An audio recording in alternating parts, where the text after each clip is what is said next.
Ruby, Menace. Vydanov Bratva, Book 2. Lisa Lovell. Chapter 1. Tiana. I can't find air. It's not my imagination. When I try to suck in a breath, it feels as if my lungs won't fill. I'm Kirill's wife. The woman slants me a look as she walks into the room with brisk steps, her heels clicking on the marble floor. My first thought is that I need to get my ears checked. Did she say wife? Because I'm pretty sure it's what I heard. What the hell is that supposed to mean? It means the man you fell for is married. Stupid. That's what... Right. He has a wife. So, all that talk about wanting me to be his wife was nothing but bullshit. Kirill is a married man. They are family. What does that make me? His property. You idiot. He bought you. To remember? What the fuck did you expect? I can't find words. So, I just stand here, gawping like a guppy while the woman sweeps into the room with effortless grace. She's tall, svelte, platinum-haired, and blue-eyed in a way that hints at Scandinavian royalty. But when she speaks, she has an accent that has the same rounded syllables as Kirill's. She's Russian, clearly, just like he is, from the same heritage, and she's beyond beautiful. I hate to admit it, but they even look good together. They're fucking married. Zoya. Kirill interjects after a silence that feels like it's stretched on forever. Zoya. Of course, her name is fucking Zoya, not Olga or Broomhilda or something less exotic. Nope. She has to have a name like something a cover model would have, and I hate her on sight. What is this supposed to mean? Kirill goes on. She's running those cool blue eyes over me, and from her expression, she finds me lacking. I instinctively straighten my shoulders and raise my chin. Could we speak someplace more private? She slants her eyes at me and then back to him. No. His tone is final. If you have something to say, you can say it here, in front of everyone. Quote, there's no mistaking the message. He's trying to keep this transparent. At least there's that. There's a flicker of annoyance on Zoya's face before it's replaced by a smooth smile. Of course. Milaya moya.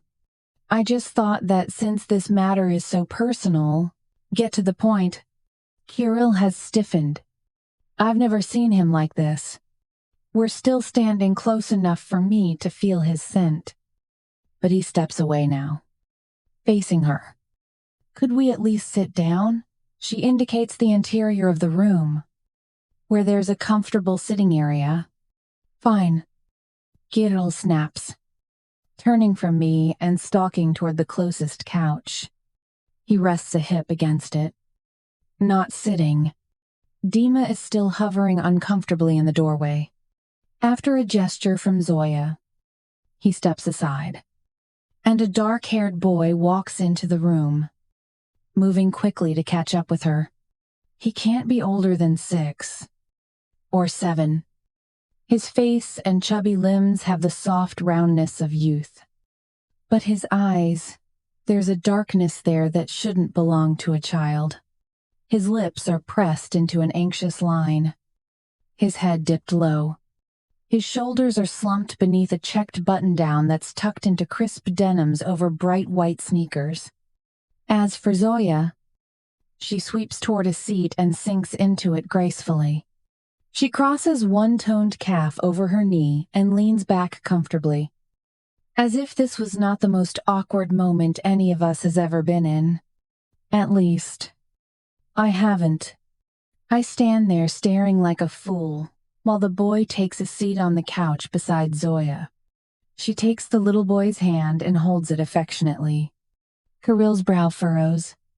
What is the meaning of all this? Aren't you going to introduce me to your little friend? Kirill? Zoya glances at me fleetingly. After all, she knows who I am. Dust-handed, all greed. This is Tiana. He aims a look toward me. Come, sit. He jerks his head to the couch he's resting against. I make my way there and sit down in front of him, trying hard not to feel like a kid who's doing as I'm told. Tiana. Zoya rolls the word around her tongue. How sweet. I know. Zoya. The word is a warning. Kirill rests his hand on my shoulder. It's a moment of comfort in all the turmoil in my head. Of course. She smiles charmingly. I'm sure that your friend might want some background first. Yes? Without waiting for a response. She turns to me. I am Zoya Viranov, Kirill's wife. I suspect he has not told you of me. End quote. I nod, worried about how my voice might come out if I try to speak. Of course he has not. That would have been rather inconvenient. She flicks a look at Kirill, raising a hand as he opens his mouth to speak. I hold my breath. Nobody silences Kirill. And yet, she doesn't hesitate. Briefly, she continues. I was forced to leave my husband some years ago after his activities made me fear for my life. End quote. Forced to leave? You deserted our marriage. Zoya. I'm a Z. In fear for my life. She looks stricken for a moment. I would never have abandoned you if I wasn't sure I would end up dead. Or worse. Hermes, I told you that I would protect you. Zoya. This is my per unit. She raises an eyebrow before turning back to me. After the third attempt on my life, almost successful that time, I decided it was better that I go. End quote. That was your choice. His voice is ice cold. It was my only choice. You know that. She takes a deep breath and looks down for a moment, as if contemplating something. Then she looks up at Kirill. But that doesn't mean I'm proud of how I left things between us. I am sorry. Kirill. In 12. Right. Kirill is scowling. You're sorry. Is this what you have come here to say? No. I've come here because your men dragged me here, thinking I needed saving. But since I'm here, I might as well tell you. This time away from you hasn't been easy. I may have left, but I never really got over you. Kirill. Her eyes are suddenly filled with so much emotion. I almost feel sorry for her. If I didn't know better, I'd say she's putting on a show. What are you talking about? Kirill's eyebrows are up a few inches. I'm saying, I've been missing you. Milaya moya. And this time away made me realize where I belong. And that is here. With you. Game leave, Wills. Her words are followed by an eerie silence, and I suck in a breath. Just minutes ago, I'd made up my mind that this was where I belonged. I want to look up at Kirill for reassurance, but I refuse to let this woman see that she's getting to me. Not that Kirill would offer any comfort right now. Even he seems to be speechless, unless he is keeping his temper in check. Finally, it's Zoya who breaks the silence. I'm sorry. My dear. She looks at me. Her expression, earnest. This is why I wanted to talk to my husband in private. But maybe it is best if you know the details of the situation. Good Cree. And what might those details be? Zoya? You were gone. Stay gone. Kirill takes control of the conversation.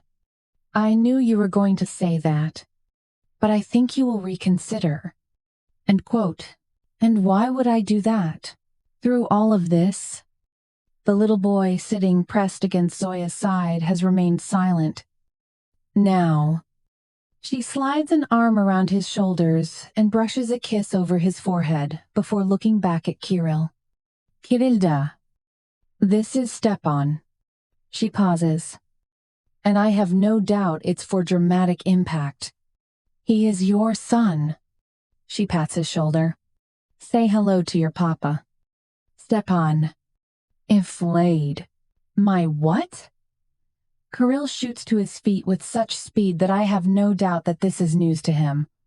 I choke out a little sound of alarm. The child's lips move soundlessly, probably too intimidated to get the words out. Who could blame him? I would feel the same way. He's your boy. Nilaya Moya. Her eyes grow tender as she looks at the child. Your heir. The Vironov, who will inherit all of this one day. She sweeps an arm to encompass the room. And beyond. My heart thunders so hard. I'm sure that it's going to burst from my chest. Married. With a child. I only realize that I'm twisting my hands on my lap when my nails dig into my skin. All I want to do is leave the room. Get Roxy from upstairs. And get away from this shit show as fast as possible. You're lying, Kirill barks. Even though there's now distance between us. I can feel the rage radiating from him. When he steps past me and moves toward her. His fists are curled, and his shoulders rigid with tension. Zoya remains unflappable. Why would I lie? Milaya Moya? Do not call me that. Old habits die hard. She shrugs. And you will always be my sweet one. Indespictive. Kirill says nothing. Probably because he must know that she's testing him. At least. That's what I think she's doing. He is your son. Kirill. You should know that. It's not like we were careful. She traces a fingertip over the child's cheek. Just look at him. How can you deny he's yours? The little boy glances at me as if he's trying to say something. But he keeps quiet. For a moment. It's almost as if he's trying to reach out. I must admit. He does look a lot like Kirill. He then looks down. Looking utterly uncomfortable. I feel for him. What a shitty thing to do to a child. Parade him in front of a guy who doesn't even know he existed. I fold my arms across my chest and wait for the drama to play out. It's obvious that none of this involves me.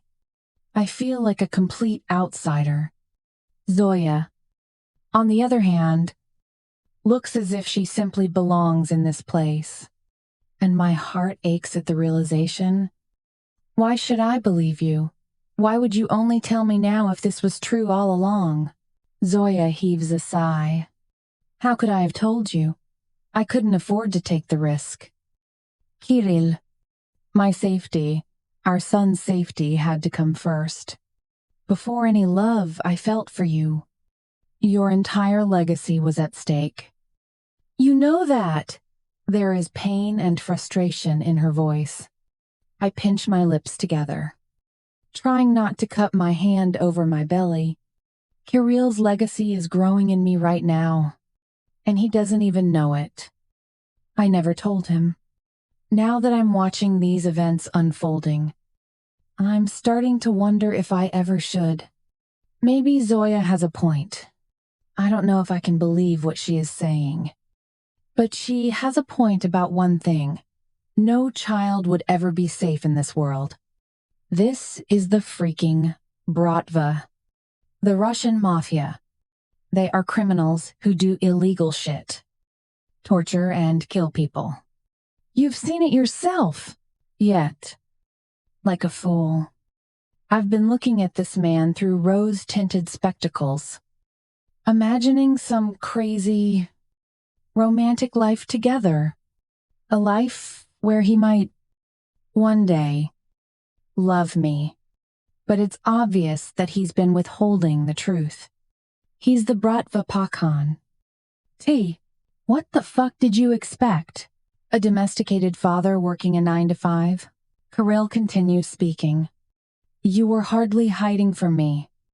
Zoya. You still came out for your regular payments. I made sure you were taken care of. In an ever. And you have been very generous. She nods. But that just won't cut it anymore. And won't cut it? Kirill scoffs. Obviously not. Because nothing is ever enough for you. Zoya, it didn't matter how much I indulged you. You always wanted more. I know. I am your wife. For the first time in this conversation, Zoya looks annoyed, her flawless features turning grim. And the wife of the Bratva boss has an image to maintain, just like you do. You know this. It was your job to make sure that happened. It's not many, no. My job? He barks. And what about your job? What about your duties as my wife? Zoya's expression switches in an instant. Suddenly all sweet with concern. Did I hurt you? Malaya, Moya, did I not give you the love you needed? She cocks her head. I can change that now. I will show you that. Poshol nakui. Kirill's exclamation cuts her short.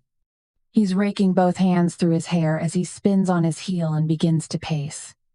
That is not what I am saying. Ja ne mogu bez tebia. Kirill. Zoya is focused only on him now. When he spins around again and answers her in rapid Russian, he doesn't seem to notice me either. I might as well not be in the room. I find myself shrinking back into my seat as the pair of them fling their hands about and shout at each other. I feel like a mouse watching a pair of roaring tigers. And I can't tell if I'm hearing words of hate or words of love because none of it makes sense to me. So I sit there silently. Until Kirill stops abruptly and looks at me. You should leave. End quote. What? I can't believe he just said that. But then again, why wouldn't he? I obviously don't belong here. You mean, leave, he repeats. A muscle in his jaw flickering as he turns his blazing eyes at me. Then, back to Zoya. Just like that. I've been dismissed. Fury and pain war within me as I try to take this in. He wants to speak to her alone. Whatever they have to say to each other isn't intended for my ears. Not that I can understand any of it anyway. Perhaps he doesn't want to simply speak to her. What if what they're saying is about rekindling the marriage that she's hoping to revive now? What if I'm just in the way? I fight down a little choking sob. And with one last apologetic look at Stepan, I get up and leave the room. Shit. You should have left on your own. T. It's true. I should have just stood up and left the moment they started talking to each other. They're husband and wife. And they obviously have a lot of catching up to do. Maybe I was wrong to be so hasty to drop the idea of helping the FBI. Maybe I should be biding my time. Waiting for him to do something incriminating so I can tell them and then get the hell out of here. Maybe I should do all of those things. And then build a new life for me and my baby. If I'm smart, it's what I'll do. It was my plan anyway. Except my whirlwind romance with Kirill made me change my mind. But at least I know what to do now. Without looking back, I walk away to find Roxy. Chapter 2. Kirill. She's back. I thought all of this shit was behind me. You may have had a place here once. Zoya. But it's gone. I cross my arms over my chest. You are no longer wanted. 2. In Bife. How can you say that? Kirill? Her voice is shrill. All these years I was raising your child. All the sacrifices that I made for him. For us. Dud, if I had known about him, there would have been no sacrifices. I look at the boy, who looks terrified. Something tugs at me. This is not a conversation he should be hearing. Yet. Zoya seems to have no trouble with putting him through this. I couldn't tell you. You know that. Surely. Zoya stands and moves toward me. It wasn't safe. And a miss. You knew this world before we ever married. Your family is Bratva. You were groomed for this life. I never hid anything from you. Laika, it's true. You never did. And I should have appreciated you more. She puts a hand on my arm. I was wrong to put you through everything I did. Milaya moja. I should have had faith that you can protect me. I pull my arm away. You should have had faith years ago. It's too late now. Hey, is it?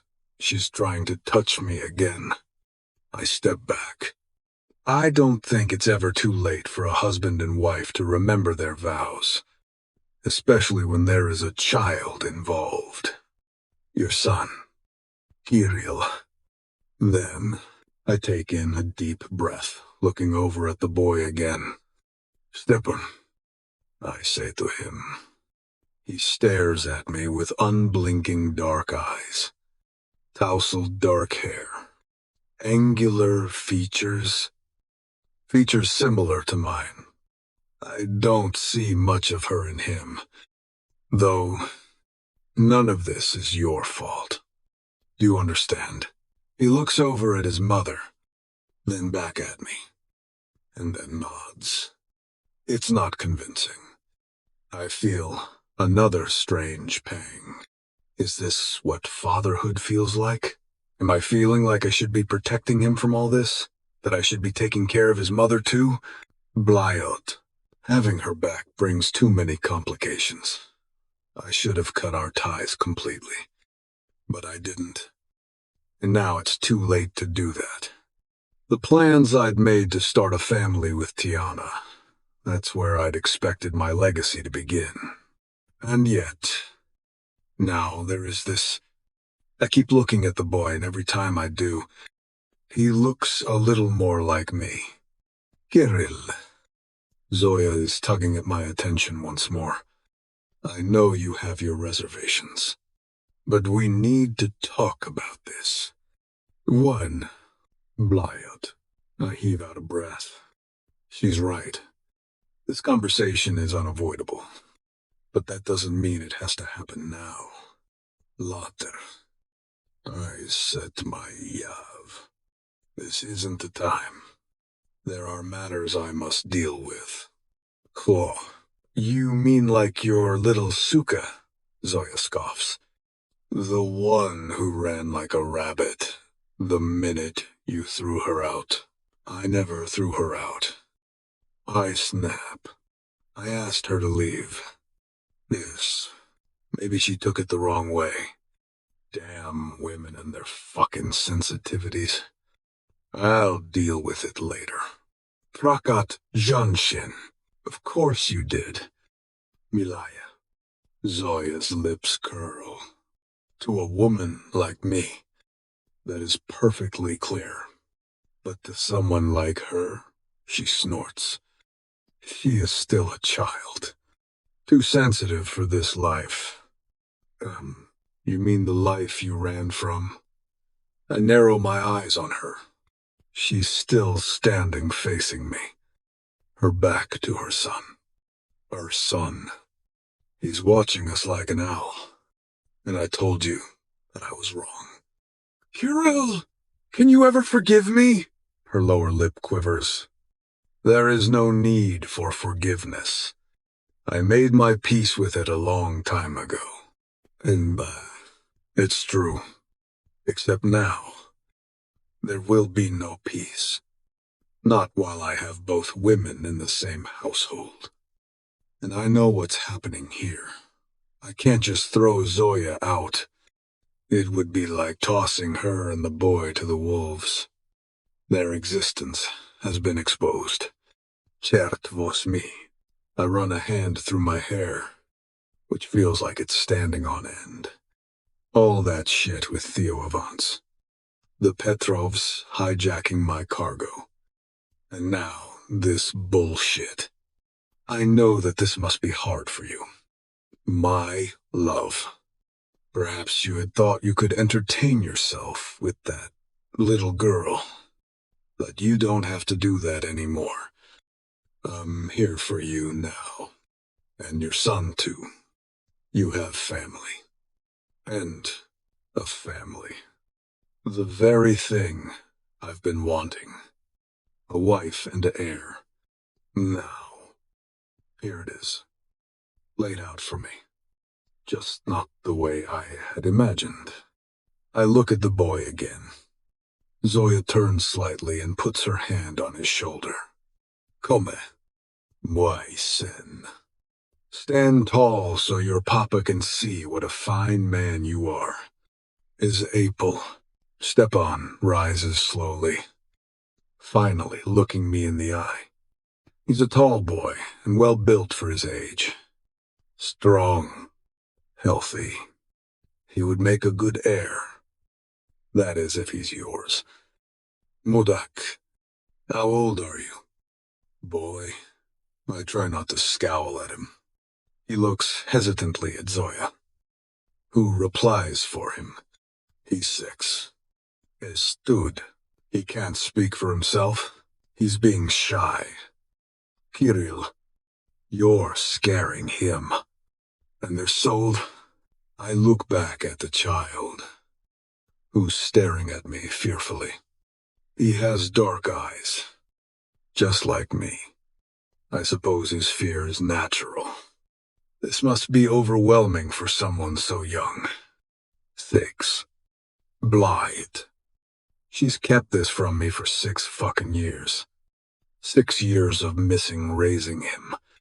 I keep my expression carefully schooled when I turn my focus back to my wife. You kept him from me all this time. Greer, it was for the best. You must know this. Remember how things were before I left? The war with the Petrovs was at its peak. I was afraid. Kirill, I swear to you, I never would have done what I did. She trails off, the tip of her tongue flicking over her full lower lip. It was for the best. Her voice has grown husky, as if she feels true remorse over it all. But then again, Zoya was always a skilled manipulator. Is that what she's doing now? Probably. But that doesn't mean she's lying. If this is true, Blythe, I need to find Tiana. I'd be a fool to think that this hasn't upset her. I have to speak to her and then sort out this shit with Zoya. What are you going to say to her? Dolboyob, you will stay with Dima. I say to Zoya now. He will see you to your room with the boy, Stepan. I aim a tight smile at the child. Thank you. Kirill. She gushes out the words. You won't be sorry. We're going to make this work. You'll see. God. I ignore what she's saying and turn my attention to Dima. He's been standing awkwardly by the doorway all this time. Don't let her out of your sight. Is that clear? He nods. Not a foot off the property, or even out of this house. Mies. But, Kirill, she begins. I said not a foot. Zoya, I stiffen my bearing. We will talk when I am ready. Until then, you will watch your step. Menderstaum. Understood. Milaya. She gives a smile. I will take the time to reacquaint myself with our home once again. There will be plenty to keep me and your son busy. Why, that's not what I mean. You keep your nose clean. Stay out of trouble. And you do not cause shit with Tiana. Do you hear me? When she gives a shrug, I step closer and lower my head to her ear. If you do not obey me, it will not be the Petrovs you have to fear. Is wide. She sucks in a breath but doesn't cower. Nor does she flinch when I straighten abruptly and turn from her. In fact, she reaches for my arm yet again, her fingers closing over my bicep. Watch yourself. I turn back and lock eyes with her. Her eyes narrow. Husband, I will do as you tell me. It is my duty. After all, but hear this. Don't fool yourself into believing that you could ever breed yourself an heir with a trembling mouse. She would not be able to handle this life. There is so much conviction in her voice. I almost believe it. You know this as well as I do. Red, I don't need you to tell me how to manage my affairs. I huff. She will become a target, if she hasn't already. Or worse, she will turn you into a target. Kirill, she is. Mark my words. That girl will be the weak link in your chain. You know exactly what I am talking about, said, with a low growl. I yank my arm away from her and put distance between us. Stalking toward the door. She has no idea. She doesn't know what Tiana is capable of. No idea of the woman's strength. If Zoya thinks that she's a fragile little girl, she's dead wrong. I have to set this right. Chapter 3. Tiana. It's me. Open up. Damn it. The door swings open the second time. I bang on it. It happened so abruptly that I almost stumble into the room. Babe, what the hell? Roxy stares at me dumbfounded. Her hand still on the doorknob. I push past her, head into the room, and sag onto the bed, sinking my head into my hands. It's not the first time I've done this in the past 24 hours.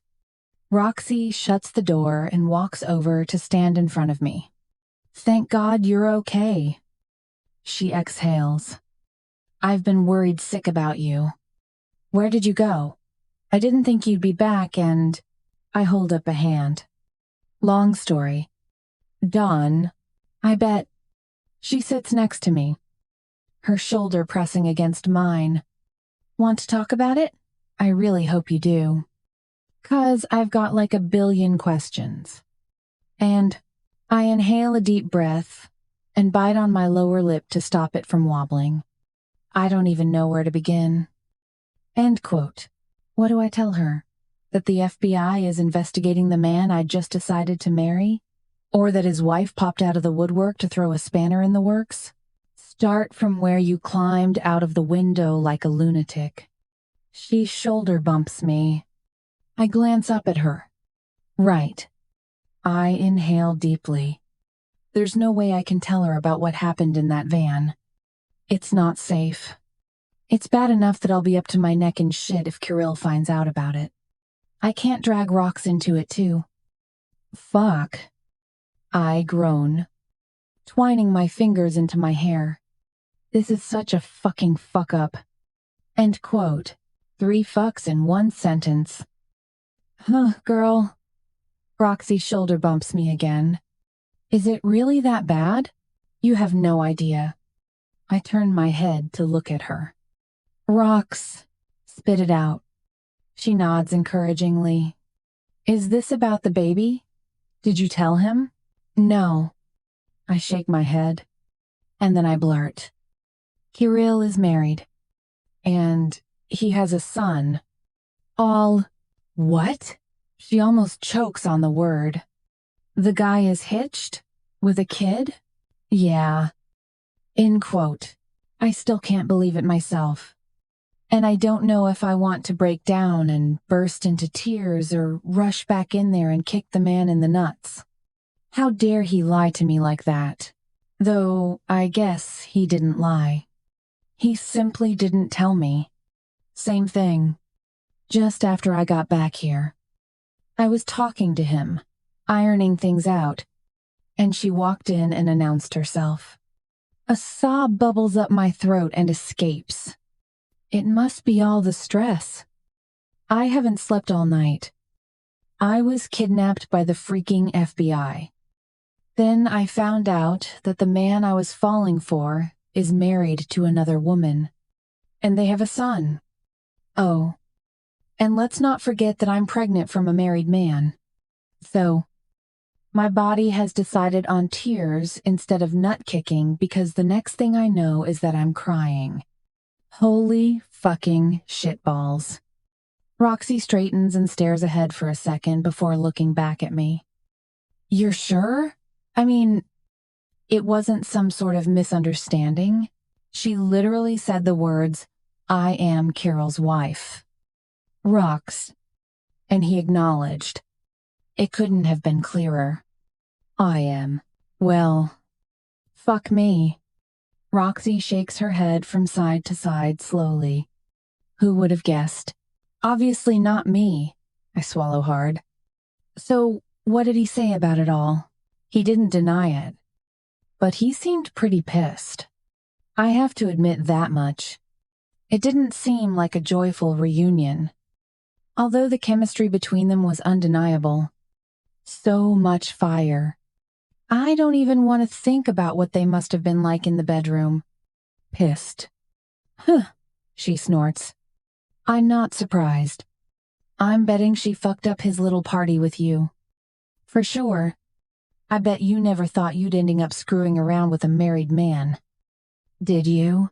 Screwing around with a married man. I want to be sick. How could I have been such an idiot? Rox? I choke out. I really thought... Thought what? T? You were trying to get out of here and run away from him the last time I saw you. Now you're shattered to find out that he's got a wife and a kid? I nod as I fight more tears. I know.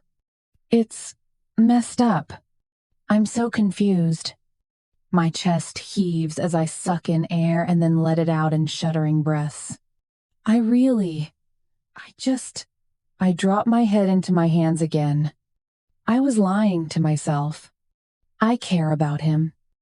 Rox. Too damn much. And two. Okay. I guess that's your female prerogative. We're girls. We're allowed to change our minds on a whim. Everyone knows that. Different mooring. I just wish I wasn't such a fool. I wipe my face with the edge of my t-shirt, trying to get control over my emotions. Why, I hiccup. Why did I believe any of this could work in the first place? I mean, the man bought me for fuck's sake? What was I thinking? Sometimes we want to hold on to the hope that we can live the dream. T. Even when we know it's probably not a good idea. Roxy pats my shoulder. We're human. People make a mess of things. It's life. And you can't blame yourself for screwing up. Although, come to think of it, you should probably take a few deep breaths and calm yourself down. I'm sure all this freaking out like, this isn't good for the baby. Quote, I stop mid-breath and stare at her. Shit.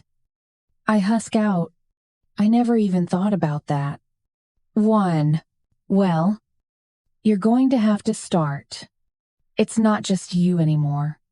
You have to start thinking like a mom. It's dead. The weight of Roxy's words sinks in. And now I could kick myself even more. Jesus. You're right. I'm so selfish. End quote. Nah. You'll get used to it eventually. right? I mean, you've got like 8 more months or something, don't you? I once read somewhere that pregnancy is actually 10 months. I'm taking deep, calming breaths to settle my racing heart, trying to think clearly. 10? What kind of journalism do you read? Roxy frowns. Look, whatever. It's a lot of time. And you'll be able to get your head straight by then. You'll have to do that if you're planning to raise this baby alone and... Alone? You think I'll raise my child alone? Aren't you? My friend tilts her head. It's not like you're going to be sticking with that asshole now. Are you? Well, shit. I rub my eyes. I don't know what to think anymore. It all came as a shock. I just never expected him to be hiding something like that from me. Other things. Sure. Like actual crimes that the FBI is investigating. But a wife? What else could he be hiding? God. How did I end up in this mess? I can imagine. Roxy pauses for a moment and then turns to me. Her expression, serious. Look, there's something I need to tell you. She puffs out her cheeks. And you won't be happy about it. This to know is denianations. It couldn't be worse than all this shit show. I'm sure her revelation couldn't be any more devastating than my own. Shit. She rubs her forehead. Look, I know this is probably not the right time. But you must know. She reaches for the coverlet and starts plucking at a loose thread. Just spit it out. That's always what you say to me. Right? Kirill. Well, yeah, kinda hit on me. Roxy says bluntly. He did what? I shoot up so quickly. I'm almost certain I'm going to hit the ceiling. I'm so sorry. Babe. Roxy's plump lips compress. It was... fuck. I don't know how to say this. She looks away. I feel like the blood has drained from my face. I didn't think life can shit on me more than it already did. But it seems I was wrong again. He hit on my friend? But how? When? It makes no sense. She's barely been here a day. He came in here this morning after you bailed last night. I told him you were gone. And he... well, she splays her hands. He was eye-fucking the hell out of me when I opened the door. I have no... My mind goes back to what she'd been wearing when I saw her last. The sheer negligee. The revealing robe. My throat works. I see. I husk out. I guess any man would probably look... End quote. I wish he just looked. Tiana. But he freaking propositioned me. Roxy's eyes narrow. Like totally expected me to fall into bed and fuck him or something. The man's a prime dick. I don't... Jesus. I'm struggling to find words. He propositioned you?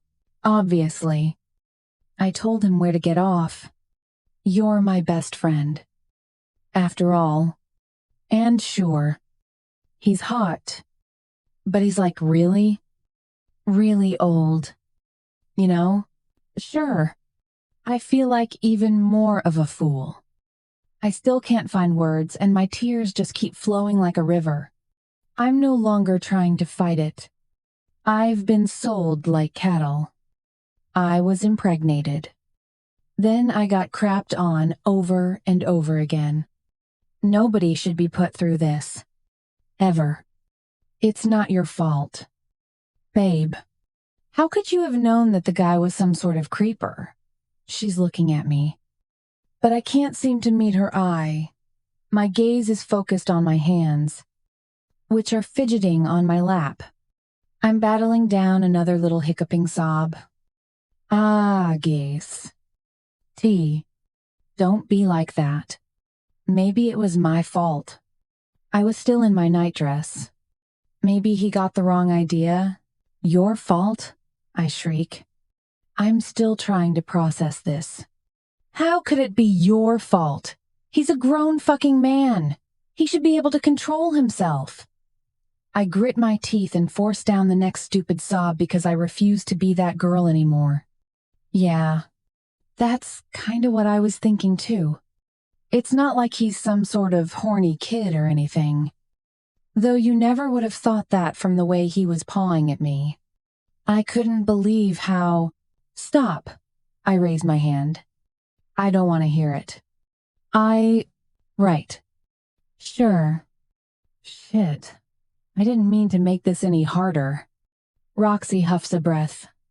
You deserve better than that, pig. T. If you know, I shake my head, still staring down at my hands. I've applied a lot of words to Kirill Vironov since I've known him, but pig wasn't one of them.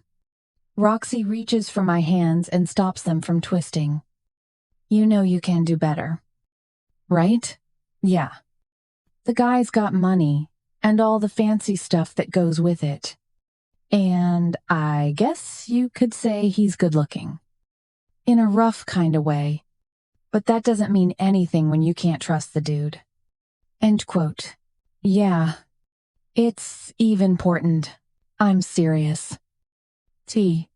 If he'd do it to your own best friend, who else is he gonna be fucking when your back is turned? You'll never be able to trust him. End quote. You're right. I whisper. It doesn't sound like I'm agreeing with her at all. Even though every part of my brain is telling me how wrong this all is. T.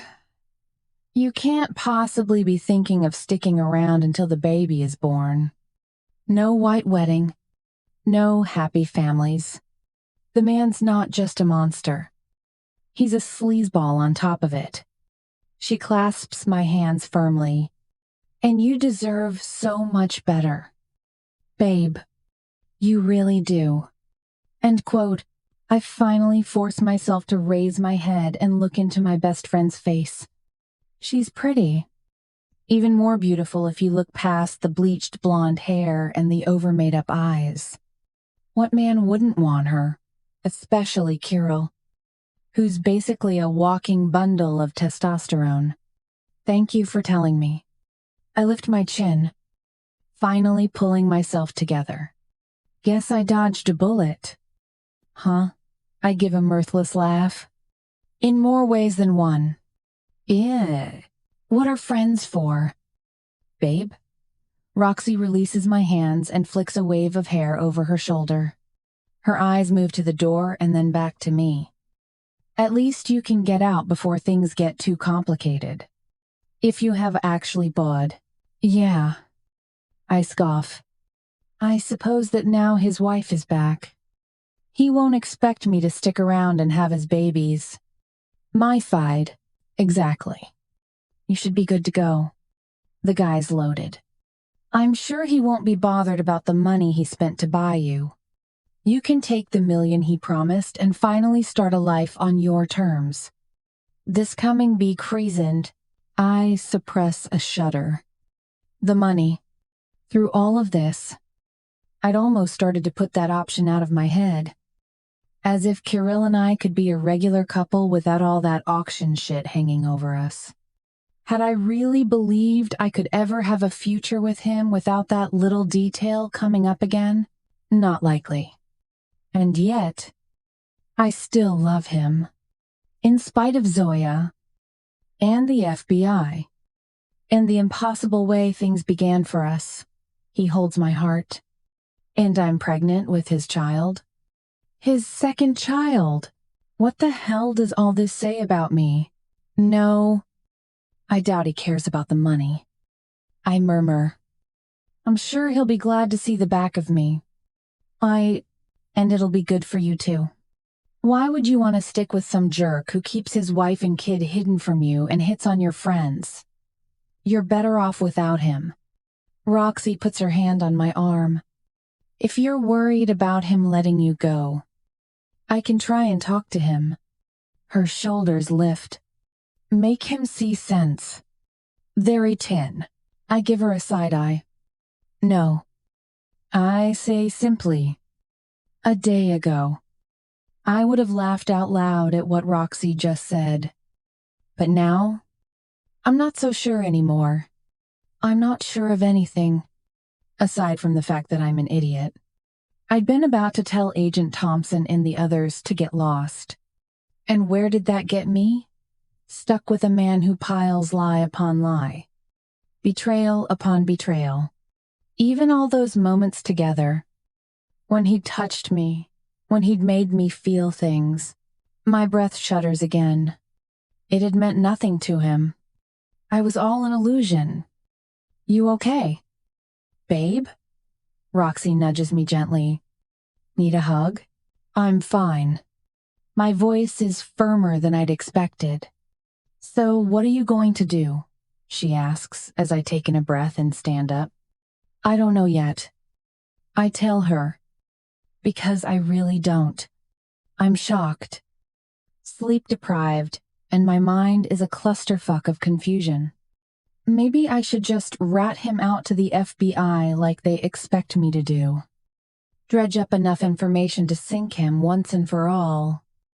Take up that offer for witness protection, and get myself and my baby as far away from this mess as possible. But where would that get me? Raising my child alone and running for the rest of my life from the man who stole my heart? Something tells me it won't be that simple. Maybe I just need to get some sleep to clear my head first. But as I think, though, all this, an idea is formed. An idea that might save my sorry ass without having to look over my shoulder for the rest of my days. If I play it right. That is, you're going to have to figure something out. Roxy chimes in. This problem isn't going to go away on its own. I know that I try not to snap. I just need to... My words are cut off as the sound of footsteps ring down the hallway. A firm, determined stride that it's impossible not to recognize. Kirill is outside. Chapter 4. Kirill. It's time to put an end to this bullshit. I've had a gut full of women and their crap. First, Tiana and her issues with the things I do. Then her idiot friend hitting on me. Then Zoya and her shit. And now back to Tiana again. I'm putting a stop to it. I rap a staccato rhythm on the bedroom door and then wait impatiently for a moment before knocking again. I've already been past my own room and found no sign of Tiana. So I'm figuring she's back here.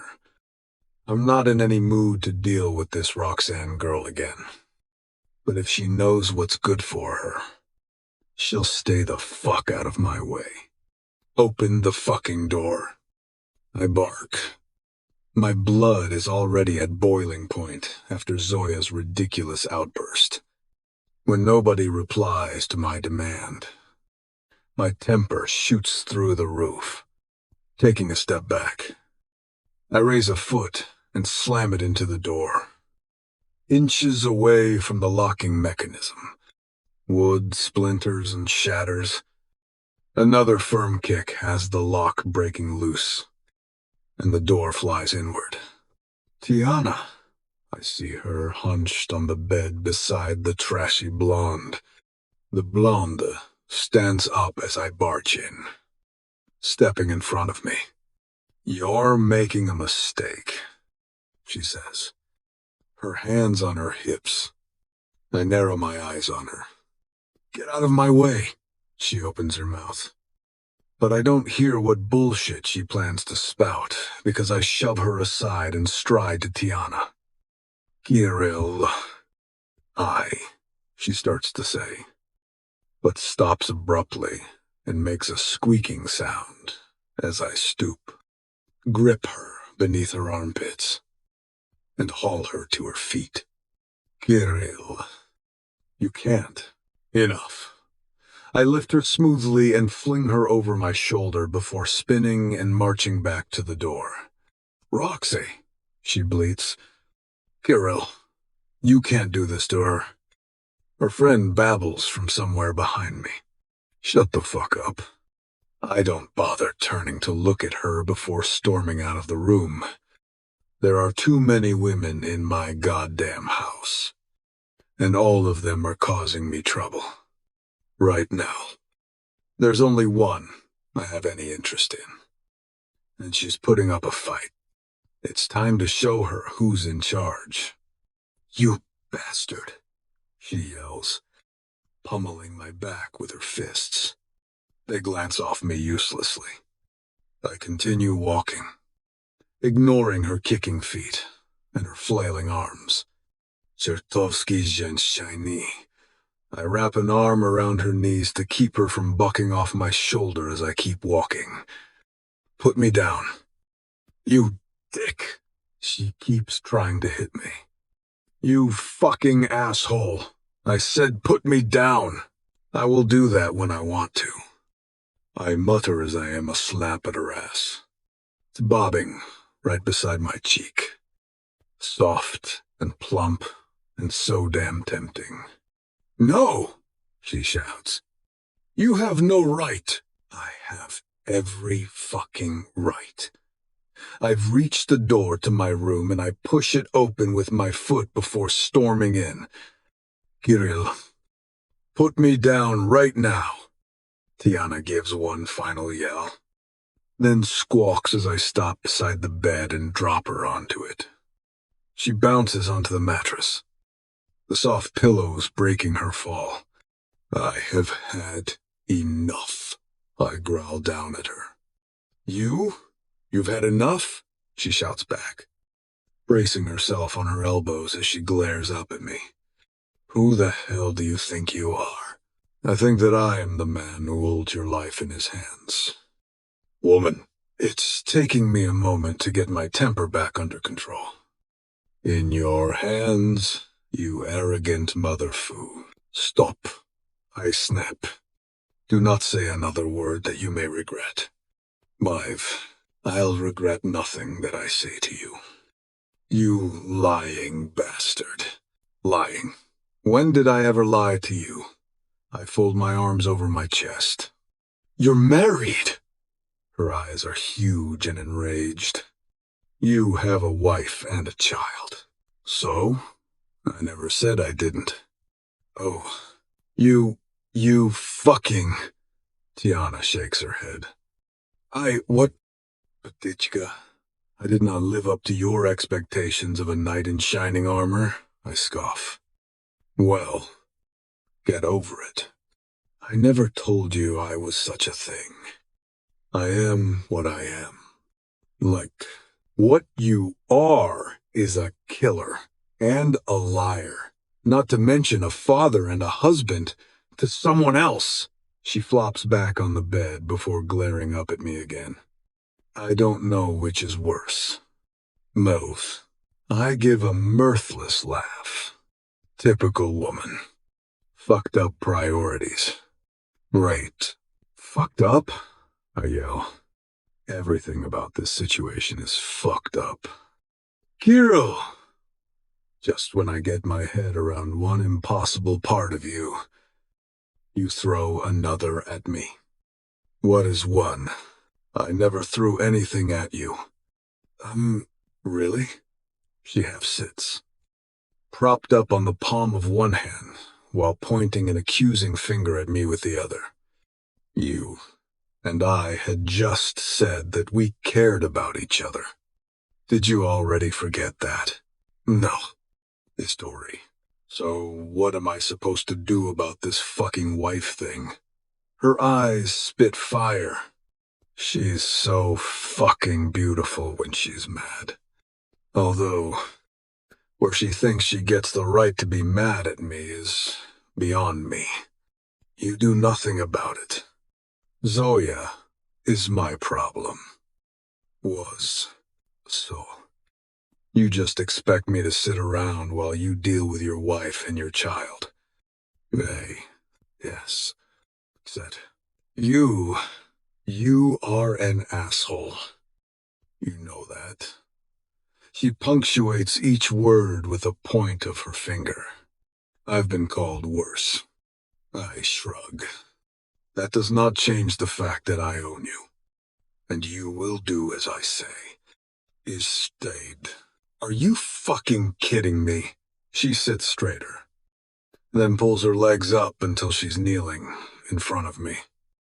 If I'd known you had a wife, do you think I would ever have allowed any of this? She waves a hand between us. To happen? Yes. Because it was not your decision to make. And Zoya is my wife in name only. When she walked out the door, she gave up all rights to our marriage. I heb. Sounds like something a cheater would say. She huffs. If you actually meant that, you would have divorced her. Think what you like. I have my reasons for not ending the marriage, and they are none of your concern. I'm not going to delve into the details of how impossible it had been to maintain Zoya's self-imposed exile without adding the extra complication of divorce proceedings. Although I'm beginning to regret that decision now. So, I'm supposed to suck it up while you're trying to screw everything in a skirt? What I choose to do with my time is my business. Note, you have to be kidding. So it's Zoya. Then me, on the sidelines. And then what? Did you honestly believe you'd be able to bring Roxy into the fold? I frown. What does that have to do with anything? She's my best friend. You dick! She's clearly overstepping. And yet, for some reason, I do nothing. I know that. It is why I brought her here. You were unhappy. You asked for company. I made sure that you got it. What more do you want? I want you to start treating me like a human being. Kirill! She waves her hands wildly as she speaks. You can't have me in your bed 1 minute, and then be parading all these women around the next. I am not parading anyone. And if you are going to be in my world, you will have to get used to things being difficult. Die. Not that difficult. She shakes her head wildly. Not with my own friend. And as for this wife, my wife has nothing to do with us. Tiana. No one does. And nobody will come between us. Do you understand? They will die first. It's a simple statement of fact. But her mouth drops open. Are you saying you'd kill Roxy over me? She asks me after a long silence. Why the fuck would I need to? Because you tried to screw her. What? I stare at her. What the fuck are you talking about? Don't you fucking deny it. She half yells. I know you hit on her. You bastard. I choke out a laugh. She told you this? I make a note to have the bitch thrown out as soon as I'm done here. And you believed her? She's my friend. Of course I fucking believe her. Without warning. She reaches forward and shoves me hard. If I were a lesser man, I might have taken a step back. Instead, I chuckle, which infuriates her. Her cheeks flush crimson, and a small hand swings up, aimed at my face. I catch her wrist before she can hit me, wrestling her arm down to her side. Fuck. She's beautiful when she's angry. I lower my head to capture her lips, and I'm rewarded with a sharp pain when her teeth sink into my lower lip. It makes me laugh against her mouth, and she pushes at me again, managing to put a little distance between us. I hate you, she chokes out. trying to tug her wrist free of my grasp. Her chest is heaving, and she's so goddamn sexy it makes my balls tighten. No, you don't. I touch a fingertip to my mouth. There's a smear of blood on it when I look at it. You don't hate me at all. Well, I do, she says petulantly. But there's less fire in it now. You hit on my friend. She sounds less convinced now. And if I told you that I did not do it, you would not believe me?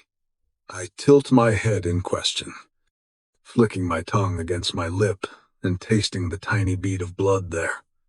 No, she trails off, probably realizing this argument is growing stale. Have I ever lied to you? Tiana? I pin her with a hard stare. You. She huffs a breath, then shakes her head. Dark curls tumbling. No, you've never lied to me. And this, Roxy, she has always been honest with you about everything? Tiana looks away, fixing her eyes on a spot across the room. No, her voice has grown small. I can't say that she has. Wise. So you would still take her word over mine? The word of a liar. Winsome. I don't know. She mutters. Maybe if you wanted her, you'd say whatever you liked. Disturbed. You think that I want her? Well, yes. She's beautiful and sexy and exciting. Her voice rises. I have no interest in women like that. A sluka. A what? A sloot. Tiana. A woman who would try to fuck your man the minute your back was turned. I do not think much of your choice in friends. I set Maya. She's staring at me, wide-eyed. My man. I give her a level look. What do you think I am? Tiana? I don't know. Her expression is anguished. Everything is so fucked up, I don't even know what to think anymore. Good enough. Looking down at where she's kneeling in front of me on the bed, I reach forward and grasp her chin, tilting her head up so that she's looking into my face. Believe this. Ptishka, you are mine. And I don't give a fuck about any other woman as long as every inch of your sweet body is mine. And I will take your heart and your soul with it. And her eyes are wide and unblinking as she stares up at me. Do you understand? Slowly. She nods her head. I understand. I'm yours. Her voice is husky. I sense the fight leaving her, which pleases me. Good. I stroke her cheek with my fingertip. So show me. And show you? Her throat works as she swallows, as I move my hand to cup the back of her head with my palm, my fingers weaving through her hair. The tension between us becomes something else, something electric. Kirill. She sounds uncertain, grasping for something tangible. It's the moment to guide her. Show me that you understand that you are mine. Show me that you can do better things with that smart mouth than argue with me. Round. With my mouth? She licks her lips, and her cheeks begin to grow pink as I reach for the buckle of my belt and unfasten it. Do you need me to paint you a picture? Little bird? Oh. She breathes out. Enlightenment begins to dawn on her face. I don't need to unbutton my pants. Her nimble fingers work it free and then unzip my fly. She's still looking up at me when her hand slides into my undershorts and curls around my shaft. I hiss out a breath. Yes, you understand now? Tiana's soft hand wraps around my cock, and I bite back a groan. Her touch is feather light, but it's enough to have me growing hard in her palm. Kirill, she whispers again, her eyes wide and dark as she stares up at me. Do it, I reply, my voice rough and low. She licks her lips, her eyes dropping down to the hardness in her hand. I'm not sure I know what to do. This, so sweet and innocent, it will make this even better. I chuckle. Do your best, little bird. And then I grab her head and press myself against her mouth. She squeaks in surprise, her eyes widening even further as the head of my cock slides past her lips. She gasps as I thrust forward, touching the back of her throat. I'm not gentle with it, and her eyes start to water. You're mine, Tiana. I growl, my hips bobbing forward. Mine, Rio.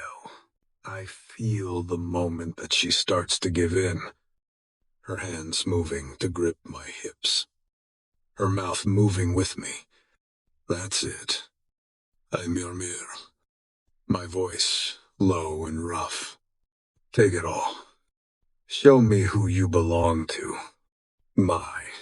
She moans around my cock, gripping me harder, her mouth moving faster. She starts to suck, her cheeks hollowing as she takes me deeper, her throat working as she tries to swallow me whole. I groan, my hands moving to tangle in her hair, my hips thrusting harder. Faster. Yes. Ptichka. I growl. Just like that. Fuck. It feels good. There's no finesse in her movements, but she makes up for it with enthusiasm. She makes small gagging sounds each time the crown of my cock slams into the back of her throat, but she's still holding my hips firmly, her fingers curling into the fabric of my pants. You like that, don't you? I growl, thrusting my cock deeper into her mouth, feeling the back of her throat spasm around me. You love it when I fuck your mouth like this. Duh. She gags again, but she doesn't try to pull away. Instead, she sucks harder, her lashes fluttering as she gazes up at me. I love the way she looks at me, her eyes wide and dark, her lips stretched around my girth. You're such a good little cocksucker. Ptichka. I'm one, my shaft throbbing in her mouth. You were made for this. Made for me. Du ist do. Her eyes are still watering, but she doesn't stop, her nostrils flaring as she struggles for breath. My head drops back as I keep my grip on her head, loving the way she whimpers and whines as I fuck her mouth mercilessly. You are mine, Tiana. I grit out, my hands tightening in her hair. Mine. You are never leaving me. Never leaving this bed. And as soon as I'm done with your mouth, I'm going to make you come all over my cock. Where? The image of her bouncing on my dick has my balls clenching tight. It's a sensation that pushes me over the edge, and I feel the heat of my cum rushing through me as I finally explode. Bliad, I groan out loud, my hips thrusting harder, my cock throbbing as I fill her mouth with my seed. Swallow. I manage to choke out. Swallow it all.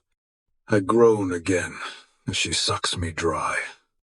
each draw of her mouth feeling as if it's pulling into the pit of my belly. I'm gasping by the time I'm done, unsettled in a way that I'm not used to feeling when our eyes lock again. I pull out of her mouth with a pop, my cock glistening with her saliva. You're mine, Tiana. I bummed, my breath still coming hard. Mine. She nods, her eyes wide and dark. Her lips swollen and wet. Yours, she whispers, her voice throaty. I smile, my hand reaching out to stroke her cheek. Her skin is like fine velvet, soft and warm. You are such a good little bird, Tiana, and I will never set you free. It's time. Chapter 5. Tiana. How? How does he have such an effect on me? I really don't understand it. It's beyond any sense or reason. I don't understand how it is possible for my body to react to him this way.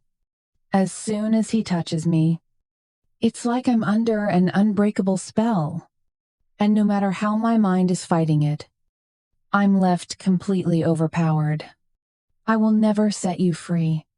His words ring in my head as I stare up at him in a daze. And though my brain is screaming at me to resist him, every other part of my body continues to melt at his touch. This must be what insanity feels like. What other explanation is there?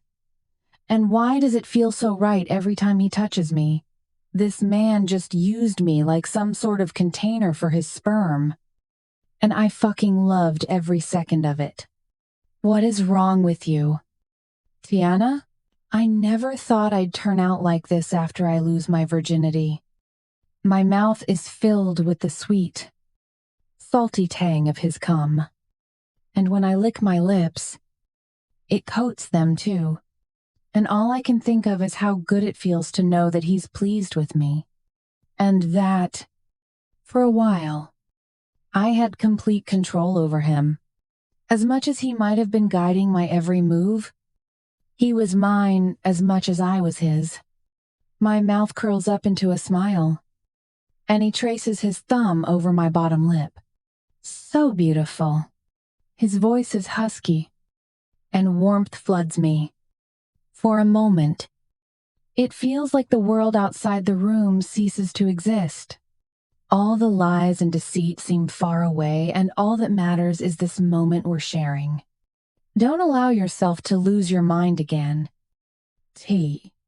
Remember, it's all a lie. It's true. No matter how good it feels to be with him. I mustn't forget how messed up this is. Not to mention that there's more at stake than just me. The little life growing inside me is much more important than how crazily my body responds to Kirill. But for now, I allow myself to savor the moment. Rearranging his pants, Kirill sinks to the floor in front of me until we're eye to eye.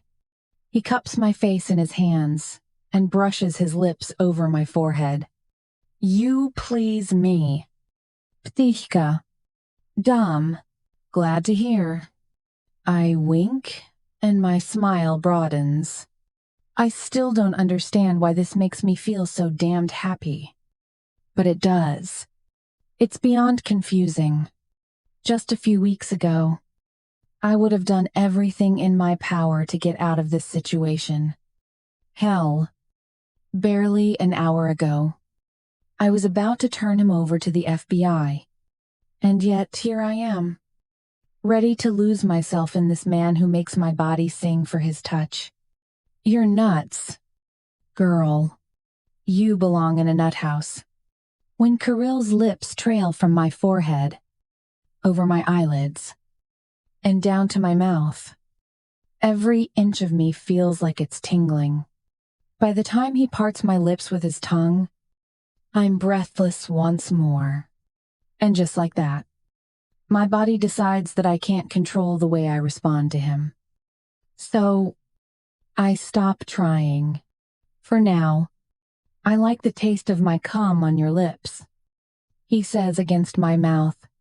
He deepens the kiss. My face still cradled in his rough palms, with a gentleness that rattles me almost as much as the brutal way he thrust into my mouth earlier. This is an exploration of a different sort now. It feels like he's sliding into my soul. I whimper and twine my arms around his neck, pressing against him as I kiss him back with a desperation that seems to come out of nowhere. He sinks a knee onto the mattress and pushes me back until he's hovering over me. Our lips still locked. I cling to him, anxious to feel every bit of him against me. Warm, strong, lean, and muscular. I link a calf around his thigh, feeling the heavy muscles flex as he shifts to pull me further up the bed. By the time he breaks the kiss, I'm stretched out beneath him, limbs entwined with his. He rests his forehead against mine, our lips millimeters apart. You are my most precious possession. Little bird, you have nothing to be afraid of. Ever. Not from Zoya. Not from anyone. Quote, yes. I whisper, gazing up at him like I'm hypnotized. Whatever happened in the last 24 hours. This thing that he does to me is what I can't get enough of. The sense of being treasured. Being wanted. No one has ever made me feel so completely possessed. And as toxic and messed up as it is, as soon as it's just the two of us in the room, all our problems, and the world outside ceases to exist. It's just him and me, craving each other with a force that leaves me completely overpowered. And probably him too. Ti takaya krasivaya, he murmurs, his eyes roving over my face in a way that makes me swallow hard. My resistance has completely crumbled, and I feel like I could bare my soul to him. Kirill. I pull in a deep breath, but the words get stuck on the tip of my tongue. His mouth has closed over mine yet again, and I'm lost in the sensations. Lost in him. I'm such a goner. It's almost pathetic, but I can't fucking think straight when he touches me like this. When his hand traces down the line of my neck to my shoulder, and then to my chest, I'm shaking with the need for more, for all of it. His hand cupping my breast has my back bowing. I moan into his mouth as his thumb strokes over my nipple. I can feel that I've gone wet in an instant. Although, if I'm honest with myself, that already started when I had his cock in my mouth. And I can't understand how that could be because nothing about it felt like it should bring me pleasure, and yet it did. Unlocking my arms from around his neck, I slide my hands over his shoulders, exploring the hard lines of them before moving down his arms and then to the top of his pants. I tug his shirt free, eager to feel the warmth of his bare skin against my palms. He pulls back and yanks it over his head, not bothering to unbutton it. My eyes rove over his chiseled, tattooed chest and sculpted belly before he sinks against me again. You're so, I want to say beautiful, but that doesn't seem like the right word to use on this honed, godlike body that seems to be made to bring pleasure and pain. But I don't focus on the pain now. I think about his fingers grazing my stomach as he slides them under the bottom of my t-shirt and along the waistband of my jeans. And I think about the heat of him and what I know is about to happen. You belong here, he says, his eyes dipping to where he's stroking circles around my navel before looking up at me again. You belong with me, Evito. I know, I murmur back. Right now. I believe it. Right now. I'd believe anything he told me just as long as he didn't stop what he was doing with his hands, with his mouth on my throat when he lowers it to graze his lips down my neck. Kirill's fingers tease along the edge of my pants. He hooks them in the waistband and pulls them down, taking my panties with them. His lips follow the path his fingers just took. And I'm squirming beneath him, desperate for more. I gasp when the warmth of his breath flutters over the soft fur covering my pussy. But he doesn't stop there, gliding past. He kisses his way down my thighs, stubble grazing the soft flesh until I'm twisting against him. He works his way back, teasing, taunting, until finally, his mouth is on my sex. I cry out, my fingers tangling in his hair as he slides this tongue along my slit. Delving in before sliding up over my clit? Oh fuck, I gasp, as he licks and sucks at me hungrily. He's driving me crazy, and I can't get enough. You are so wet, so ready for me. My little bird, he says against my aching flesh. I can feel the heat building in my core, spreading outward until I'm aching for release. It doesn't come. Why would it? He delights in taunting me. And now he's doing it with his mouth and his fingers. He brings me to the edge again and again, his tongue flicking over my clit, then plunging inside me. I'm writhing beneath him, begging him to let me come. Please. Kirill. I gasp, my hips bucking against his mouth. Fuck, I can't. He lifts his head, his lips glistening with my juices. Then he's moving up my body, his mouth on mine again. I taste myself on his tongue. And it's so intimate, so hot, that I moan into his mouth, settling between my thighs. He grinds his hips against mine, and I can feel his cock, hard and hot against me. I arch up, aching to feel him inside me, but he waits a moment, his thickly muscled arms caging me as he stares down into my eyes. Ti ochenuznamne. His words roll over me, and I have no idea what they mean, but I'm melting all over again, my chest heaving as I bow against him. Please. I whimper. Please. Oh, fuck. I suck in a breath as he shifts his hips and slides into me, filling me utterly and completely. It's slow at first, sensual and deep.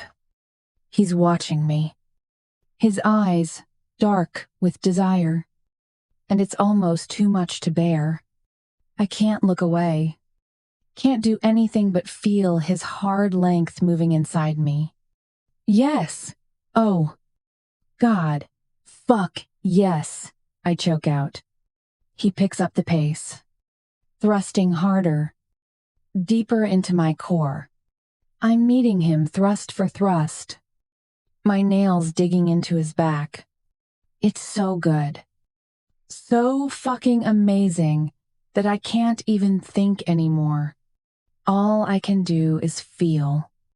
He leans down and kisses me again, his tongue sliding into my mouth as he fucks me, then pulls away as he fights for his own breath.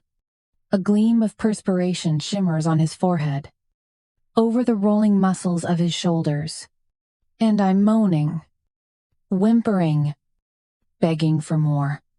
I can't get enough of him. It's building again. That heat in my core, the growing tingle that feels like it's setting all my nerve endings on fire. I'm so close. So fucking close. And then he reaches between us and rubs my clit. And I explode. Oh, fuck. Yes, Kirill. I scream his name as the pleasure crashes over me, my body trembling and shaking beneath him as 1,000 starbursts leave me blinded. He doesn't stop. doesn't slow down. And I'm soon coming again. My body milking his cock as he thrusts deep inside me. Tiana. He groans my name as he follows me over the edge, spilling himself inside me. I can feel every jerk and pulse as he buries himself deep. His hand on my hip holding me firm as he pumps out the last of his seed. I'm surprised there's anything left after the amount he gushed down my throat earlier. But then again, although I don't know much about the male capacity for producing cum, I'm pretty sure that Kirill Vironov way outstrips the average.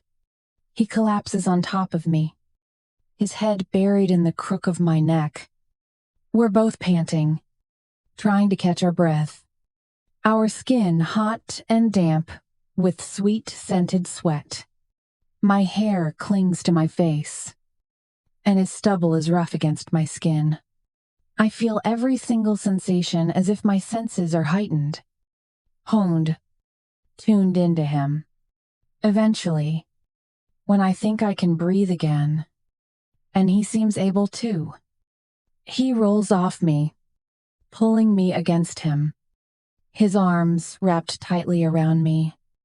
I rest my head on his chest, listening to the steady thud of his heart, my body shaking with the aftershocks of my orgasm. As our breathing grows less ragged, he relaxes against me, his fingers running through my hair. What the fuck just happened? My mind is racing. I'm shaken. So damned. Shaken by the intensity of what we just did. I've never felt anything like this before. Never thought I'd get so lost in someone. But with him, it feels like I have no other choice. Kirill consumes me, and I'm terrified of these feelings that bubble up in me.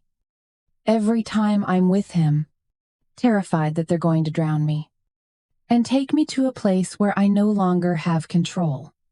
Who are you kidding? That already happened a while ago. I wonder if it's motherhood that's making me so crazy for this man. The father of the tiny soul growing inside my belly. Maybe my hormones are going nuts, taking away the little control I had over myself. I tilt my head and look up into his face, the hard lines softening as he looks down at me. Cruel and yet beautiful. I reach up a hand and trace a finger along his jawline to his mouth. He kisses my fingertip, and everything inside me melts all over again. The turmoil I felt is replaced by something deeper, something warmer, a contentment that seems impossible considering all that we've just been through. Kirill. I clear my throat. He doesn't say anything, but his eyes encourage me to go on. Is this Kirill? I need to... A sharp knock at the door has my mouth snapping shut. Boss, I recognize Dima's voice, and resentment floods me in an instant. Are you kidding me? What now? This is not the first time this happens. How is it possible that Dima always manages to choose the worst possible moment to interrupt us? Does he have a hidden talent for this, or something? Chozahai, Kirill yells back, his arms tightening around me. It's important. Dima is persistent, and I hate him a little more than I did before. What the fuck do you want? Mudek? Kirill raises his head. Go back to that crazy bitch and watch her. Like I told you. And one. Boss? Dima clears his throat. It's your mother. Something is wrong with her. And Kirill is up in an instant, grabbing clothes and dragging them on as he charges for the door. And then he's gone. Chapter 6. Kirill. The bedroom door swings open so hard it slams against the wall, revealing a nurse staggering out of the way to avoid being crushed. Bakhan. She stammers, her face pale. Your mother. A white-coated physician hovers at my mother's bedside. his face grim. "What's going on?" I demand, as I stride into the room to get a clearer view. "Mr. Vironov." His anxiety spikes at the sight of me. I am afraid it's her heart. Why money? I take in the details. Seeing the sheets pulled up to my mother's chest, her small hands motionless on top. My heart lurches at the sight of her. She's so pale, so fragile. Time seems to fold onto itself as I rush to her side, falling to my knees, grasping her cool hand in mine. "Mama," I whisper, my voice hoarse, somehow already knowing what the doctor's grave expression means. "I am so sorry," he says. "There is nothing we can." He trails off, his eyes dipping to the floor. I ignore him, turning my attention to the frail woman in the bed. My mother's eyes flutter open and land on me, their light dim, awareness flickering in and out like a dying flame. "Kirill," she rasps my name, a ghost of a smile playing on her lips. "Mama, I am here." I don't know what else to say. As soon as my eyes land on her, I know she's living her final moments. For a man like me who witnessed death so many times, it is obvious. Her impending death, the finality of it, is too much to bear. I didn't think it would come this suddenly. I thought she had more time. "Oroshaya moya." She strokes my hand with her fingertips, the touch feather light. "You brought me such comfort in these last years. My beloved son. Mess, there will be more years to come. Mama, it's a lie." But there is a clarity to her voice that I haven't heard in a long time, and it's giving me hope. Ignoring my words, she continues. "Your papa would have been so proud of the man you have become. And your sister." She sighs, her eyes growing distant, misting. "Я люблю тебя, Mama. I love you so much." I lean forward and brush my lips over her forehead. Her skin is too cool, clammy. She focuses on me again, her gaze crystal clear. She reminds me of her. "You know, your lovely Tiana. Ist." I feel a frown pull my brows together. "Tiana?" There's a small sound behind me, and I'm dimly aware of Tiana standing at my back. Her quiet presence felt more than seen. I know it's unlikely that she understands what we're saying, but her name must have registered within the flow of Russian. I don't dwell on it, though. My entire focus is on my mother. Her breath is rasping, her skin translucent. These are our last moments together. I know it, even though every part of me resists the knowledge. She is a good girl. So strong, gentle, a special woman. The kind of woman a man like you needs in his life. My mother's unfocused gaze shifts to where I know Tiana is standing. "Tiana, moi solnishko," she murmurs, her voice thready. She looks at me again. "Koroshaya moya." You could be happy with her. She murmurs. "You have always been my greatest pride. I won't rest easy unless I know that you will be happy after I am gone. I'm Moth. You are not going yet. Mama." Again, I'm lying. Although now, It's for myself. I don't want to let her go. She is the last connection I have to my family. The last of my line. I'm clinging to that thread. Her gentle smile tells me she knows this. Let an old woman die peacefully. Kirill, tell me that you will find your joy. Oh, I will. Mama, I promise. Fuck it. This is breaking my goddamn heart. My voice almost breaks. So I clear my throat. My grip on her hand tightening as if I could hold her here longer. Good, she sighs, her fingers growing slack within my grasp. Very good. Grest, despite her fading spirit. She seems unusually clear-headed. I clutch at feeble hope, even though I can sense the life leaving her. Her gaze flits behind me, then back again, a serene smile touching her lips. She whispers something I can't quite catch. Her voice, a mere breath.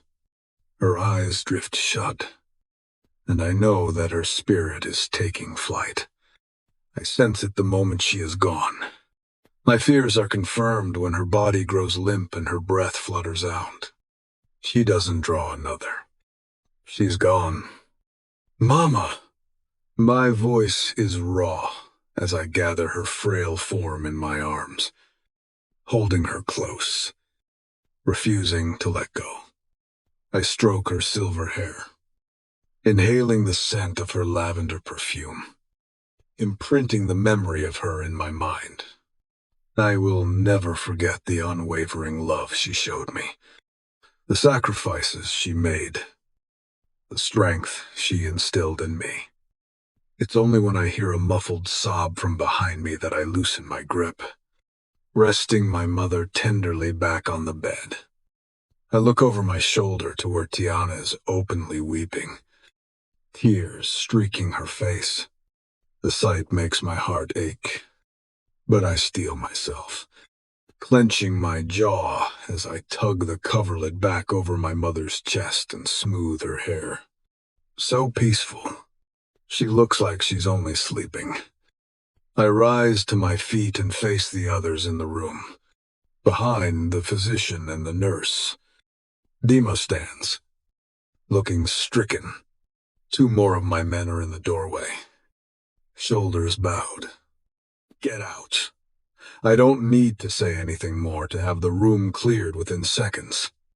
I follow them out into the adjoining living room, my blood boiling. What I need to say can't be said in front of my mother, whether her spirit is here or not. Boss, Dima begins. Why? I bark out.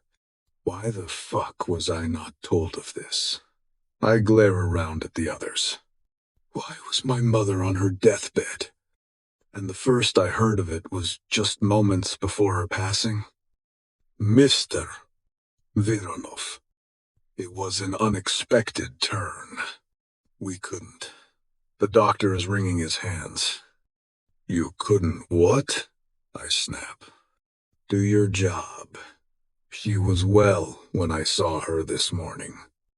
Tired but well. And even now. I point to the door behind which my mother lies cooling. Even now. She was speaking as clearly as you or me. Yet she died. How? It is common. Bakhan. The doctor stutters. We call it terminal lucidity. In the final moments, a patient can regain their mental clarity. Bisted. Bullshit, I yell. Something went wrong. Who is responsible for this? I take a step toward the doctor, who shrinks back, ducking behind Dima. Nobody is responsible. Bratan, my second in command, my friend, keeps his voice soothing. It was her time. Ugh. No, I roar. She had years ahead of her. You! I spin toward the nurse, who lets out a shriek. Where were you? Did you leave her alone? No, Bakan. I would never. I swear it. Lies. I'm looking at everyone through a red haze as the rage continues to build. And you. I bear down on the men who had been standing with Dima. She was in your care. You were responsible for her safety. At the first sign that these idiots were failing her, you should have told me. The thought of my mother being left alone in her time of need leaves me breathless with pain, a pain that leads to more fury. Because if I put her in the hands of people who abandoned her, I'm as guilty as they are. Ne Ochensal. Nobody failed her. Kirill. Dima's voice is firm. Are you in on this? Too? My fists clench. Then you will die also. All of you. Every fucking one of you. I reach to the back of my waistband, where my pistol is normally tucked. But it's not there. I dressed in such haste to get here that my shirt is barely buttoned. I rake a hand through my hair, turning on the spot as I look about, wild-eyed as if a weapon might magically materialize. Somebody's going to get hurt for this. Someone has to suffer. Kirill. Diana's voice comes to me through a fog. Kirill. It's not their fault. Her hand is on my arm, and I stare down at it. I'm so sorry, she whispers, her eyes filled with tears. I know it hurts. I know it makes no sense right now. But nobody is responsible. It was her time. Christ. I shake my head, unable to speak. My emotions a roiling storm within me. You know this is true. She presses. She runs a hand up my arm to my shoulder, squeezing gently. You know they couldn't have done anything more for her. But they did not. I stopped talking when I realized that my voice is breaking. There was nothing they could do. Tiana steps closer. Close enough for me to feel her warmth. She wasn't well. You know that. It's why you had them here. The set. I let out a pent-up breath, feeling some of the rage dissipate with it. Yes, I finally say, yes, you are right. When she reaches up to cup my cheek, I find myself pressing my face against the warmth of her palm. I'm so sorry, she whispers again. I shut my eyes for a second, then open them and stare into the soft darkness of hers. The tenderness there almost overwhelms me. It is the way of things. I say, Tiana is right. My mother's health has been failing. Of course, I've been aware of it. Her heart condition has been deteriorating even more rapidly than her mind. I just didn't want to believe it. I heave a breath. More of the anger beginning to seep from me as acceptance begins to take hold. What did she tell you about me? Tiana asks. After a long silence, still reeling, I struggle to focus on giving the right answer. She called you Moy Solnishko. I murmur, my voice thick with emotion. My little son. She cared for you. Us. Tiana's throat works as she swallows. Oh, Kirill. What's happening here? A voice intrudes. I spin around to see Zoya gliding into the room. her hair loose around her shoulders, a sheer robe swirling around her legs. Blyot. Dima steps forward, his hand raised. Mrs.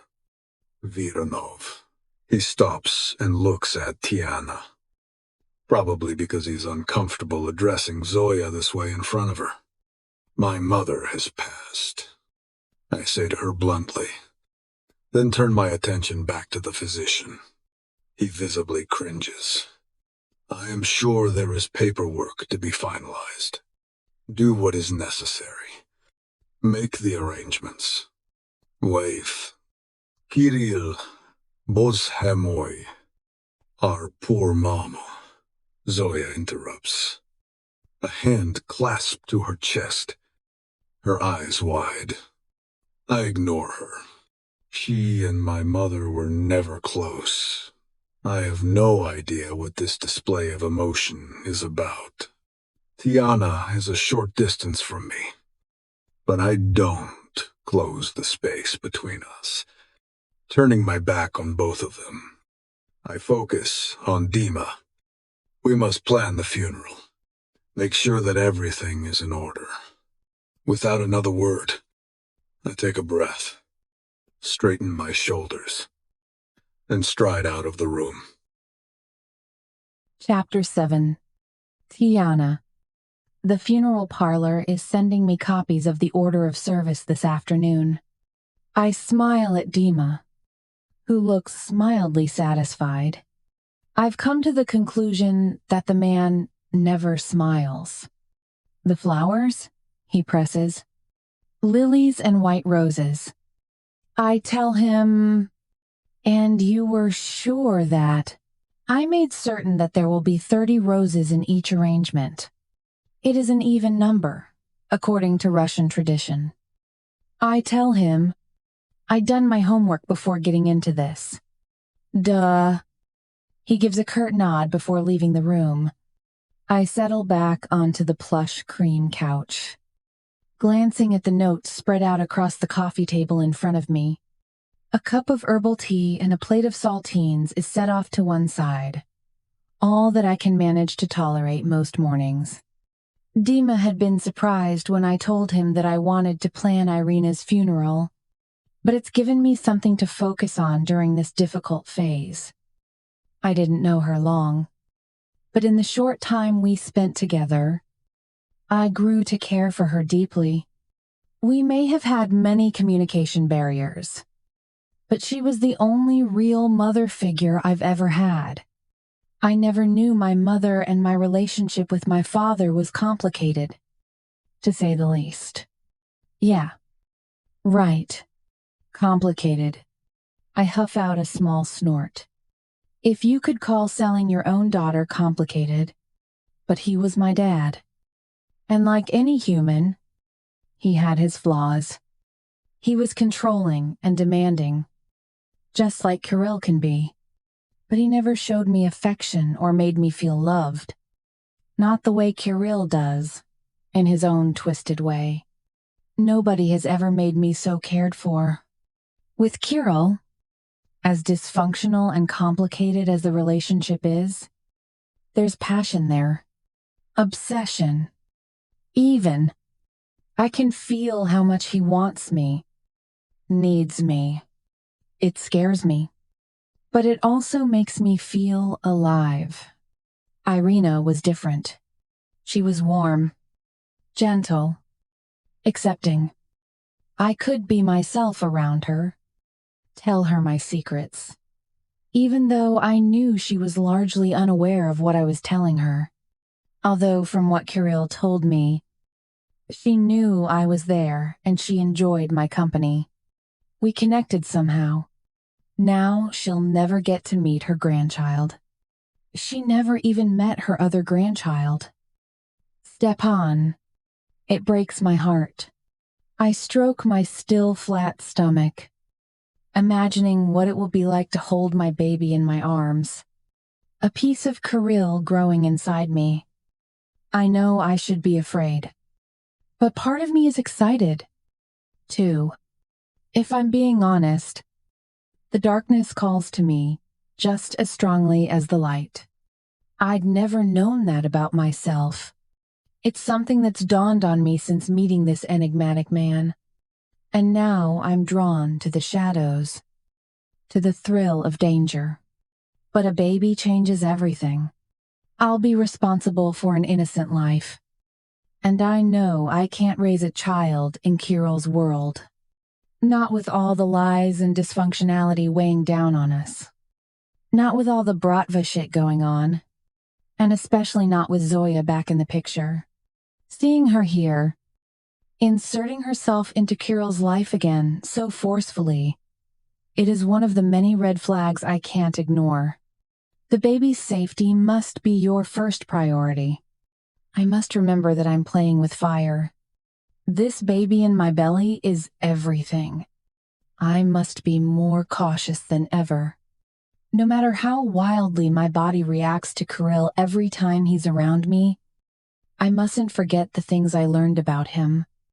His wife, the things Roxy said to me, and if I'm ever going to find a way to get away from this life, I must do it before the signs of my pregnancy start showing.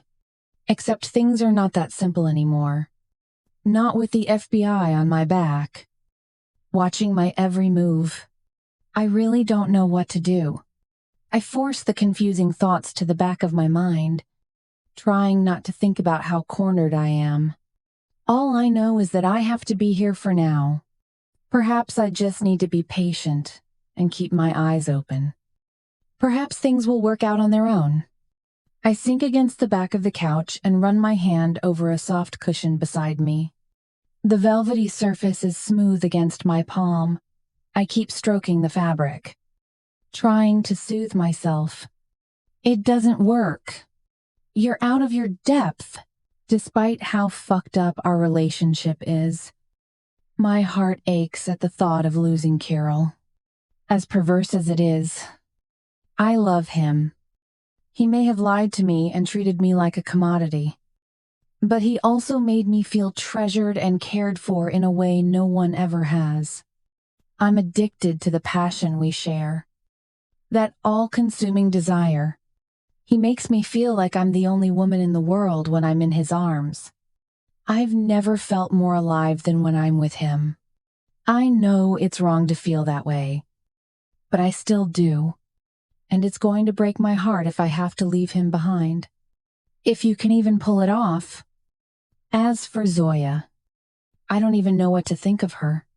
It's not just that she's beautiful. She knows Kirill in a way I never will. They speak the same language, not just Russian, but the language of power and violence.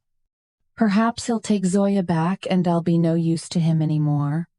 Perhaps then I can leave. Start fresh somewhere new. Somewhere safe. But how would I survive losing Kirill Vironov, the father of my child? If I ever found a way out of here, would he come looking for me? It's not something I want to think about yet. And if I'm honest, there will always be part of me that would want him to find me. As much as he scares me, I'm pulled to that darkness like a moth to a flame. I know it's fucked up, but I can't seem to pull myself out of his orbit. God. Tiana, you need to sort your head out. Girl. I rub my eyes and take in a deep breath.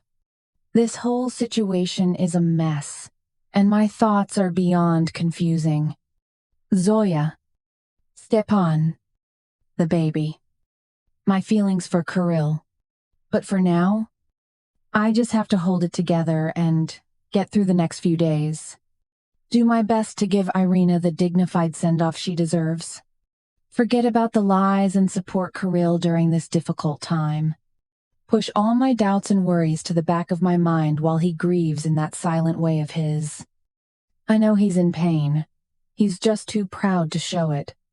Reaching for my notepad and pen, I go over the details again. The funeral will be small. Just close friends and family. Security will be a priority. After the accident that took Kirill's father and sister, he'd kept his mother's existence secret. Dima has hinted that there was a fear that the accident had been a deliberate hit. The thought of that makes my heart ache for Kirill and what he's had to live through. Stop it. T. I keep remembering that moment after Irina died, how I'd felt him soften for just a moment. I don't think I've ever seen a chink in his armor before. But that day, there was a glimpse of the sensitive soul beyond the mask. The one who exists within the hard exterior that's been tempered by years of living this life. Enough, gnawing at the end of my pen. I frown as I force myself to focus on the pages in front of me. I can't mess this up. Every detail needs to be perfect. Not for Kirill, but for Irina, pushing everything else from my mind. I turn my attention back to my notes. Unfortunately, I only get a few minutes of uninterrupted focus before the sound of heels clicking on marble makes me glance up. I freeze when I see Zoya striding into the room, looking as cool and elegant as ever. She gives me a thin smile as she settles onto the couch opposite me. Tiana. She greets me with seemingly genuine warmth. I nod in reply, trying not to let my surprise show. Thank you for what you were doing. She flicks a hand in the direction of my notebook. Planning a funeral is no small task, she says, especially for someone like Irina. How are you getting on? Her tone sounds pleasant, but there is something about it that puts me on edge. I nod slowly. I'm managing all right. Dima has been very helpful too. Zoya tilts her head. Well, I'm glad that you are the one in charge. I know my Kirill doesn't handle emotional matters easily. She gives a little laugh. Even as a young man, he would just shout and carry on to avoid feeling anything real. And when Irina died, I could hear him yelling right across the house, threatening to kill everyone. She rolls her eyes. I bristle when she says, my Kirill. But I bite my tongue. I know that was no accident, but I won't give her the satisfaction of seeing she's gotten under my skin. Yes. Well, he was clearly very upset about losing his mother. But I think he's feeling better now. I say evenly. Zoya nods, leaning back against the couch cushions. I have no doubt you were able to calm him down. Kirill has always responded well to certain feminine wiles. I have learned this myself. In fact, I have done these things myself. It is just interesting that you have figured it out so quickly. It makes me wonder what special talents you might have. And she smiles, but it doesn't reach her eyes. I feel my cheeks grow warm, but I meet her gaze steadily. I'm not about to let her intimidate me. I listen when he needs to be heard. I shrug. Nothing more. And Zoya gives a low hum as if she doesn't quite believe me. We're both silent for a moment. I resist the urge to avert my gaze. Finally, it's Zoya who breaks the silence. You know, I don't think you fully appreciate who Kirill is. Little girl. Her voice has an edge now. Little girl? I set my jaw. Is that so? She leans forward, ice blue eyes boring into mine. I have seen more than you can imagine. Tiana, the world he inhabits, the things he's capable of. Her lips are curled into a small smile, but it seems predatory. Tread carefully. Tiana, I don't think you know what you're getting yourself into. End quote. I swallow hard but keep my face neutral. Inside, my thoughts are swirling. Is she threatening me? Zoya smooths her skirt and sits back again, composed as ever. I also happen to know who your father was. Child. She arches one perfect brow. I'm getting increasingly annoyed with her condescension. But she has my attention with this new line. The business he was involved with. You don't want that getting back to Kirill now. Do you? Suddenly, fear lances through me. Does she know something about my dad that I don't?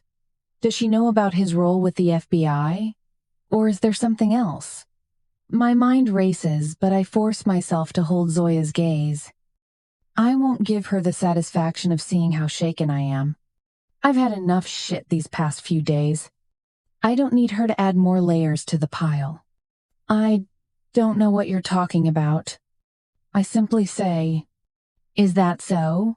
Zoya smirks. "Is your mind unclear? Perhaps it is simply the hormones talking." It's a vado is day. Hormones, my brow furrows. But of course, a woman in your condition would be flooded with them. Yes, I feel the blood drain from my face. My condition? Do I need to spell it out? Girl, she winks. We are both women. After all, we know these things. A man might miss it, but me? Not likely. She flits a meaningful look at the herb tea and dry biscuits on the coffee table. My throat has closed up at the implication. If she knows about the baby, shit. I can't think about it. If she figured it out somehow and decides to hold this over me as leverage, then I'm in much bigger trouble than I thought. Like I said, I don't know what you're talking about. I set my mouth in a grim line. After a tense moment, Zoya shrugs, then rises gracefully to her feet. But of course, her eyes remain cool. But there's a flicker of amusement in their depths. I'll let you get back to your planning. I'm sure we'll be speaking again soon. And impressed. With that, she turns and sweeps from the room, stilettos tapping sharply on the cool marble. I stare after her, pulse racing. What game is she playing here? Does she know something I don't?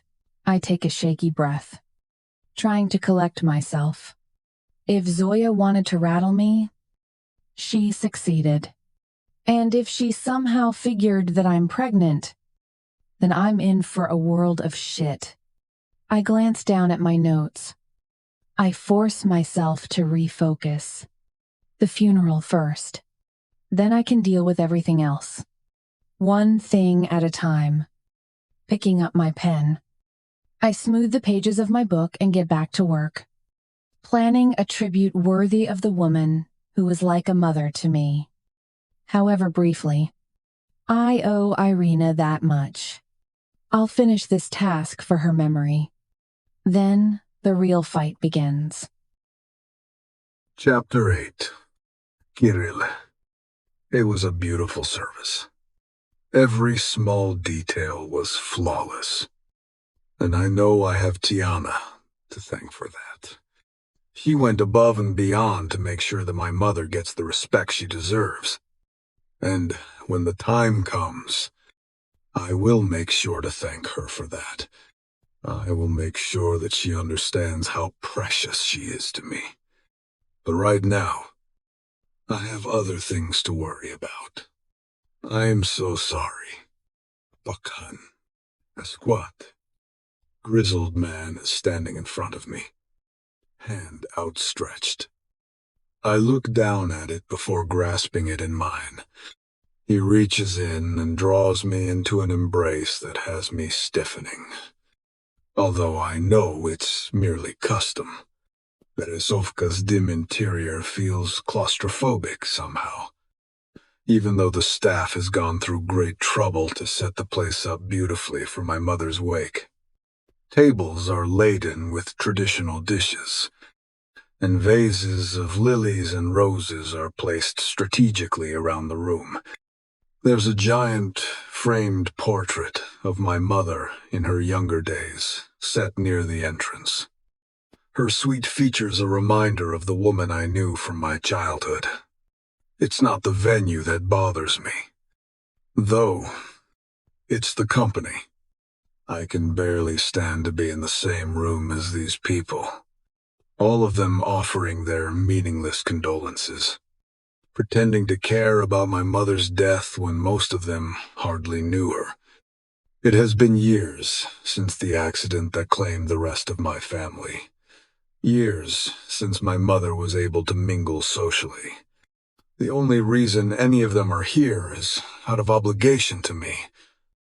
They are my inner circle, and yet, so few of them mean anything to me. For years, my mother was the only person in this world I truly cared for. The only good thing left from my childhood after my father and sister died. And now she's gone too. I feel like I may have lost the last sliver of my humanity along with her.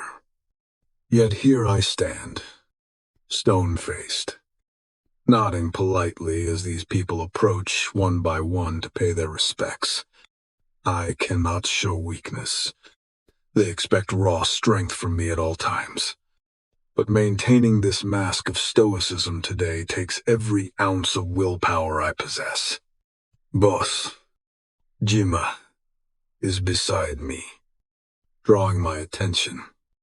And I realize that, while my mind has been drifting, several mourners have gathered around, eyeing me curiously. I'm not in the mood to speak to them. There is food, drinks. I wave a hand at them dismissively. Make yourself comfortable.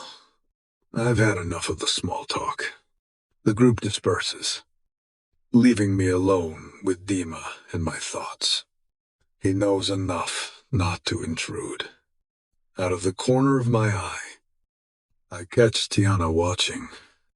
She's been a quiet, steady presence through all of this, never pushing me to open up or talk about my feelings the way so many women would. She simply understands what I need, her company and her silence. As one of my captains steps forward to offer his condolences, I feel my composure beginning to crack. I don't know why it's hitting me so hard in this moment, but I need to get out of here before I snap. As if fate has decided to throw more on my plate. Yet another voice intrudes into my thoughts. Tiana Gaverina descent send-off. Milaya Moya. Zoya has appeared at my side. I shoot a look at her, even though it is a funeral.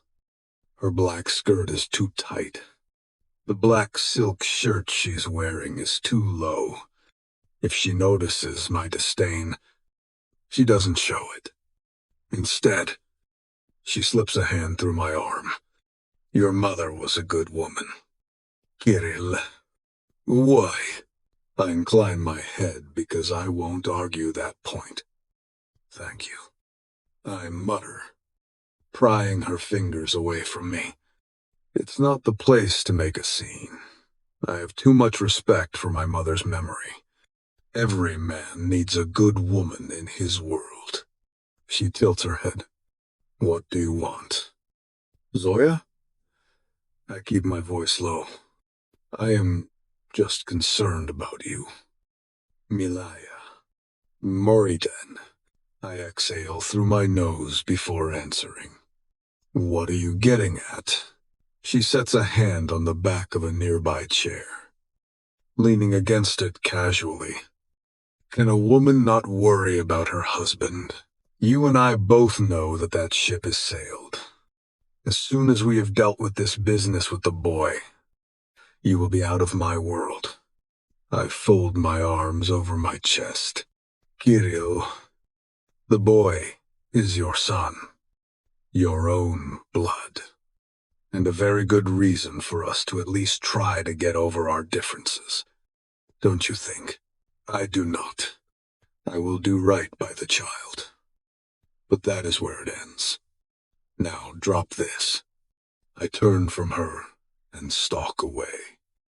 It's just like Zoya to pick a time like this to further her own agenda, a time when I wouldn't openly rebuke her in front of my mother's mourners. The nerve of it makes my blood boil. Glancing around the room, I feel the walls closing in on me. I have to get out of here. Tiana must sense it, too, because she glides through the crowd, moving close, then murmurs, "Are you okay?" I glance down at her, taking in the tasteful gray wraparound dress that swirls around her knees above low-heeled black shoes. Even though she's years younger than Zoya, there's a mature elegance to her that belies her youth. "Kirill," she presses. I'm about to say no when I get an idea. Taking her hand, I lead her swiftly from the dining area without a word.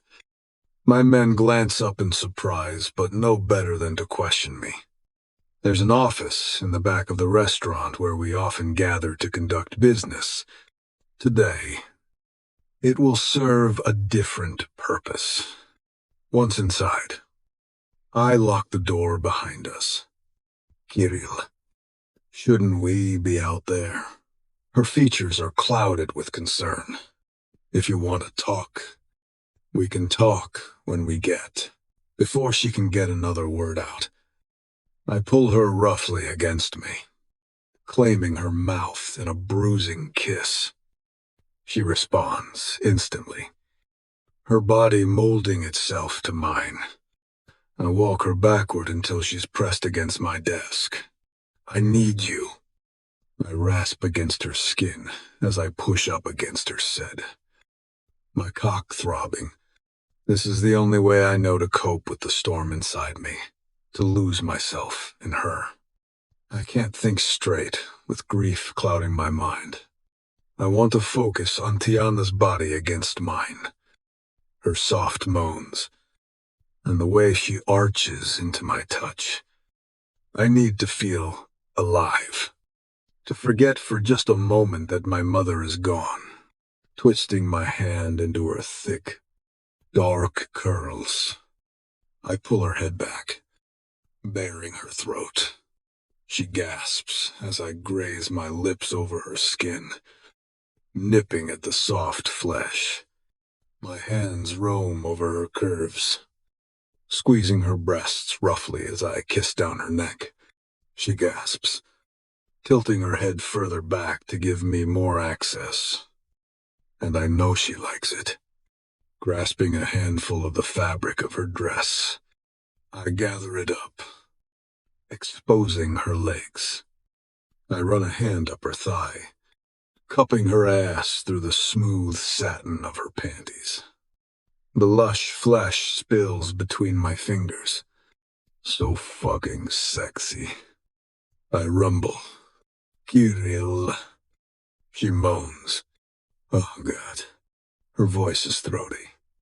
I reach between her thighs, finding her wet and ready for me. "You're soaking." I growl in her ear before sliding a finger inside of her. She moans, rocking against my hand, dripping onto my palm. "Touch me," I tell her gruffly, reaching down. She hurriedly unbuckles my belt, freeing me from my trousers. My cock is hard before her fingers even tighten around me. Like this. Her eyes meet mine. Her voice husky. "Fuck. Yes. Like that, Bitichka." I growl, thrusting into her hand, my hips bucking as she pumps me in a steady rhythm. Her touch is electric, sending shivers down my spine. I can't remember the last time I felt this desperate, this out of control.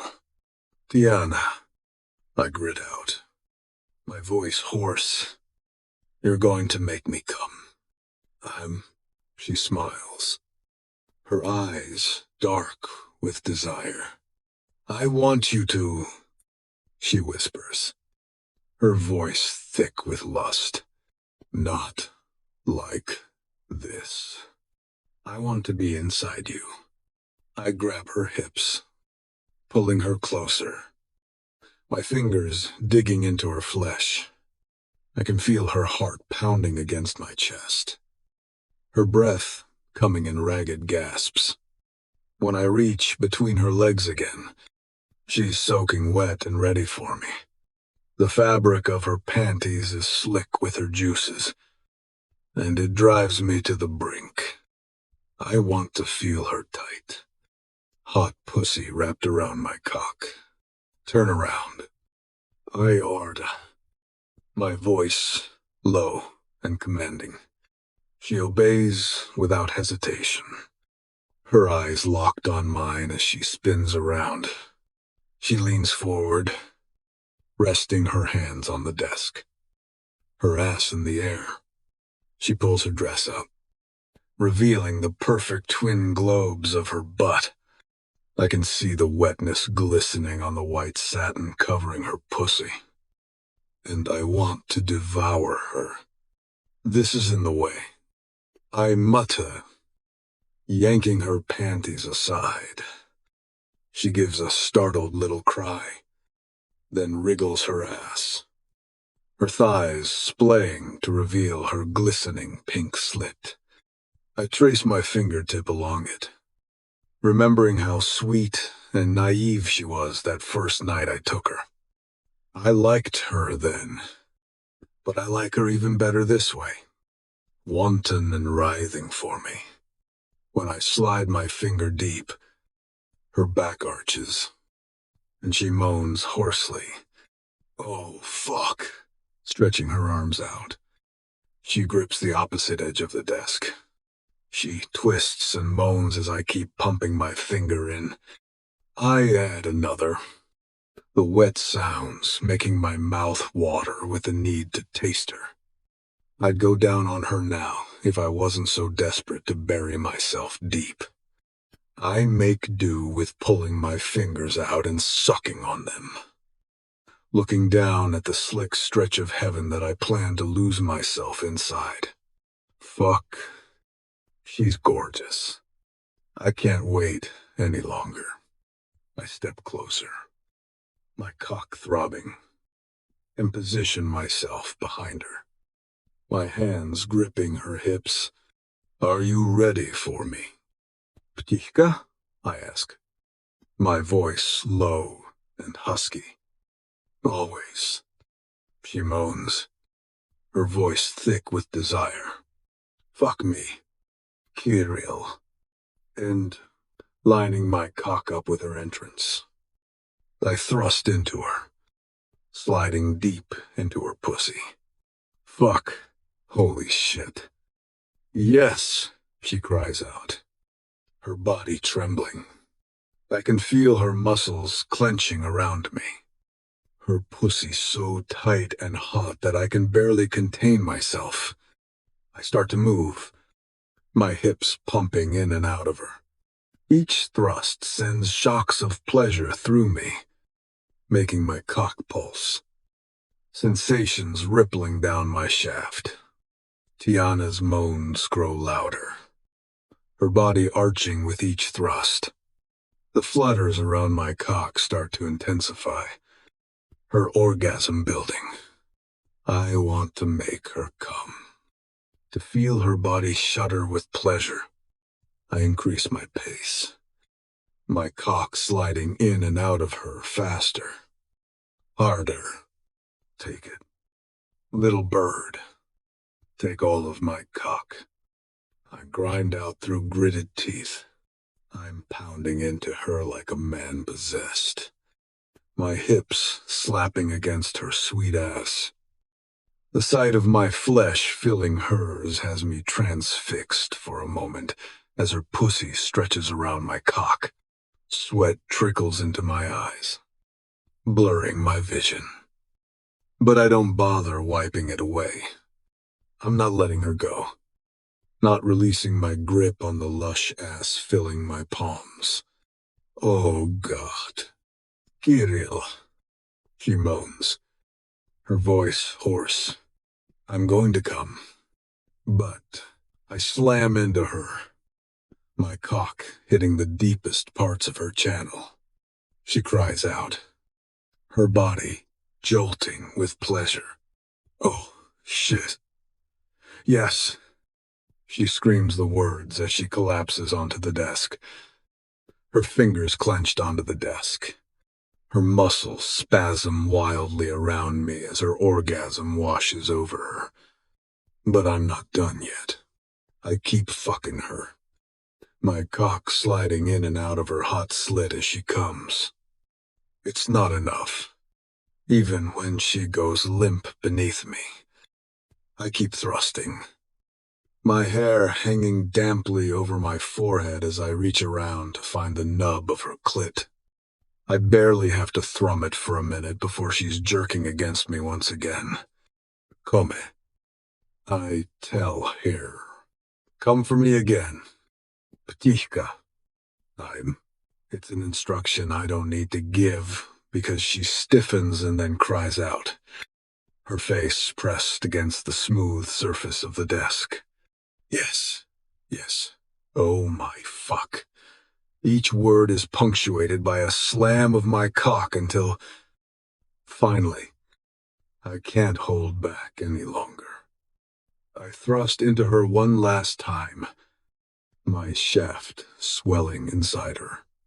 I groan, my body shuddering as I come, my semen spilling deep within her.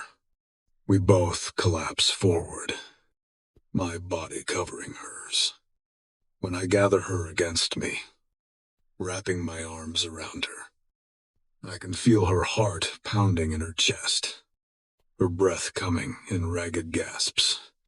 We stay like that for a few moments, our bodies still joined, our hearts beating in sync. Finally, I pull out of her with a wet sound, my cock glistening with our combined fluids.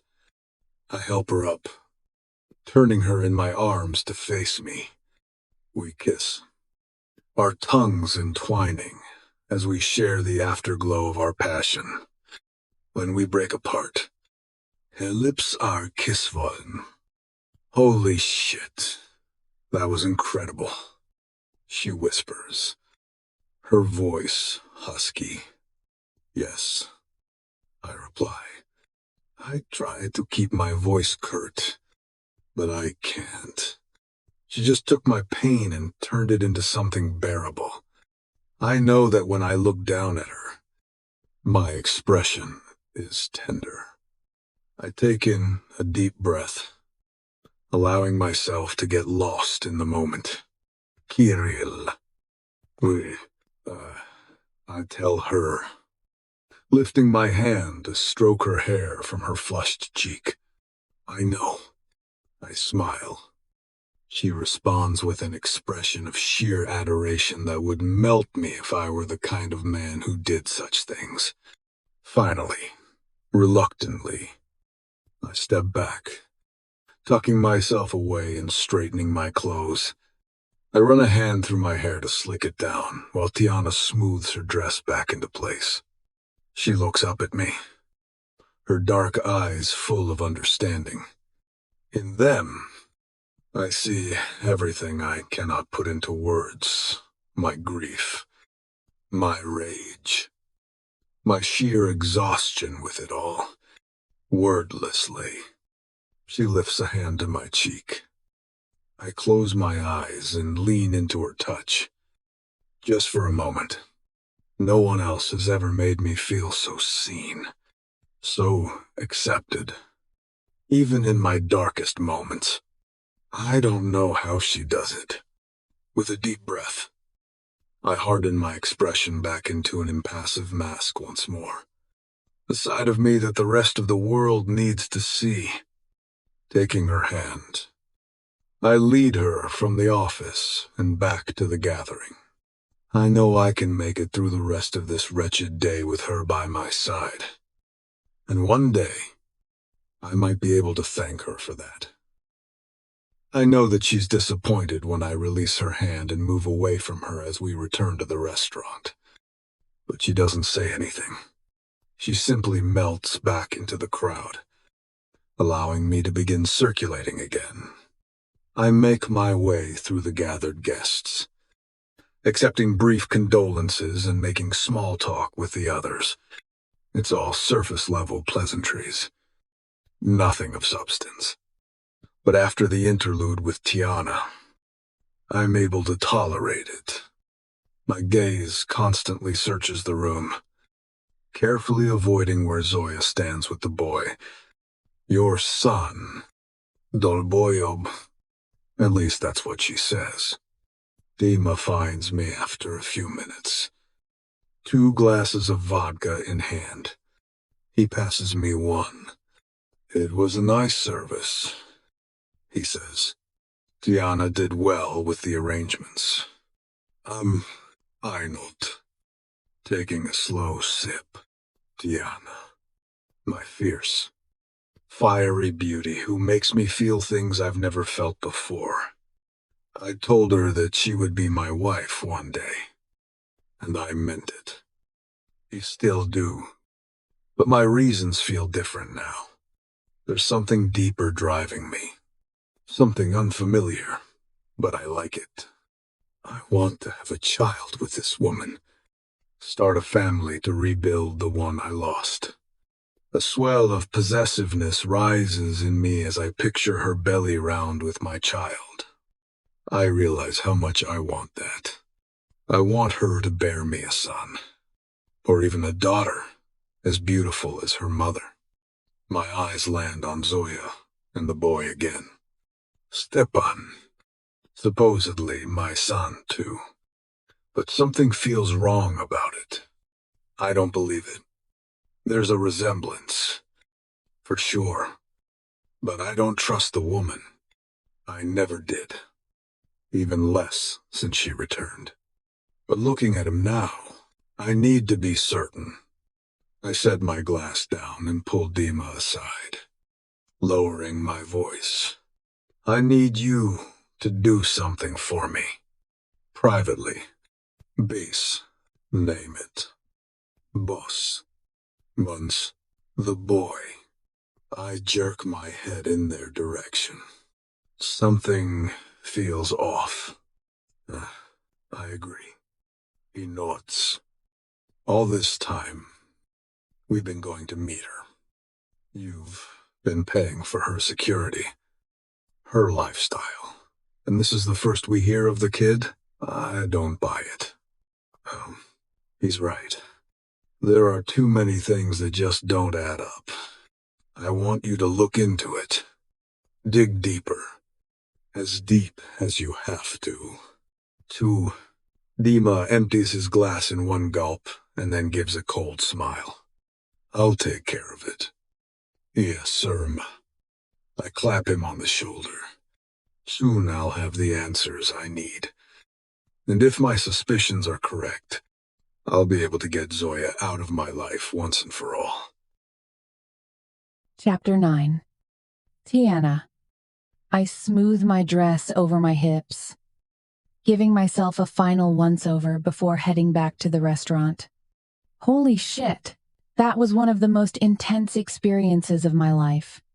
As I smooth away unruly stray hairs and try not to lick my lips in an overtly suggestive way, I ponder my predicament.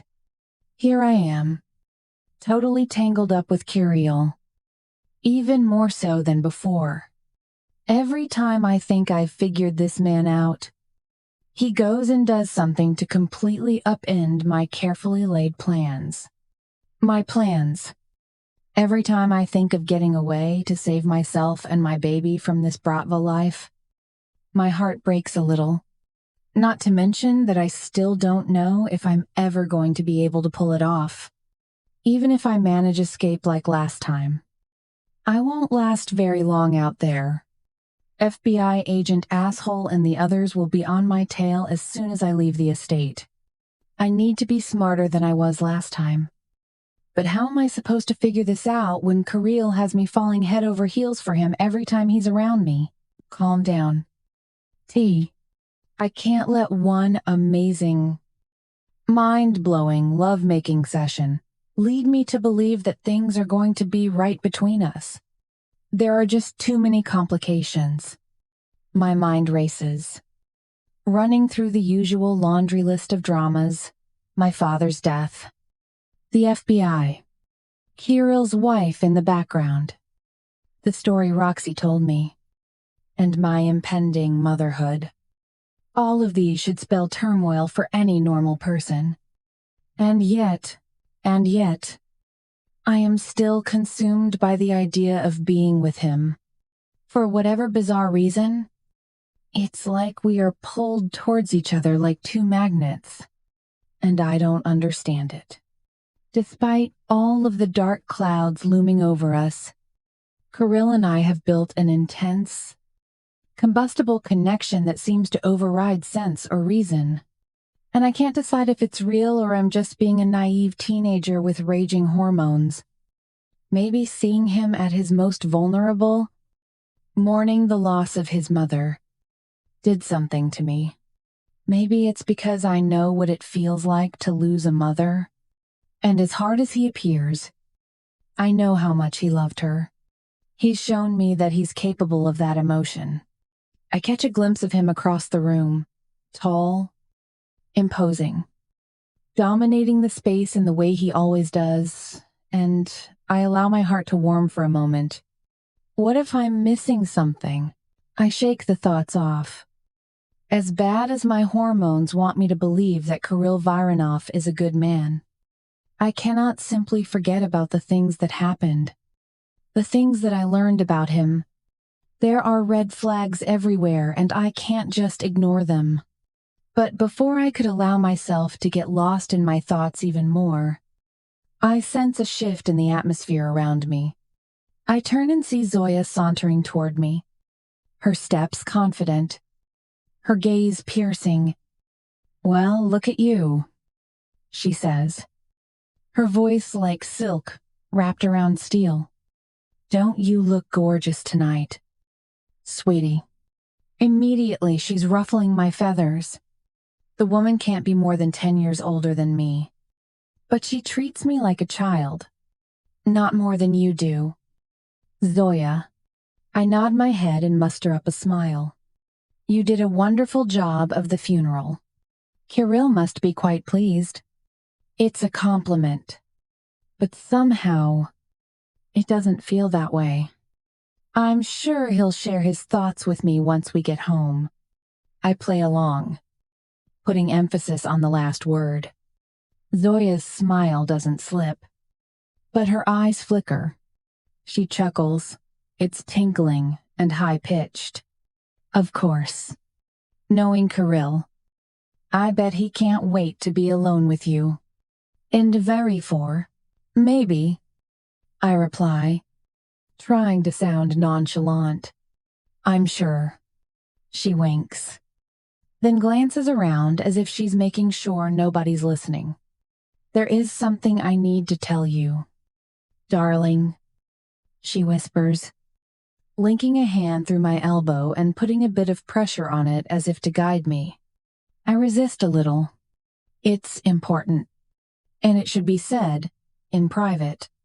She tilts her head, not moving her hand. "Make it quick." "Zoya." I purse my lips. You know, I can't stay out of Kirill's sight for very long. "Is Dawn dead?" She gives a small snort as I allow her to lead me to a quiet corner of the room. There's an exit door there that I hadn't noticed before. She looks around us and then pushes it open.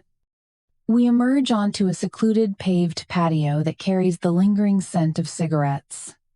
I find it odd that the restaurant would have a smoking zone when nobody inside seems to care about the dangers of nicotine. I'm sure they're more worried about lead poisoning, in the form of bullets. With all the smokers inside, it's unlikely we'll be interrupted. "Look, Tiana." Zoya turns to face me, her features shadowed in the dim light. "I know what's going on between you and Kirill, and I'm in no position to object to it. But there's something you should know. Something Carol will never tell you. She leaves the sentence hanging. And what would that be? I ask, turning to face her. I'll keep it short. She heaves a sigh, as if mulling something over. And somehow, I feel like it's all for show. You see, information is the best currency, which is why I kept myself busy while I was in hiding. A woman in my situation needs insurance. Who knows when Kirill might change his mind about keeping me safe? You understand? Right. I fold my arms over my chest. What does that have to do with me? More than you think. I learned a lot about Kirill's business during that time. And your name, well, let's just say that it came up a few times. Really after. My name? I tilt my head, wondering where she's going with this. Well, your father's name. Avance. I'm afraid he wasn't who you think he was. Dear, I do weigh. If you're going to tell me that my father was involved in dirty deals, it's not news to me. It's you must day. Of course not. You're a smart girl. But how much do you know about his relationship with Kirill? My father worked for his family. I have now. That's right. But their relationship goes way back. Darling, longer than you realize. In a befriend. I want to tell her that I'm not her darling.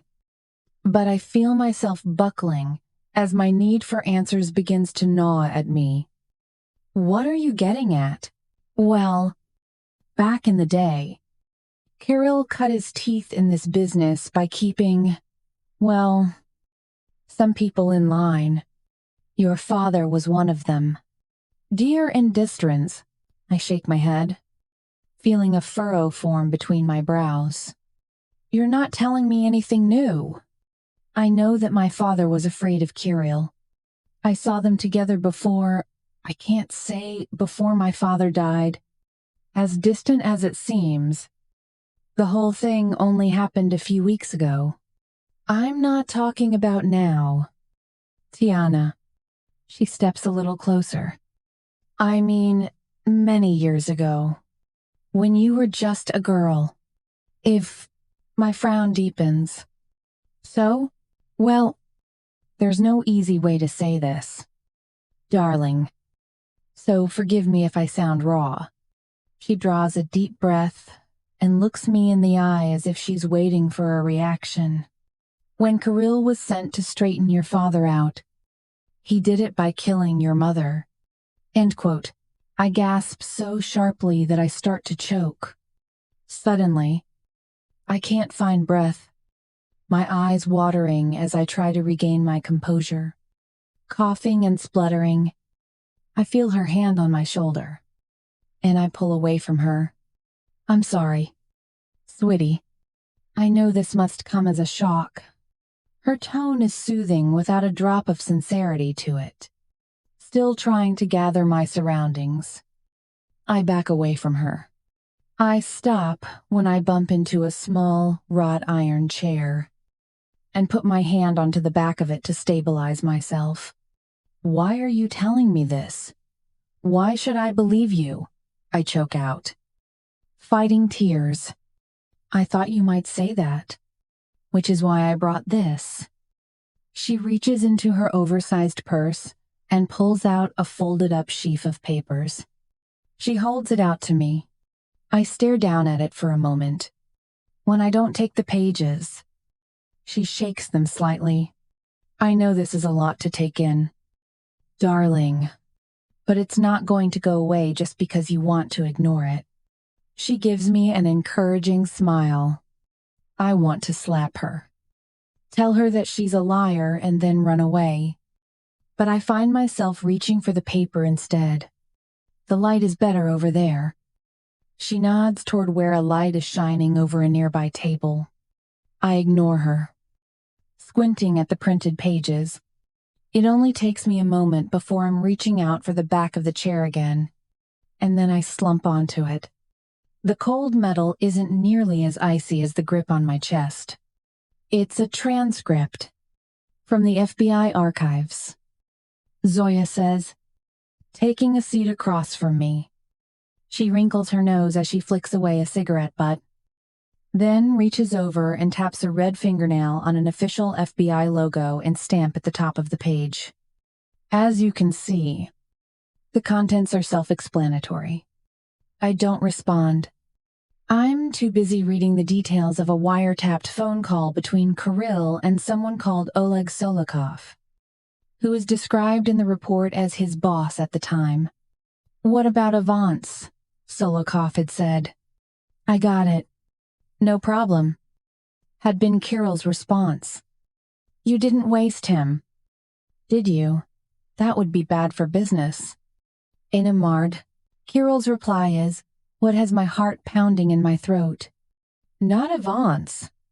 I focused on the wife. She's been taken care of. 8. I realize that I'm fighting for breath. And I try to pull myself together. There's no way I'm going to have a panic attack in front of Zoya. But my entire body is shaking as I try to take in everything that's laid out in front of me. My eyes continue moving down the page until the words start to blur. I glance again at the top where the logo and the stamp are. Federal Bureau of Investigation. It reads, when I feel like I've seen enough, I fold the pages and set them on the table in front of me. How did you get this? My voice comes out as a breathless whisper as I glare at the woman sitting across from me. That is not important. End quote. It is to me. Tell me where you found this information. Look. She lifts a hand. I've already told you more than what's safe. And more than what's safe? I narrow my eyes. Is that a threat? It is to me, she sneers. All I am saying is that you are walking on dangerous territory. Tiana, as long as you're in Kirill's world, your life and everyone that's important to you is in danger. I rub my eyes, still trying to process everything I just learned. How do I know it's not fake? I want proof. I want some sort of assurance that this is all real. Zoya gives a little laugh. You really want to think the best of him, don't you? She shrugs. No matter if you cannot see sense, at least I can leave here knowing I did my best. End quote. Your best? I give a humorless laugh. To do what? Get rid of me so you can try your luck with Kirill? I don't need luck for that. Girl, she snaps, giving me a villainous glance. I'm his wife. To remember? And you're someone he bought at an auction. Glupaya devshonka. And then why show me? My voice is shaking. I can't help it. What I've just learned has shaken me to my core. Let's just say, what would you Americans call it? Girl code? She winks. You want me to believe you're looking out for me? I scoff.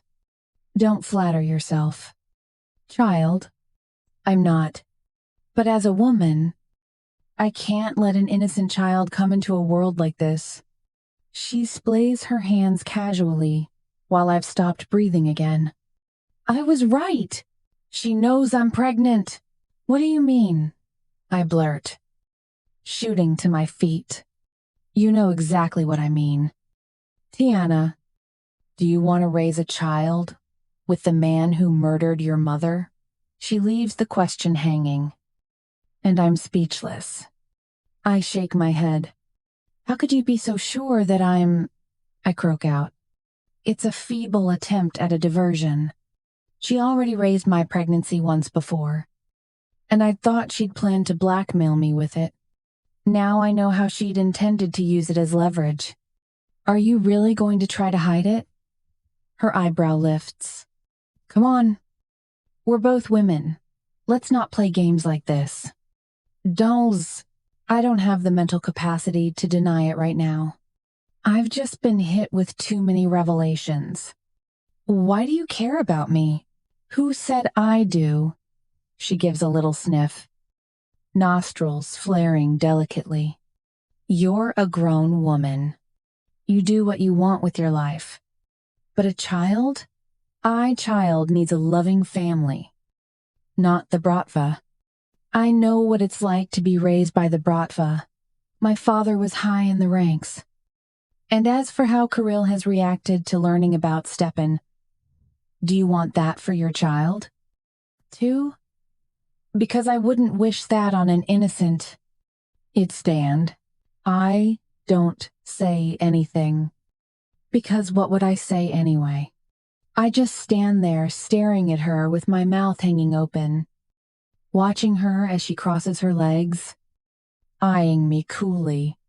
I have no words. Jesus Christ. Tay, what have you done to deserve all this? I glance back down at the papers. They seem legit. Not that I know much about such things.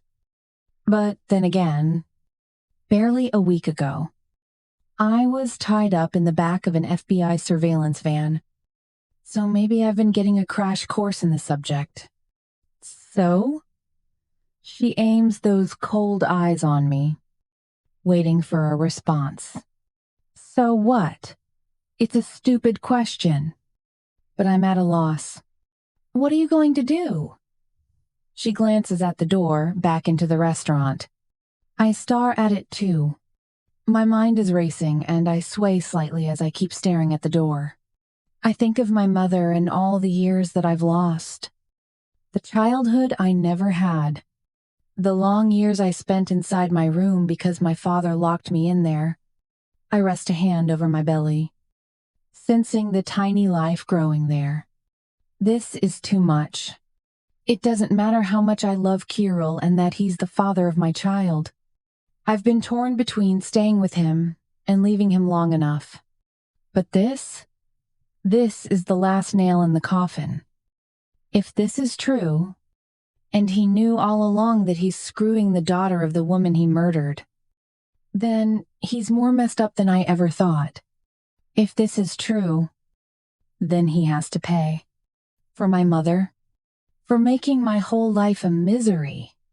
Without another look at where Zoya is still sitting at the table, I stand on my feet and stride across the patio to where the paving meets the garden. Beyond it, the restaurant's back exit glows through the evening gloom. It's quiet out here now, with everyone inside. So I walk away from Zoya, head toward the exit, and while nobody is watching, I run. Chapter 10. Kirill. I skim an eye over the gathered mourners, finally feeling like I can handle the overload this day has brought. Losing my mother has been one of the most difficult things I had to endure. Yet being with Tiana helped me clear my head. That woman is a drug, and I can't get enough of her. But that doesn't mean I can just forget about all the shit that's hanging over me. I know my mind isn't going to rest until I find out what the fuck is going on with my ex-wife. I have a feeling that somehow she is connected to the shitstorm is going on with Tiana's father and that motherfucker Petrov. I know she's up to something. I can feel it in my bones. And somehow I feel like she's using the child as leverage. Stepan. I feel for the boy. But, for whatever reason, I don't have a connection with him. It's not that I've missed his childhood till now. Something is off, and I can't put my finger on it. Perhaps if Dima gets proof that he's actually my son, I'll feel different about him.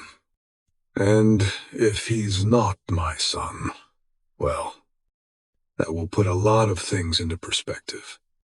I'll cut the ties with Zoya and get her claws out of my world once and for all. Then, I'll be able to focus on the rest of my life with Tiana, the woman my mother chose for me. The thought makes me want to smile. even though her mind was compromised. My mother never lost her true nature. She'd always been astute, a keen judge of human nature. If she believed that Tiana was special, that's good enough for me. As I think of her, I scan the restaurant, realizing I don't see her anywhere, casting occasional glances toward the service area and the restroom over the next few minutes. I start to grow concerned when she doesn't emerge from either. She's not in the restaurant, and she's not in either of those areas. I look around again, trying to catch sight of a wave of dark hair, the curve of her cheek, the familiar features that have become etched in my mind. Where the fuck is she? Have you seen Tiana? I frown at Dima, who's still hovering nearby. He shakes his head. Not for a while, boss. And aghast. How long is a while? I narrow my eyes on him. He shrugs. 25, 30 minutes. I don't think I've noticed her in that time either. Half an hour. Bliat. Check with the others. See if anyone else has caught sight of her. I tell Dima, without question. He melts away into the crowd while I make a quick check of the adjoining rooms, including the office we'd just been in. No sign of her. She's nowhere to be found. When I turn around to see Dima back beside me, his expression tells me all I need to know. Nothing. Boss. None of them seems to know where she's gone to. That, if you can, of the graded. How? I snap. They were supposed to be watching her. She was with you. Boss. I run a hand through my hair, realizing he's right. I'd probably been the last one with her, and if they'd seen her with me, they'd assume that I had things under control. Except nothing is under control. She's not here. A knot of worry starts forming in my gut. It doesn't improve when Zoya cruises up, eyeing us curiously. Anything wrong? Kirill? As usual. She has no qualms about interfering in my business. Have you seen Tiana? I ask abruptly. Tiana. Zoya flicks an imaginary piece of lint off the low-cut neckline of her shirt. Your little bird has flown the coop, she says airily, sidling up closer to me. She did what? I snap, ignoring the fact that I'm drawing stares from those in the gathering as my voice rises and I grow increasingly agitated. She left. Didn't tell me where, and I didn't ask. Zoya examines her nails nonchalantly. And you're only telling me now. Rage bubbles up inside me. I resist the urge to grab her by the throat. Instead, I snarl. What did you do? Me? I didn't do anything. Zoya shrugs. I told her it's not a good idea. But she told me not to worry. What was I supposed to do? She's an adult. Right? My hands clench into fists. This is not the first time this happens. She escaped me once, and I allowed it to happen again. But why would she try to flee now, especially after what we just had together? I'm pretty sure we shared a moment back then. Not to mention that she knows exactly how dangerous it is for her out there. Unless Zoya is involved in this somehow. Chush Sobakia, you're lying, I tell Zoya. Why would I lie to you, Malaya? Zoya shrugs. Iglore at her. I know her well enough to tell when she's up to something. And a flicker in her eyes is enough to tell me that she's behind Tiana's disappearance. Bliat, the bitch is up to something. But I don't have time to deal with her manipulative bullshit right now. Dima, get a team together. I bark. We need to find Tiana. Vu, I don't understand what the big fuss is. Zoya interjects. She's a big girl. I'm sure she can take care of herself. First, not against fucking Petrov. She can't. Shut up. I pause and give her a look that speaks more than 1,000 words. She blinks back at me through long lashes. Our expression pure innocence. Classic Zoya. She's behind this. That much is clear. You stay here. I aim daggers at her with my eyes. We will talk about this when I get back. Like, before she can say anything. I turn to face Dima. Get 2 of the men to keep an eye on her. I glance over to where Zoya is standing. Make sure they follow her everywhere. Even if she's taking a shit. I want to know her every move. Do not let her out of sight. Do you understand? Got it.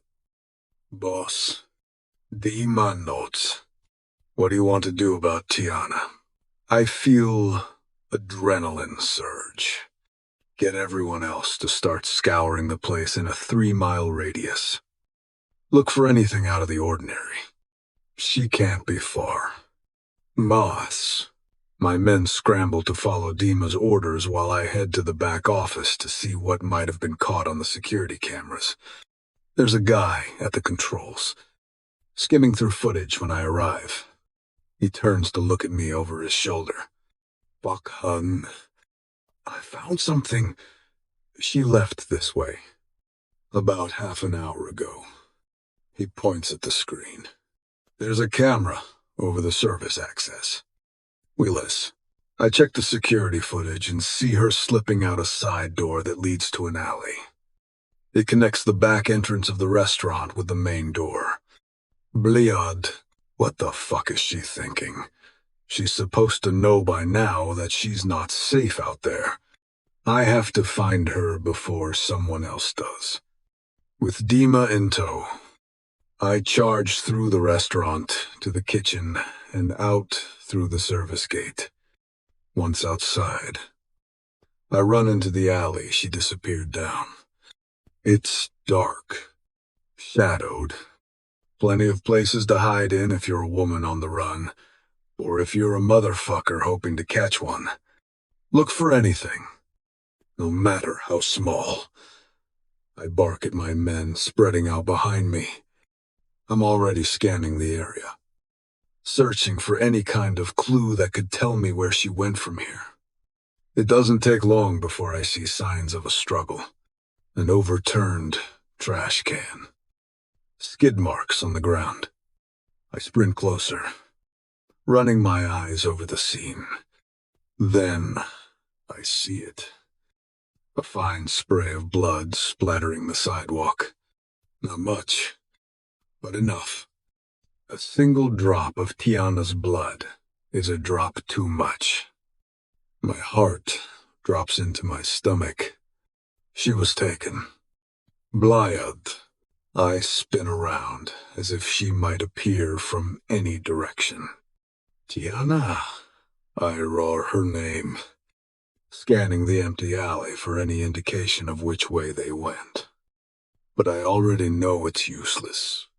The blood on the sidewalk already started to clot, which means it's been there for at least 10 minutes. Pizdech nahui Bliad.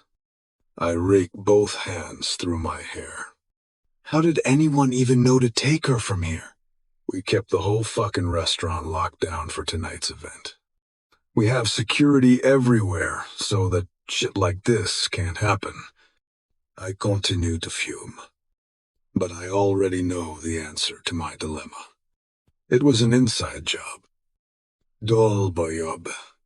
Someone who knew about tonight's event sold us out. There is no other explanation. And I know exactly who that someone is. She gave herself away the moment I looked into her eyes. Fucking Zoya. Rage courses through my veins. And I want to break something. And that will be Zoya's neck as soon as I get back here. But there's no time for that when every second counts. I must find Tiana. Because the worst thing about this isn't the fact that Zoya sold me out. It's who she sold me out to. There is only one man who has the resources to pull this off. And that man is very angry at me right now for killing his nephew, Petro.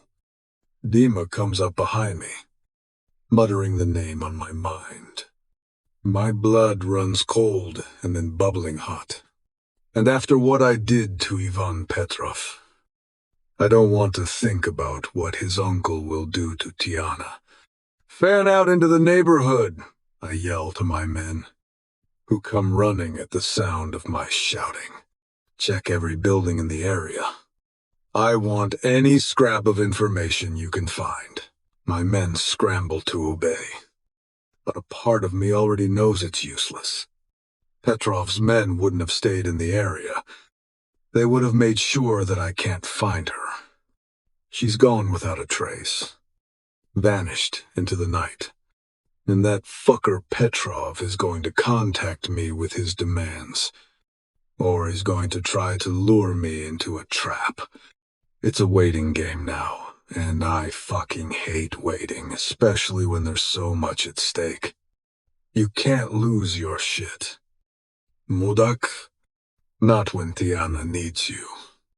I clench my fists, willing myself to stay in control. I take several seconds to slow my breath until Dima reappears. Boss. Led. I turn to look at him. His expression isn't just grim. It's filled with dread. One of the men found this. He holds up something, peering at it in the darkness. Glare at the white-framed image in Dima's hand, and I feel my heart stop. It's a Polaroid of Tiana, unconscious and bound in the back of a van. Written across it in bold red letters are the words, "She's with us now." Wrote. Chapter 11. Tiana. I wake up groggy. My head is pounding and my vision is as blurry as one's vision can get. The first thing I'm aware of is the smell of diesel, apart from the violent throbbing in my head. Holy freaking shit. What happened?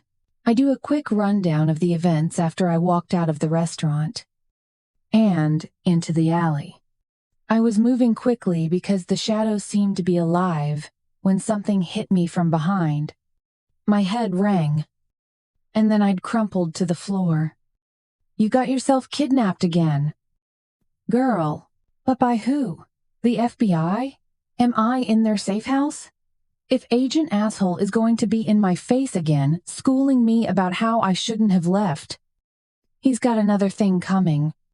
Except it doesn't seem like them to take me by force. They'd grabbed me last time, but there'd been nothing rough about it. This time, I was hit. And I must have been hit really hard because my head is still swimming and throbbing. The stabbing pain behind my eyes is making my stomach roil. Then I hear the sound of men laughing and talking in a language I don't understand. I recognize it. Though, I try to sit up, but my body feels heavy and unresponsive. I'm on my back, staring up into the metal girders of a high ceiling. Damn it. Girl, what did you get yourself into this time?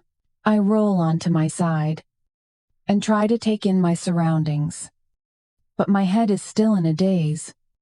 The floor I'm lying on is bare concrete, and the walls of the space are covered with a metal sheeting, almost empty, aside from some racking, shelving, and a stack of crates to one side with letters stenciled onto them.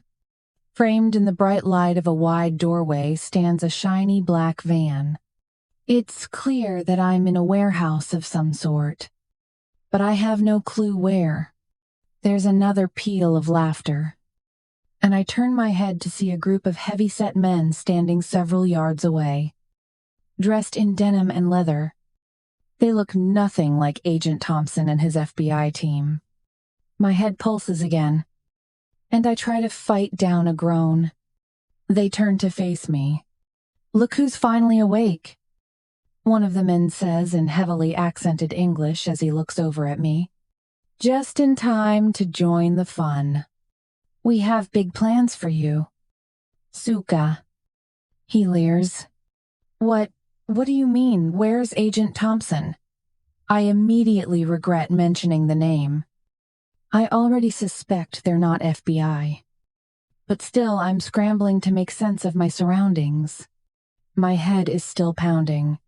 I don't know what they hit me with, but it feels like I was kicked by a donkey. "Agent Thompson?" The man looks around at the others. "Eta suka dumayet. Chiteo mai politsiskai." There's more laughter, and there's no doubt in my mind that it's at my expense. "You think we're cops?" "Bitch." I don't know. I scramble stupidly for words, my head still pounding. A part of me is still clinging to the hope that these guys are undercover operatives, even though it's painfully clear that they're not. "Don't be an idiot. Tiana, these guys are not here to help you." As if to confirm my suspicion, the men speak another string of Russian, then laugh again. I feel a cold knot of fear blossoming in my stomach. "Let me be very clear. Suka," he says, grinning. It's not a friendly expression. "You're here as bait. Play along, and you just might survive." "Dinanavive. Bait?" I repeat, my heart starting to pound in my chest. "What are you talking about? What do you think? To set a trap for Kirill Vironov?" The man says, his grin turning into a sneer. "And what better way to draw him out of his fucking cave than by kidnapping his pregnant woman?" No. I feel a wave of nausea wash over me as it all sinks in. My suspicion has been confirmed. They're members of a rival gang, and they've kidnapped me to lure Kirill out to them. And worst of all, they know I'm pregnant. How the hell do they know I'm pregnant? I swallow hard, but refuse to say anything. I know it would be useless. I could beg all I want. These are not guys I'm going to reason with. But it takes every ounce of my will to fight down the surge of panic creeping up my spine. I have to find a way to get out of here. The first thought that comes to mind is that Kirill will come for me. That's what they want. After all. But that also means they will be prepared for him. He'd be putting himself in danger, just as they're planning. I can't just lie here. I try to stand up, but my legs give out beneath me, and I collapse back onto the floor. The men exchange words, then one of them strides over, leans down, and grabs my arm, pulling me to my feet. "Time to move. Devoshka, let's find out what you have to say about that fucker Vironov." He smirks as he binds my wrists behind me with an efficiency that speaks of years, if not decades of experience. I don't know anything about Vironov. I stammer, my mind racing. He doesn't tell me anything about his business. I try to fight back, but my body is too weak, and my mind is still foggy from whatever they used to knock me out. Besides, even if I wasn't reeling from what I've been through, I'd be no match for these guys. They're ruthless brutes. It's clear that they wouldn't think twice about killing me if it suited them. Too disheartened to keep fighting, I finally give in as they haul me toward a door at the far side of the warehouse. Several of the men hang back while the two who'd initially spoken to me take over. Unwillingly. I'm dragged out of the warehouse and thrown into the trunk of another vehicle. Once I'm out in the open, I put up another futile fight. "Help! Help me!" I scream, praying that someone might hear me. Tiki. "Suka, shut the fuck up," one of the guys snarls. My efforts only earn me a cuff to the head before something is stuffed into my mouth and bound in place. Then the trunk is slammed shut, and an engine roars to life as the car begins to move. I curl into a fetal position on my side, my tightly bound wrists screaming in protest. It's okay, baby. We will be okay. Panic claws at my chest. But I can't afford to give up. It's not just my life on the line anymore. I steel myself, forcing myself not to give in to hopelessness, trying to focus on anything but the fear and pain. With the way my mind is still swirling with confusion, it's not too difficult, desperate for any form of comfort. I tug at the stray tendrils that are all I have left of my mother, fuzzy moments I've clung to. I think back to one of the few memories I have of her. It was one of the last times as a child that I felt like I was truly cared about by someone. I was maybe 4 or 5 years old, and my mother had taken me to the park. We were sitting on a bench, watching the other kids play, when she turned to me and smiled. "You know, Tiana," she said, "you're going to be someone very special one day. You're so smart and strong and beautiful. You can do anything you set your mind to." Window. I swallow a lump in my throat. I remember feeling so loved and protected in that moment. Like nothing in the world could ever hurt me as long as I had my mother by my side. But then she was gone, and I was left alone with a father who didn't care about me and a world that seemed determined to break me. It's breaking me now. At least, it felt that way until I met Kirill. Sure, he doesn't love like a normal person, but he's more obsessed with me than anyone ever has been and probably ever will be again. However long that might be. And even though I know I shouldn't, I can't help but feel love for him. But he killed her. He was the one who took it all away. My mother. My childhood. It's all his fault. I should hate him for that. And I do. I put the thought out of my mind, forcing myself to focus on the present. Wherever they take me, it can't be far off, because it feels like mere minutes before we're slowing down again. I hear people getting out of the car. Then the trunk is flung open, and I'm being yanked out. When I kick out and try to poke someone's eyes out with my heels, the bigger of the two hefts me up and slings me over his shoulder like a sack of potatoes. I'm ridiculously outmatched. They carry me across a deserted parking bay to a squat red brick building. I still have no idea where we are. And I wonder how they expect Kirill to track us down after this convoluted maze they've brought me through. Although they will probably just give him the coordinates, tell him to come alone, and then shoot him down on sight. Shit! I should hate Kirill for everything he's done. But somehow, I don't. A part of me that tells me that there's more to the story Zoya told me about him killing my mother. Or maybe that's just what you want to believe. You lovesick idiot. We reach the door of the building, and it swings open. "Privet," someone mutters. "She's the one? Duh." The man carrying me says, shifting my weight on his shoulder. I hold myself stiffly, feeling every jolt and jar against my belly and cringing at the thought of what this might be doing to my baby. The men exchange a few more words, and then we're on the move again. I'm taken down a hallway, catching glimpses of bare walls before stopping at yet another door. The bigger of the two pushes it open, And then I'm roughly set on my feet, in a small, dimly lit room. Fear has me trembling as I take in the interior. A site office, perhaps, with a metal desk shoved in one corner and a chair beside it. I flinch as I'm pushed toward it, then pushed down onto the seat. "Don't hurt me," I blurt, knowing it's a foolish request.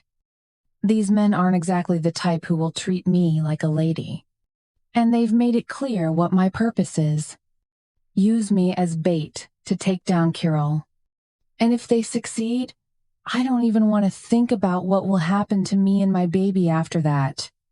You'll no longer be of use to them. As they tie me to the chair, I close my eyes and think of Kirill. I can't help but wonder if Zoya was telling me the truth about him being my mother's murderer. There's something about the whole story that just doesn't add up. Why is it that the realization that dawns on me is like another donkey kick? Except this time, it's in the gut. Zoya, besides Roxy and me, Zoya is the only one who knows I'm pregnant. And now, my captors know it too. Which means, Zoya sold you out to them. You idiot! She convinced you to leave the restaurant by telling you that Kirill murdered your mom. That's what got you kidnapped. My mouth almost drops open. If this is true, it means the transcript Zoya showed me back at the restaurant can easily be a fake. Maybe Kirill is innocent.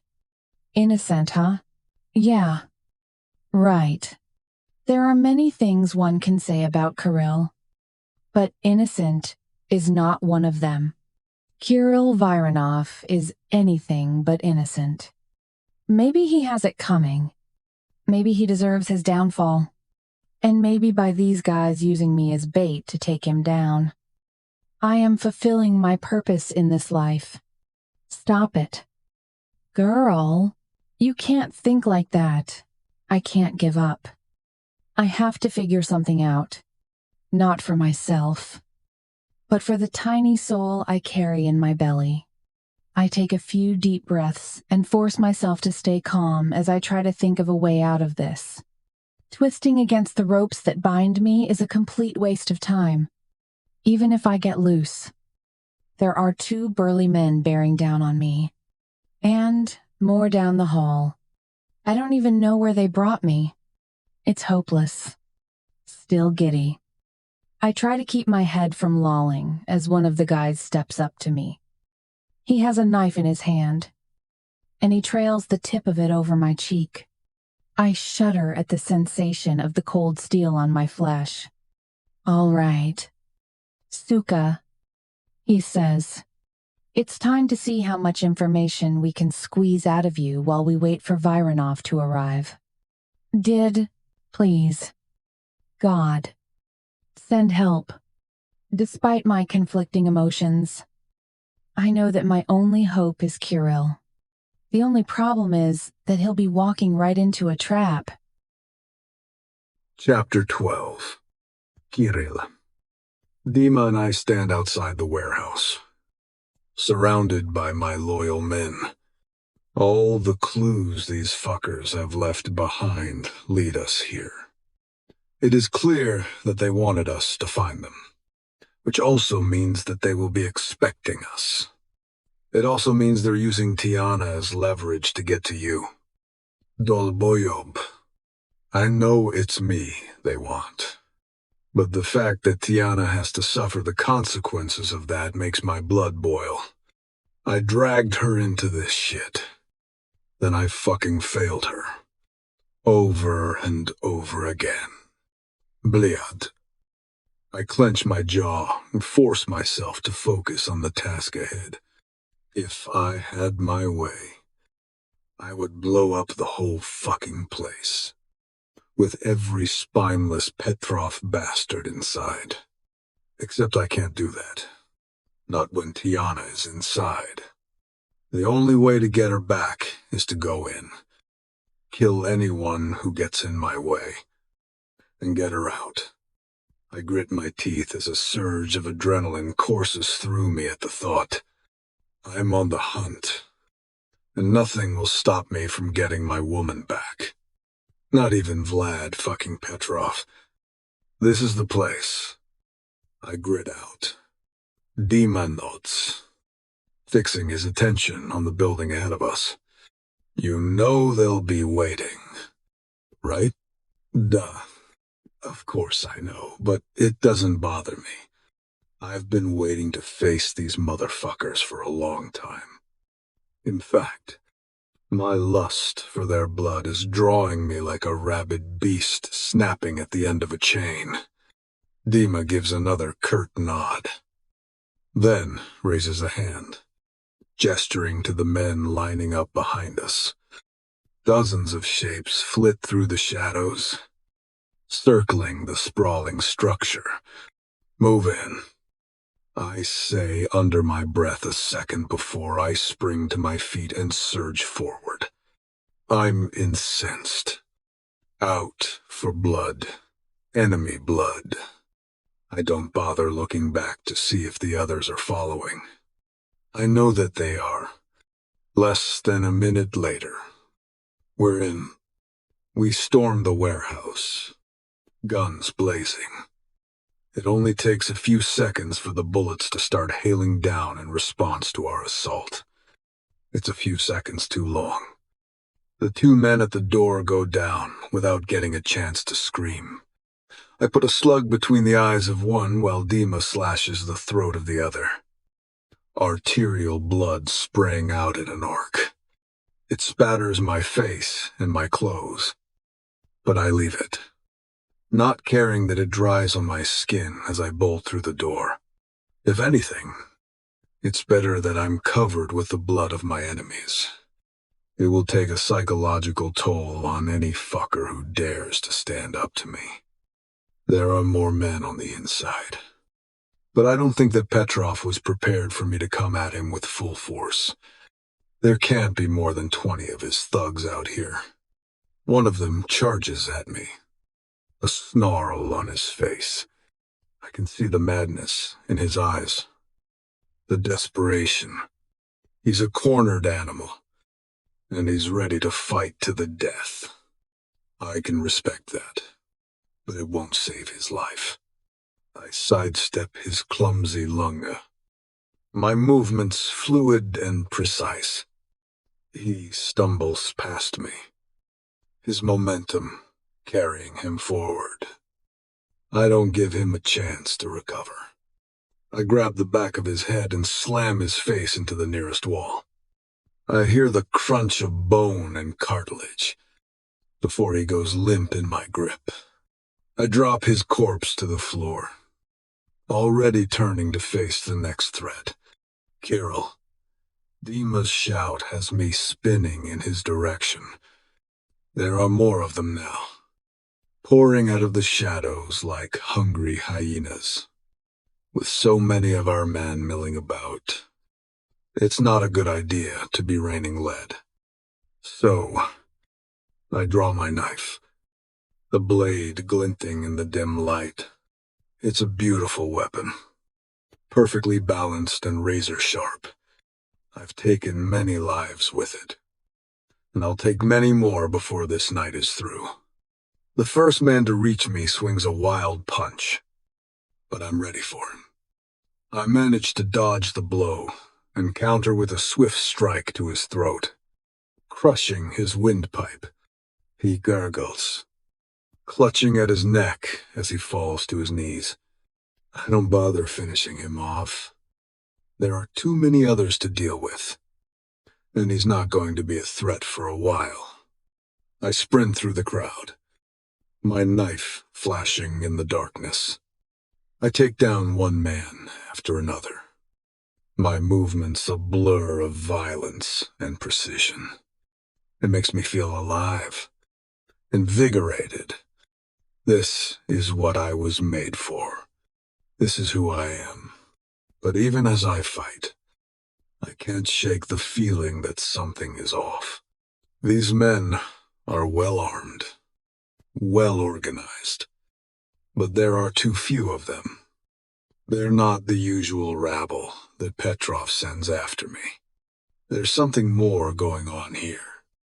Something I can't quite put my finger on. I hear a shout from behind me and whirl around just in time to see one of my men go down. He's been shot. A red blossom spreading across his chest. He snarl. My rage boiling over. These fuckers will pay for that, too. I charge toward the shooter, my knife held low. He tries to fire again, but I'm too fast for the fucker. I close the distance between us in a heartbeat, my blade slicing through the air. He has just enough time to register the look of pure fury on my face before I gut him like a fish. I don't stop there. I keep moving, cutting down anyone who gets in my way. I can hear Dima shouting orders, rallying the men. But even as I fight, the feeling that something is wrong continues to linger. There's a tickle at the back of my mind, a nagging suspicion that I can't quite place. And then it hits me. She's not in here. I don't see Tiana anywhere among the chaos. My heart clenches in my chest, a cold dread settling over me. Where is she? What have they done with her? I fight my way through the last of the attackers, my mind racing. I have to find her, whatever it takes. Every second she's out of my sight means her life is in danger. I hear a noise behind me and spin around, my knife at the ready. But it's not an attacker. It's Dima, his face grim. "Boss," he says, panting heavily. "We have a problem. Duever and Steins." "What is it?" I demand, my voice harsh. This is a diversion. He confirms the odd premonition I'd been feeling. They've taken her somewhere else. To be Soph. Motherfucker. I feel a white-hot rage surge through me as my suspicions are confirmed. It feels like a primal fury that threatens to consume me. "I'm coming for you. Ptichka. I'll burn down this fucking city if I have to." "Where?" I growl, my knife clenched tightly in my hand. "I don't know, boss," Dima says, shaking his head. "We haven't found any clues." I nod, my jaw clenched. I can feel the adrenaline coursing through my veins, the bloodlust that has always been a part of me. Every minute we spend here is another minute my woman has to spend at the mercy of Vlad Petrov. I cannot rest until I have her back. Find me someone who can still speak. I turn to my men, my voice cold and deadly. It's probably a tall order. We've flattened pretty much everyone in our path.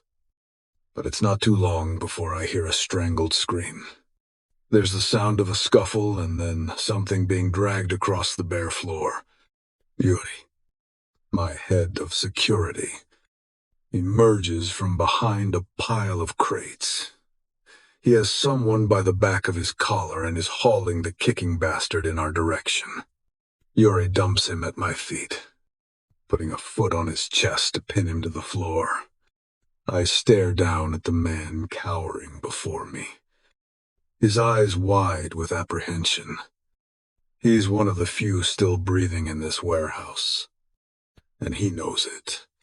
He also knows that he's only alive because I want something from him.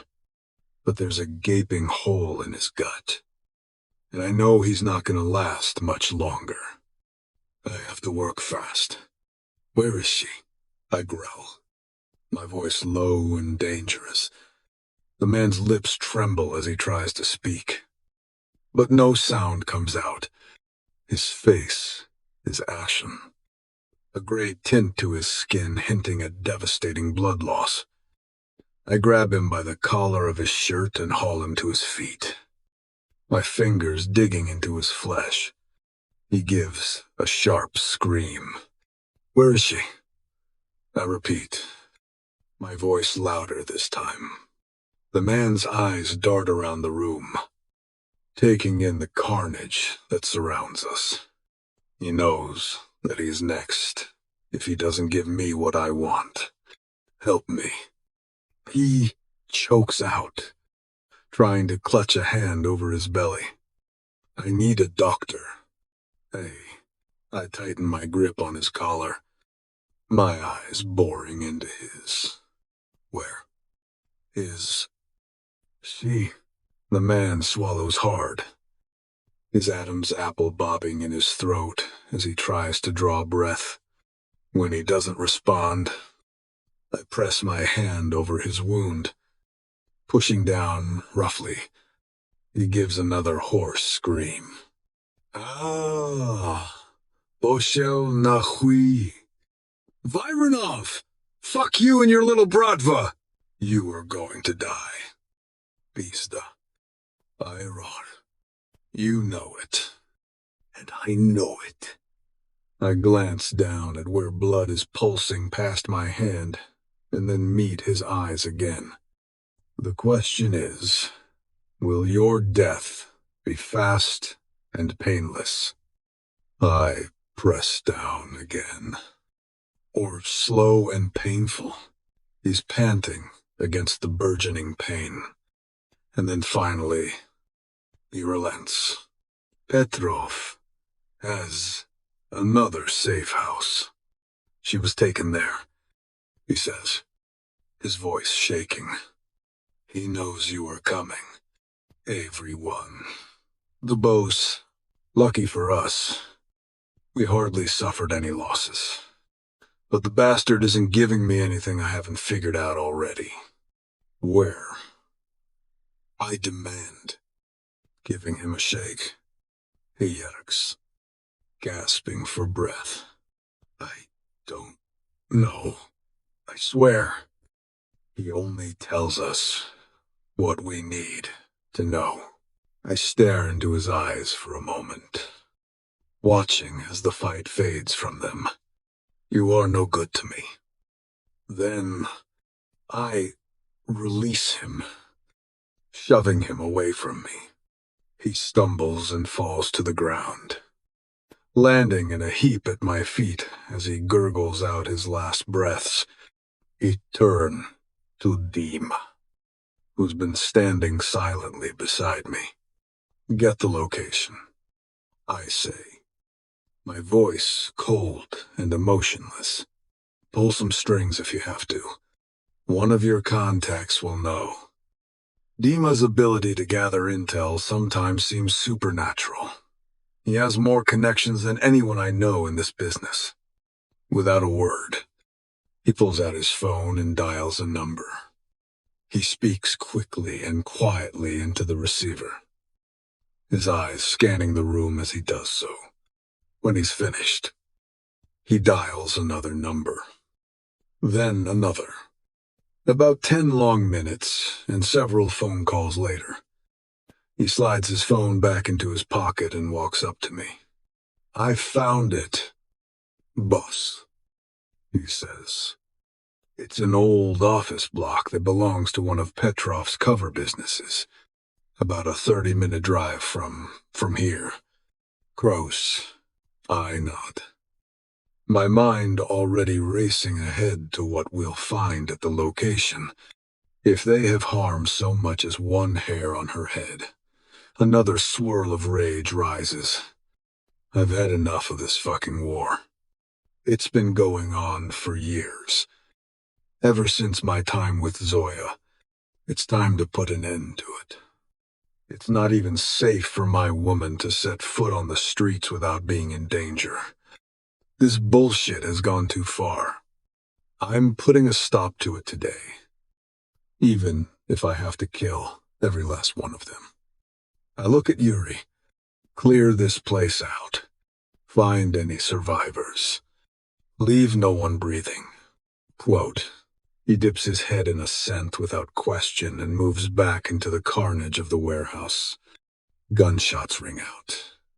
I ignore them. Move out, I say, turning to the rest of my men. We're ending this today. Mo. Chapter 13. Tiana. Please. You have to believe me. Even to my own ears. My voice sounds powerless. I don't know anything about shipments and pickup points. I shift awkwardly. The wooden chair hard and uncomfortable beneath me. The cool air raises the tiny hairs on my skin, or maybe that's just fear. Try again. Suka. The men surrounding me reek of sweat and cigarettes. Their eyes gleaming with malice as they circle like vultures. Boots scuff the bare floor. Echoing in the almost empty room. You've been in his household for weeks. Do you think we're idiots? The smaller of them says. No! I shake my head wildly. Then start talking, he snaps, grabbing my chin and forcing me to look at him. When is the next shipment? Where is the drop-off point? His eyes are cold and flat, the color of dirty water. Beneath short-cropped brown hair, a scar runs along the length of his jawline. I try to shake my head again, but his grip doesn't allow it. I swear, I don't know what you're talking about. I whisper, why would he tell me anything? I'm not involved in his business. They laugh. A chilling sound that sends shivers down my spine. That's not what we heard. Bitch. The other one sneers. He's the bigger of the two. Broad and hulking. His head shaved, the one who'd carried me here so effortlessly. You're his whore. All that time fucking him and you didn't pick up anything? I'm not a whore. I protest, my voice sounding weaker than I intended. And I don't know anything about any deliveries or locations. If you were Day, I don't believe it. The one holding my chin says. His grip tightens. He looks at his companion. Do you believe it? Boris? Boris shakes his head, his lip curling. She's lying. Alexei, protecting that pizza. But we were told that you would put up a good fight. Suka? He glances at me. That you would need convincing. I think I'm looking forward to it. Actually, Inifest. My eyes water at the pressure on my chin. I try to twist my head away, but it's no use. I'm sure I'm going to have bruises after this. That's if I live long enough for bruises to form. Don't think that way. I swear to you. It's the truth. I want to weep, to release the tension that's been building in me. But I know it won't get me anywhere. Why would he tell me anything? I'm just a woman he bought to entertain himself. It hurts to say it, but ultimately it's the truth. Have it your way. The one named Alexei raises a thick eyebrow. You know, our boss has told us that we are not to return until we find out what he wants, which means we have to be persuasive. He looks over to his friend. Boris? Boris nods and pulls a plastic bag from the pocket of his black leather jacket. He then holds it up and dangles it in front of my face. Do you know what this is? Suka? His slate gray eyes are cold as stone. I stare at it, licking my lips. I don't. I husk out. This is what we call persuasion. He smirks. Before I know what he's about to do, he slips the bag over my head, pulling it tight under my chin. No, I gasp out, stiffening, in shock. Then fighting against the ropes holding me down. Panic starts to set in. as I realize that my oxygen is running out. I can't breathe. He's suffocating me. I gasp and choke, my lungs burning as I struggle for air. I can hear them laughing, enjoying my suffering. Ready to tell us what we want to know? Alexei snarls, his voice muffled through the bag. We can do this all night. Bitch. I struggle against the bag desperately, terrified for my life and for my babies. My lungs feel like they're about to implode. The air in the bag is completely depleted, and each futile breath draws unyielding plastic into my mouth. Black spots swim before my eyes as I strain and arch against the ropes. Just when I think that I'm about to pass out, they yank the bag off my head. I suck in sweet air as if it's the first time I've ever drawn breath. Memory starting to come back? Alexei chuckles. I don't know anything. I swear to you. I start to sob. I give a small scream when the bag goes back over my head. No, please. Let's try again. Shall we? Boris says, twisting the bag so that it's tight around my throat, stopping any air from getting in. Within seconds, my lungs are burning again, my body bucking as I fight to breathe. I'm going to die. In that moment, I realize that I don't care what I have to do to get out of this situation. Not for myself, but for my baby. I'll do whatever it takes to save my child, even if it means serving myself up on a plate to these men. Please. I beg, my voice muffled. I'll do anything. Anything. Just don't hurt my baby. A Proust. They laugh again. A cruel sound that makes my stomach churn. We don't give a shit about your kid. Shluka. Boris sneers. It's a spawn of the devil. Just like its father. It would only give me pleasure to wipe the Vironov bloodline from this planet. Tang's well 5. I'm horrified. My heart racing as I realize the depth of their cruelty. Sobs rack me as I realize the futility of my resistance. They're not going to stop until I tell them something, and I honestly don't know anything. Sweet baby, I'm so sorry. Tears stream down my face. Not for myself, but for the little life that will never get a chance to exist. The tiny soul I already love so fiercely for that I would easily give up my own life to save it. And yet, there is nothing I can do. I am completely at the mercy of these men, and there is nothing I can tell them. They continue to press for information, their questions growing more specific and more threatening. I don't know the answers, and they don't believe me. They somehow think I'm holding out, that I'm protecting Kirill even now. She's a tough one. I'll give her that. Boris. Alexei has just hauled the bag off my head yet again. I hang limply from my bonds, too exhausted and drained to even fight back anymore. I can't think clearly, my head pounding as I struggle for air. Where did they even get the idea that I would know anything? What do they actually want from me other than to lure Kirill out? Yet again. I'm visualizing cold blue eyes and platinum hair. She did this. Zoya sold me out to these people. It's all her fault. You know, Boris, I think we've been going too easy on her. Alexei is running contemptuous eyes over me. They're toying with me. But I'm too far gone to care anymore. That is until his next words have me jolting in shock. Horror pulsing through my veins. Last chance. Bitch. He snarls, drawing a knife from a sheath at his hip. Start talking or I'll cut that baby out.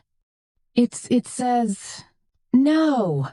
I scream the word hoarsely, twisting and writhing. He grabs my hair, yanking my head back. The blade glitters evilly as he traces a pattern in the air in front of my face. "Do you want to meet your child in person?" he roars. "I can make it happen right now." The sharp point moves dangerously close to my eyes, and I cringe away, my lashes flitting. He trails the tip down my chin, my throat, my chest, and then down the valley of my cleavage. I'm not breathing again, but now it has nothing to do with having a bag over my head. I swallow convulsively, terrified that even this small gesture might have the razor-sharp edge piercing my skin. Have you ever seen what an unborn child looks like? Boris? Alexei twists his head to look at the other man. Not yet. Boris gives an ugly chuckle. But I'm ready to find out. In heaven, Ride, Alexei looks back at me. I'm paralyzed with fear, my body trembling as I stare into his cold, dead eyes. I don't know what to do, how to save myself and my baby. If I'd hoped they'd go easy on me because I'm pregnant, I'd been dead wrong. It only seems to have given them more ammunition to torment me. "Let's get rid of this first," he says, sliding the blade beneath the fabric of my dress and applying slight pressure. The blade is so sharp that it slices through the material like a hot knife through butter. The ruined garment falls open, exposing the lace of my bra and all the way to my belly. Ah, very nice. Boris is leering at me, his eyes moving over my breasts and then down further. I can't breathe, nor think. All I can do is feel the cold metal of the knife against my skin and hear the sound of Boris's laughter. The blade presses into my stomach, and I feel a warm trickle of blood slide down my skin. I shriek as the shallow cut begins to sting as the cool air meets it. The sting turns into a burn as sliced nerve endings react. "Please," I gasp. "Please. You can't be this evil. You can't." "Why not?" Alexei's eyes are cold and empty. He's enjoying this. Enjoying the power he has over me. He traces the blade in a slow circle around my belly button, and I can't help but flinch away from the sharp edge. "You know, Boris," he says, his voice low and menacing, "I'm starting to think our little friend here is telling the truth. She really doesn't know anything." "It's not one," Boris chuckles, his eyes never leaving my face. "Then she's no use to us." "Is she?" "That's right." Alexei agrees, pressing the blade harder into my skin. "But that doesn't mean we can't have a little fun with her before we get rid of her." "With finest of ingest." "You're right. Petrov only told us to find out what she knows. He never said what he wanted us to do with her after that." "A1, you have heard of death by 1,000 cuts. Have you not?" "Suka?" Boris's expression is baleful. The knife in his hand presses deeper. I scream, the sound echoing through the room and the hall beyond. I can feel the blood trickling from a series of tiny gashes he's nicked into my skin. And I know I don't have much time left. I have to do something. Say something. Anything to get away from these monsters. But before I can even try to move, I hear a noise coming from outside. Something that sounds like gunfire. It's distant at first, but it quickly grows louder. Then, an explosion rings out, and then another. Alexei and Boris exchange a glance, and I can see the alarm in their eyes. They know what's coming. Kirill Viranov is here. Chapter 14. Kirill. Take no prisoners. I say through gritted teeth. We're not going soft this time. What? Soft? Dima scoffs. We wasted every one of those fuckers back there. And this time, we're going to make them hurt. I run an eye over the dilapidated 3-story office block in front of me. The red brick is worn. The path to the door sprouting weeds. Just like Petrov's business. He runs a shoddy operation. It's why his plan to trap me has been destined to fail. Inside my head, all I can think about is Tiana.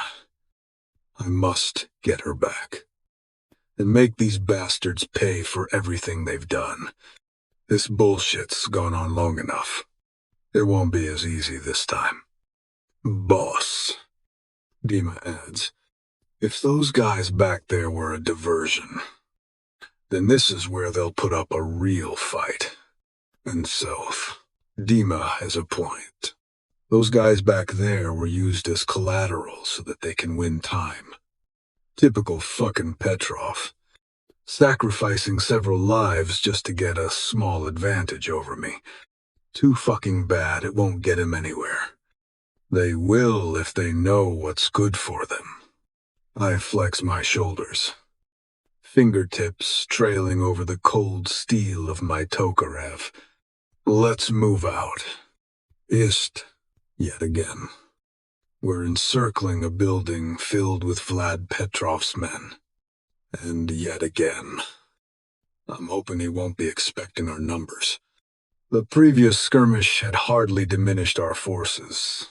Stupid of him not to leave more of his best men behind. The soldiers we'd faced were no match for us. Which means he'll have his elites inside here. Though, we'll have to be more careful this time around. Let them come. I step forward.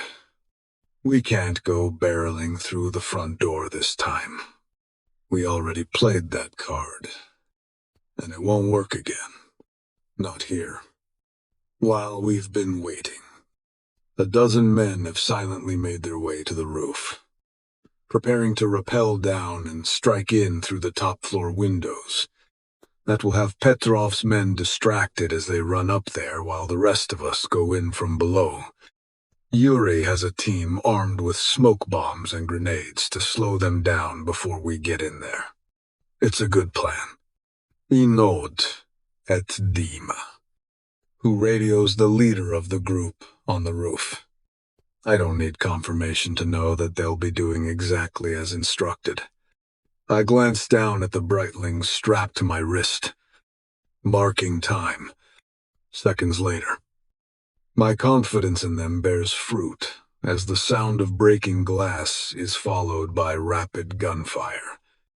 There's a shout from below, and then several more as boots thunder through the lower floors of the building. Just as expected. The soldiers inside are rushing to investigate the commotion upstairs. I know they won't be so foolish as to leave the bottom levels unattended. Which is why we have Yuri waiting on standby. I cast a look over at the stone-faced man who's watching the events play out with eyes like a hawk. I'm leaving the timing of the next attack to him. He'll know exactly the right moment to hit them hard. It doesn't take long. There's a slight lull in the gunfire, and Yuri surges forward. A rain of bullets shatters the lower floor windows.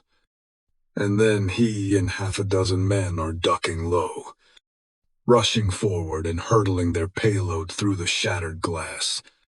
An explosion has the remaining windows bursting out from their frames. Another follows. And then 3 more. Screams ring out as smoke billows from the ruined windows. Someone flings himself through an open window and is cut down before he can get to his feet. Others have taken up positions beside the open windows, peppering shots out at us. But they're still screaming. and their movements are uncoordinated. It's bedlam, just the way it should be. Swirling a hand overhead in a silent instruction to my men. I duck and rush forward, using random bushes for cover as I close the distance to the building. Someone tosses another grenade into a window, and the earth shakes beneath my feet. My ears ringing from the concussion of it. It barely slows me, though I shake my head as the high-pitched whine in my skull eases, gritting my teeth as I plow on before diving through a window. The room within is a... I'd like to interrupt with a 1-minute advertisement. You can fast forward through it if you wish. Bienvenidos, bienvenidas a un programa especial. Hoy se van a conocer los 13 jugadores y el seleccionador, que ya lo sabéis que es Narcís, de la selección española de la Kings Cup Nations de la selección española. Así que por favor, un fuerte aplauso porque estamos en la tienda en Barcelona de JD. Bueno, no voy a estar solo, voy a estar acompañado y además con el presidente de la selección española. Fuerte aplauso para DJ Mario.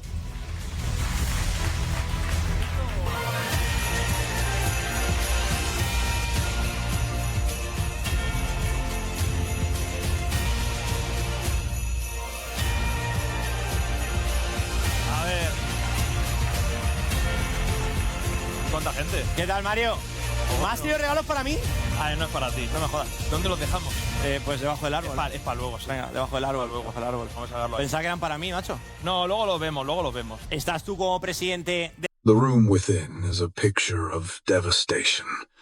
Furniture is splintered, cushion stuffing blown about, and within all the chaos lie the dead and dying. I pick my way through the debris, aware of the sounds of Dima and the others moving in behind me. I step over bodies and torn limbs, my boots crunching on broken glass and into slick blood. The acrid smell of smoke and gunpowder fills the air, but that's not what has my attention right now. I'm looking for clues, signs of where they might be holding her, because everything inside me says that she's here. Where is she, damn it? Where? And then she screams. I'd recognize her voice anywhere. The sound puncturing my chest like an armor-piercing round. She screams again, and all I can focus on is that sound echoing through the building. My heart pounds, and a red haze descends over my vision. Spread out, I bark to the others, who disperse into the bowels of the building, trying to pinpoint the source, her screams. I charge down the hallway, my gun at the ready. I hear the sound of footsteps ahead, and I round the corner, firing without hesitation. An armed man crumples to the ground, a bullet hole between his eyes. I don't even have a recollection of aiming. My body moves on instinct, born from years of fighting. I keep sprinting forward, my senses on high alert. Another scream pierces the air. It's intelligible this time. Kirill. Hearing her call my name is like lighting a fuse attached to a powder keg. I zone in on the sound like a homing beacon, weaving through the corridors of the office block, seeing that I've picked a path. Dima falls in behind me. Boss, he warns me a moment before a volley of bullets pours from one of the offices leading into the hall. My body moves on instinct, a predatory growl ripping from my throat as I leap to the side. My Tokarev barking out a stream of lead. The man who'd opened fire on me falls back, his chest a bloody ruin. I don't stop to check if he's dead. I'm already moving, ducking into a nearby doorway. I poke my head around the door frame only to be greeted by a shower of gunfire, checking the empty clip in my pistol. I quickly replace it, then glance behind me to see that Dima has taken cover in an office further down. I meet his eye with a nod, silently pointing in the direction of the shooter before circling a finger over my head. He frowns in response, understanding that I'm asking him to throw cover while I attack. It's madness, but he knows better than to resist. I'm going in regardless. We're already losing precious seconds that could be costing Tiana her life.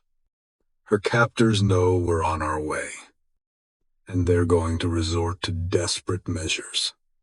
Without wasting another moment, I crouch low and exhale, waiting for Dima's volley of gunshots. When they come, I fling myself forward, keeping low as I cover ground in fast steps. I dive to the floor and slide the last few feet on my belly, skidding to a halt and twisting as I reach the doorway. The fucker lurking there has less than a millisecond to stare down at me in alarm before I swing my arm up and put a bullet beneath his chin, taking the top of his head off. I leap to my feet, seeing that I've left a broad smear of blood on the beige linoleum floor as I slide across it. I glance down at my bicep, which is pissing blood through a tear in my shirt. That gives me a moment to frown. I hadn't even felt the slug that clipped me. It hasn't affected my ability to move, so I ignore it, running forward again.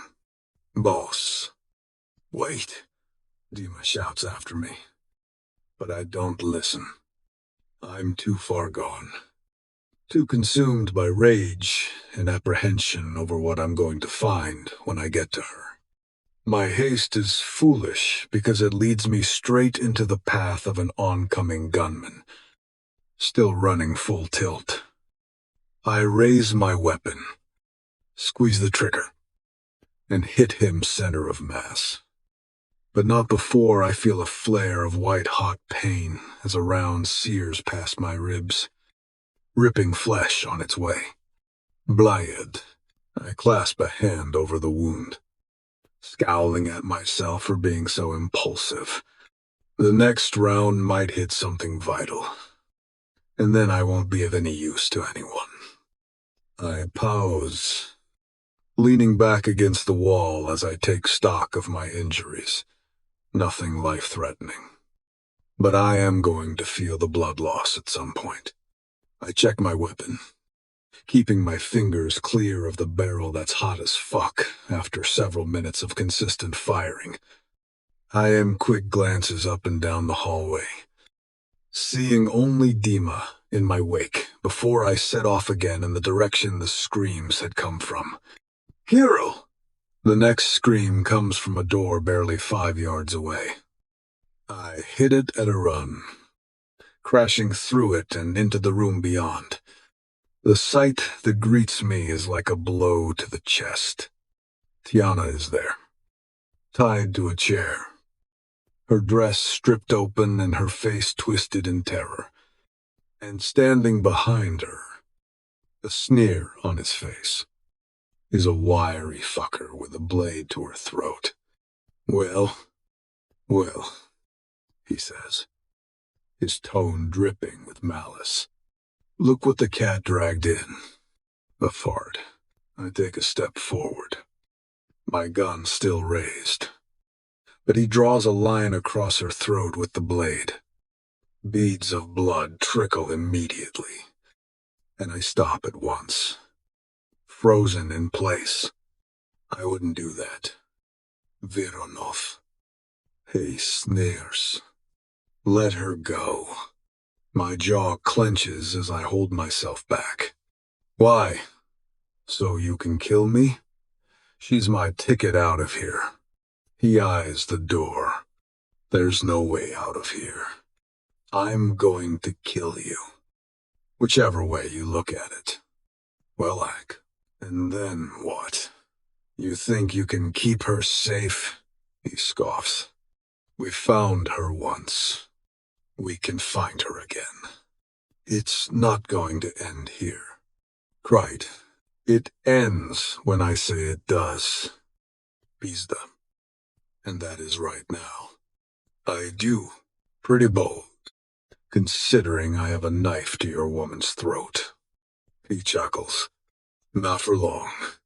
My mind races, working out my next step. I can't risk Tiana getting hurt. But I also can't let this bastard get away. Modak. She practically climbed into our van. He laughs again. Even if we hadn't put plans in place, she would have landed up here eventually. Plans? I grit my teeth as my understanding hardens. Someone told them about where my mother's wake is being held. Someone on the inside. Someone who was very close to me once. Fucking Zoya. Sob. What's it gonna be? Vironov? You let me walk out of here? Or you watch me carve pieces out of your pretty little Suka? Tiana's eyes are wide with fear as they meet mine. Dark and tormented. Her chest and belly are crisscrossed with fine red lines. The bastard has already spent time playing knife games with her. From the looks of it, none of them are serious. But I swear that for every drop of blood he spilled from her, he's going to lose a pint. Then Tiana shifts her eyes left sharply, and I realize that she's trying to tell me something. The bastard is playing for time, and for a reason. In a split second, I duck down, just in time to miss the blade of a man hiding behind the door. He's tall, broad, his head shaved bald, his face contorted. He lunges at me again, but I'm too quick for him. With a speed that surprises even me, I grip his knife hand, spin the blade around, and slash an arc that leaves his throat yawning open as he drops, clutching his hands to the wound, gasping for air. I pivot back and fling the knife across the room at the fucker holding my woman. It pegs into his right shoulder, and he staggers back a step, clapping a hand where the blade protrudes from his flesh. Blood pulses through his fingers. Shock fills his eyes. Didn't expect that. Did you? I glance around the room, my eyes scanning for any other threats. There's no one else. I prowl forward, locking eyes with his. There's fear in them now as he takes a step back, and then another, from the way that his arm is dangling. I suspect that the blade has severed a tendon or a ligament. It's useless to him. I smile darkly. You made a big mistake. Modak. His rebayo. His eyes shift about, as if help will come from somewhere. It won't. Whatever is left of Petrov's forces is being dispatched by my men. Even now, I can hear the random shots and strangled screams. You won't get away with this, he grits out. I start to laugh as I advance on him. Watch me. I pause, waiting for him to make his move. He needs to die, but I was never one to take down a helpless victim. I want the fucker to fight back. It doesn't take long. I see his eye twitch just as he reaches for the pistol tucked into his waistband. And that's all I need. A chop to his throat has him choking on a gasp. Any ideas he had of grabbing his gun go out the window as I follow up the blow with a sharp jab to his stomach. As he buckles forward, I grab the back of his head, shoving it down hard as I slam my knee up into his face. I feel his nose crunch before I release him, letting him drop to the floor. He lands on his back, his face twisted with hate and pain. I drop to my knee beside him, grasping the hilt of the blade lodged in his shoulder and twisting it sharply. He bleeds, his hand flailing up to push me away, but I grab his wrist and hold it down easily. You like to cut women, Pizda. I slide the blade beneath the front of his shirt, slicing through the fabric. Posiolti, agreed out. Fuck you too. You piece of shit. I trail the blade down his chest, slicing through a layer of skin. It's not unlike the pattern he'd cut into Tiana's skin, except his is far deeper. His breath hisses out. You would lose your mind like this over a woman. Vironov, da. I press the knife deeper as I reach his solar plexus. For the right one. Blood begins to pool and then streams down his rib cage. My only regret is that your boss is too much of a coward to face me himself. But you will do for now. He squeals as the tip of the knife touches bone. Not so tough now. His throat works. And then he screams as I slice a path from his ribs to his navel. I can't think of a time that I've wanted to hurt someone so badly, but a sound from behind me has me twisting my head. Blyod, Tiana needs me. She's still tied to the chair, her shoulders shaking as she sobs softly. Don't you fucking move. I tell the idiot below me. Unless you want me to spread your guts all over the floor. Okay, rising quickly. I rush to Tiana's side, using the bloody knife to slash through the ropes at her wrists and ankles. I grind my teeth at the sight of the dozens of fine cuts on her skin. Not deep, as I suspected, but enough to terrify her.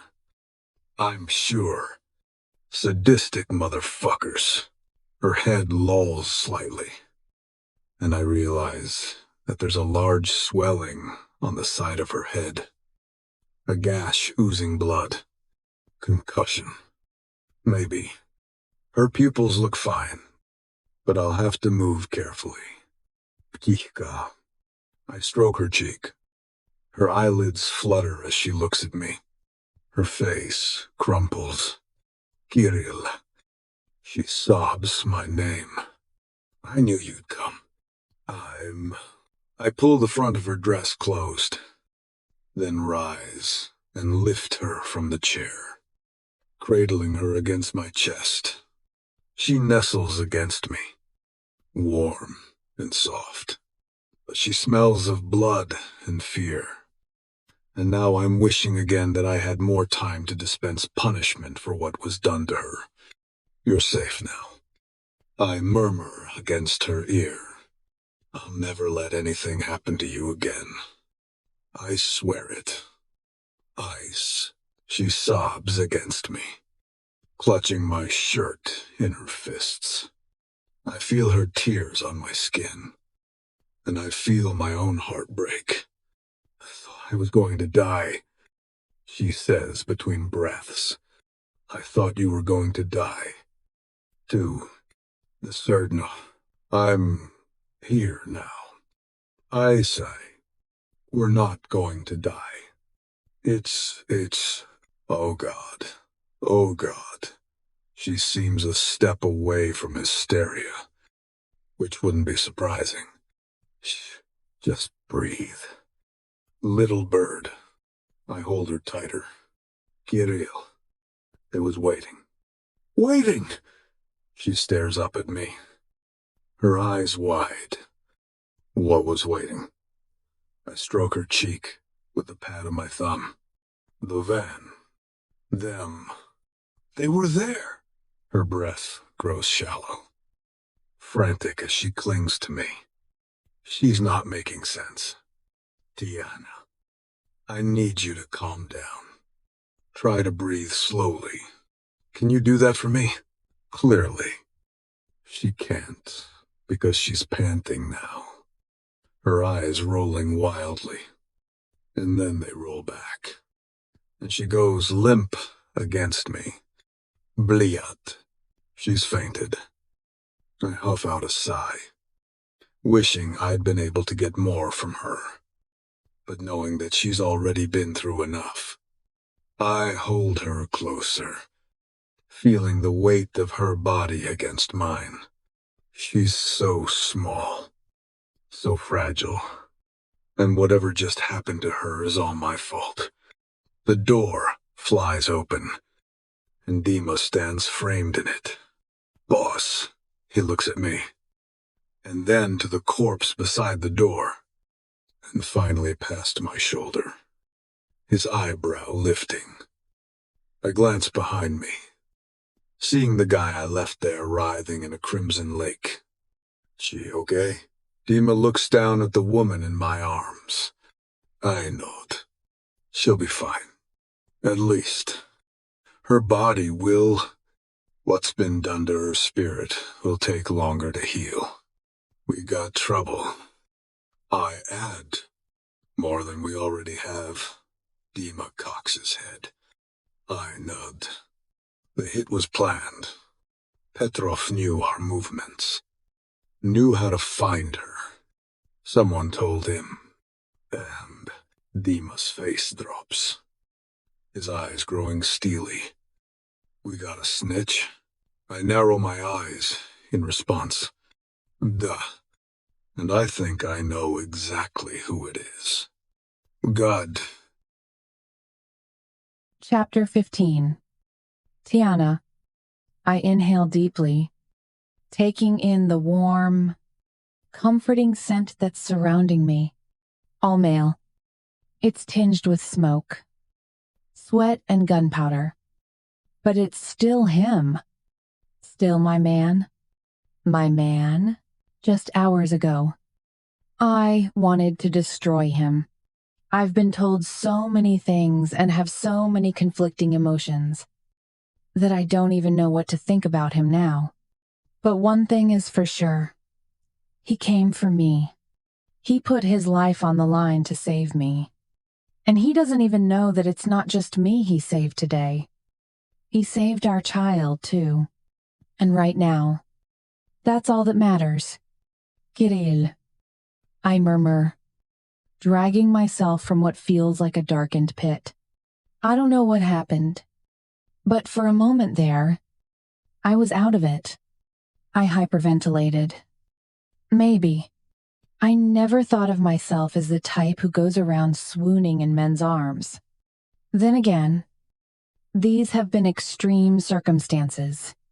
I guess being tortured by Russian mobsters is a good enough excuse to pass out.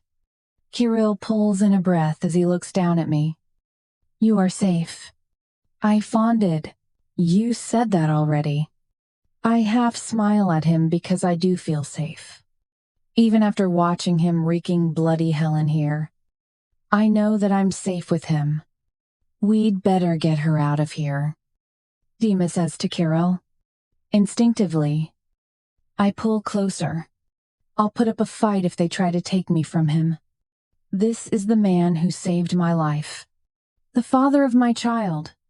A child who would have had no chance at survival if those animals had had their way.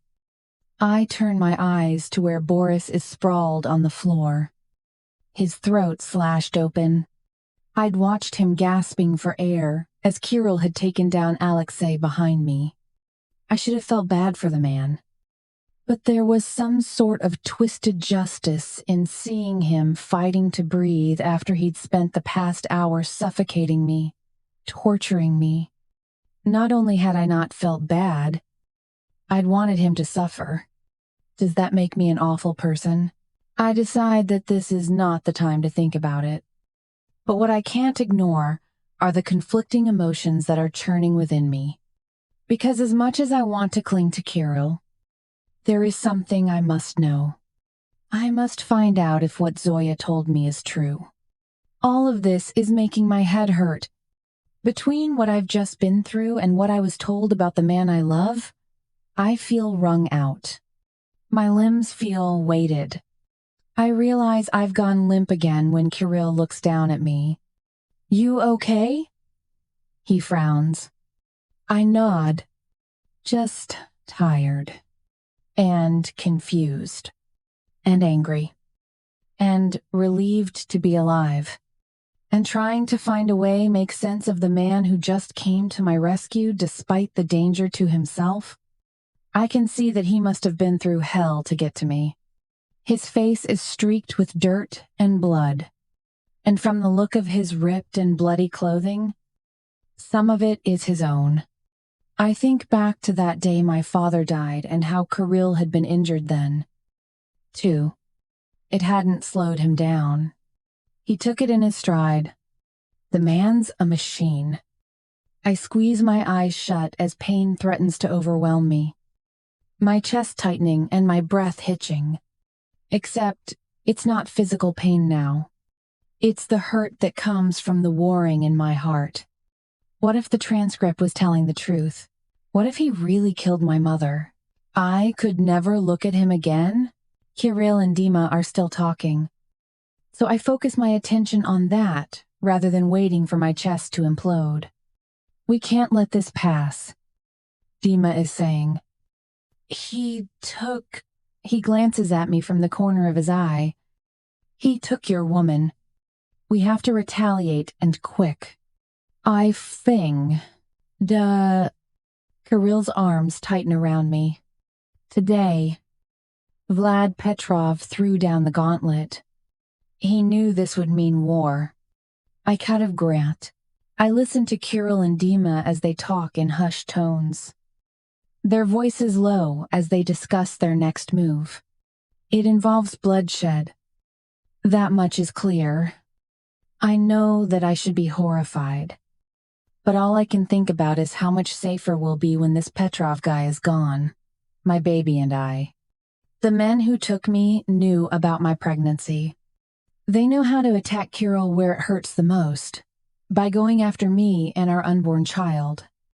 Except, Kirill doesn't even know it yet. But someone else does. And I am certain I know who that someone is. We need to strike before they find out we made it out alive.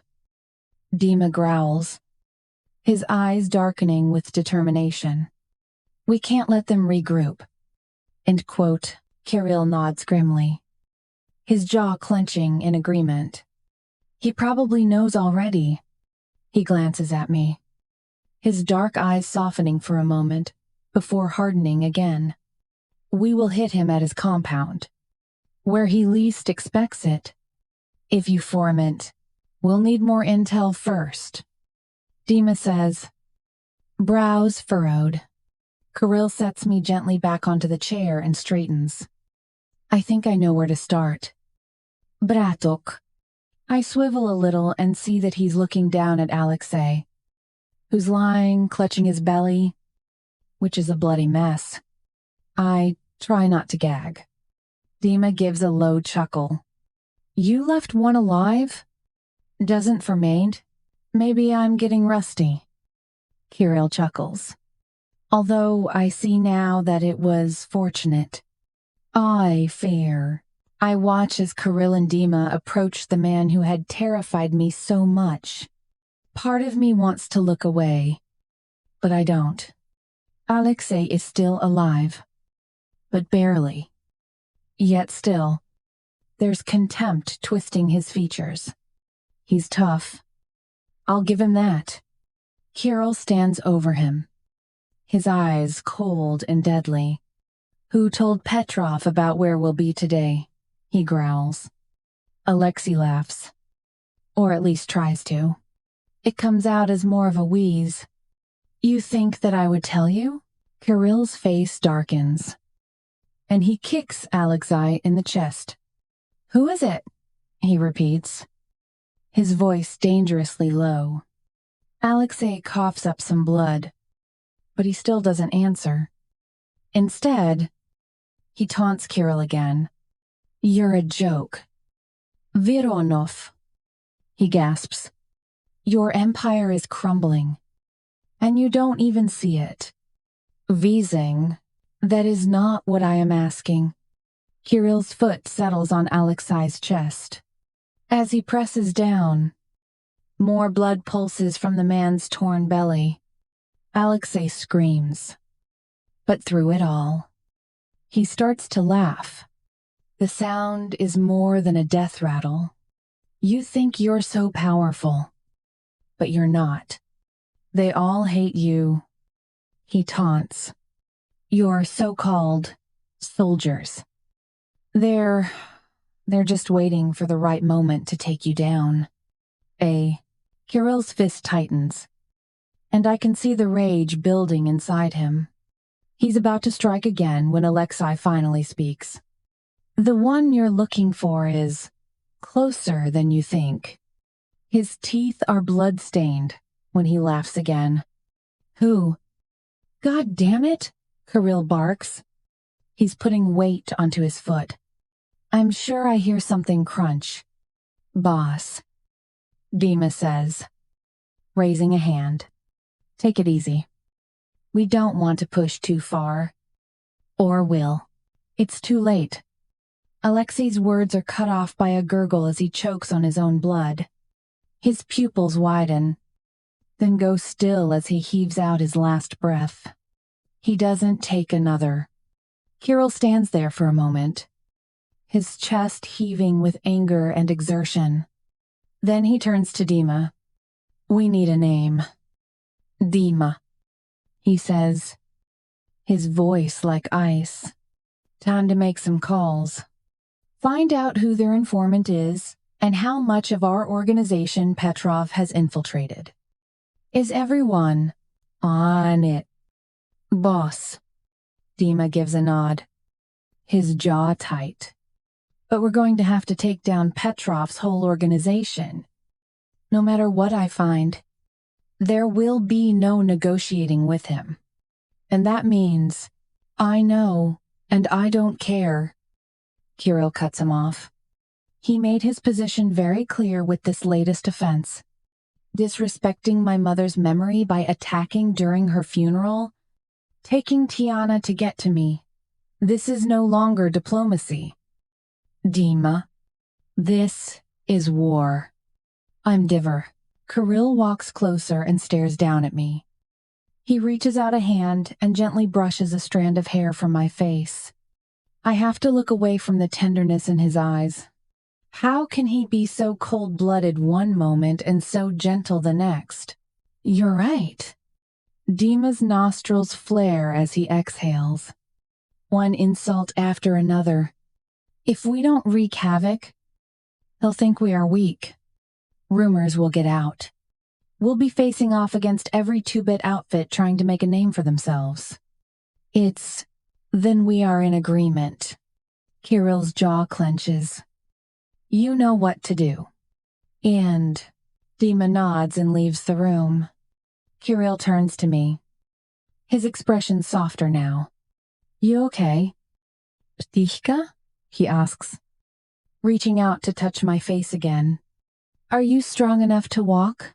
I stiffen at his touch, and he hesitates, his brow furrowing. What is wrong? I stare up at him, the raging conflict in me finally settling into something that I can understand, something that I cling to. I need to know the truth. Now, he cups my cheek, and I yank my head away. We need to talk. I snap. Chapter 16. Kirill. She pushes me away and stares at me with a mutinous gaze. It can wait. Let's get you out of here first. Ptichka. I reach for her once more, but she pulls away yet again. It cannot wait, she says. We're talking. Now. Is what? What the fuck is wrong with her? I've just torn through a nest of vipers to get to her. And now she's recoiling from me like I'm a snake. I've been shot at, betrayed, and had my world turned upside down. But none of that matters right now. What matters is that she's safe. And yet here she is, glaring at me like I'm some sort of monster. Maybe because that's what you are. Pridurok. What's going on? I advance a step. She's on her feet and backing away as I move closer. Come here. Let's go home. If Wure, I'm not going anywhere with you. Not until you tell me the truth about what you did to my family. Her dark eyes narrow into slits. And for a moment, she looks like a wild animal cornered. For fuck's sake. What is she talking about? Your family. I growl, my patience fraying thinner by the second. I had nothing to do with your father's death. You were there. You saw it was Petrov's men. I really wish she just obeyed. Every minute we waste here is a minute more for the Petrov gang to regroup. We are wasting time. I'm not talking about my father. Kirill. Lo, my brows pull together. Then what the fuck are you talking about? What the fuck do you think? She hisses. I'm talking about my mother. Blyad. Her mother. I should have known this day would come. Except I was hoping to talk about this in our bedroom. And not in a room full of corpses. I never harmed your mother. I keep my voice gentle, despite a sense of urgency building in me. I really want to get the fuck out of here and deal with Petrov's guys. Really. Because your wife seems to think otherwise. She spits out the word wife like it leaves a bad taste in her mouth. It probably does. She had pretty solid evidence too. Evidence? The world stops spinning for a second. The following second, a burning rage is coursing through my veins like gasoline on fire. My hands clench into fists at my sides, barely restraining myself from going after Zoya and getting her out of my life once and for all. That bitch, how fucking dare she? Zoya. Huh? The word taste is vile. What the fuck did she tell you? She told me enough. She snaps, still backing away from me. I hate that she wants to put distance between us when I've just spent the past few hours trying to keep her close. I need to take a few deep breaths to keep my fury at bay. Ptika. I cock my head, keeping my voice even. If you are going to convict me, the least you could do is tell me what she said. End quote. Tiana stops abruptly as she bumps into the wall behind her. Her eyes dart around before she continues. I'm not convicting you, Kirill, but I need to know the truth. Did you... Her voice breaks. Did you kill my mother? I stop in my tracks as I make sense of her words. Jesus Christ. What the fuck did that bitch tell her? I did not kill your mother. With the adrenaline coursing through me, it takes every inch of my will to keep my voice even. I want to snap that bitch in half for deceiving Tiana like this. Really? She hisses. Because the FBI transcript she showed me says otherwise. What the fuck do you think made me leave? An FBI transcript?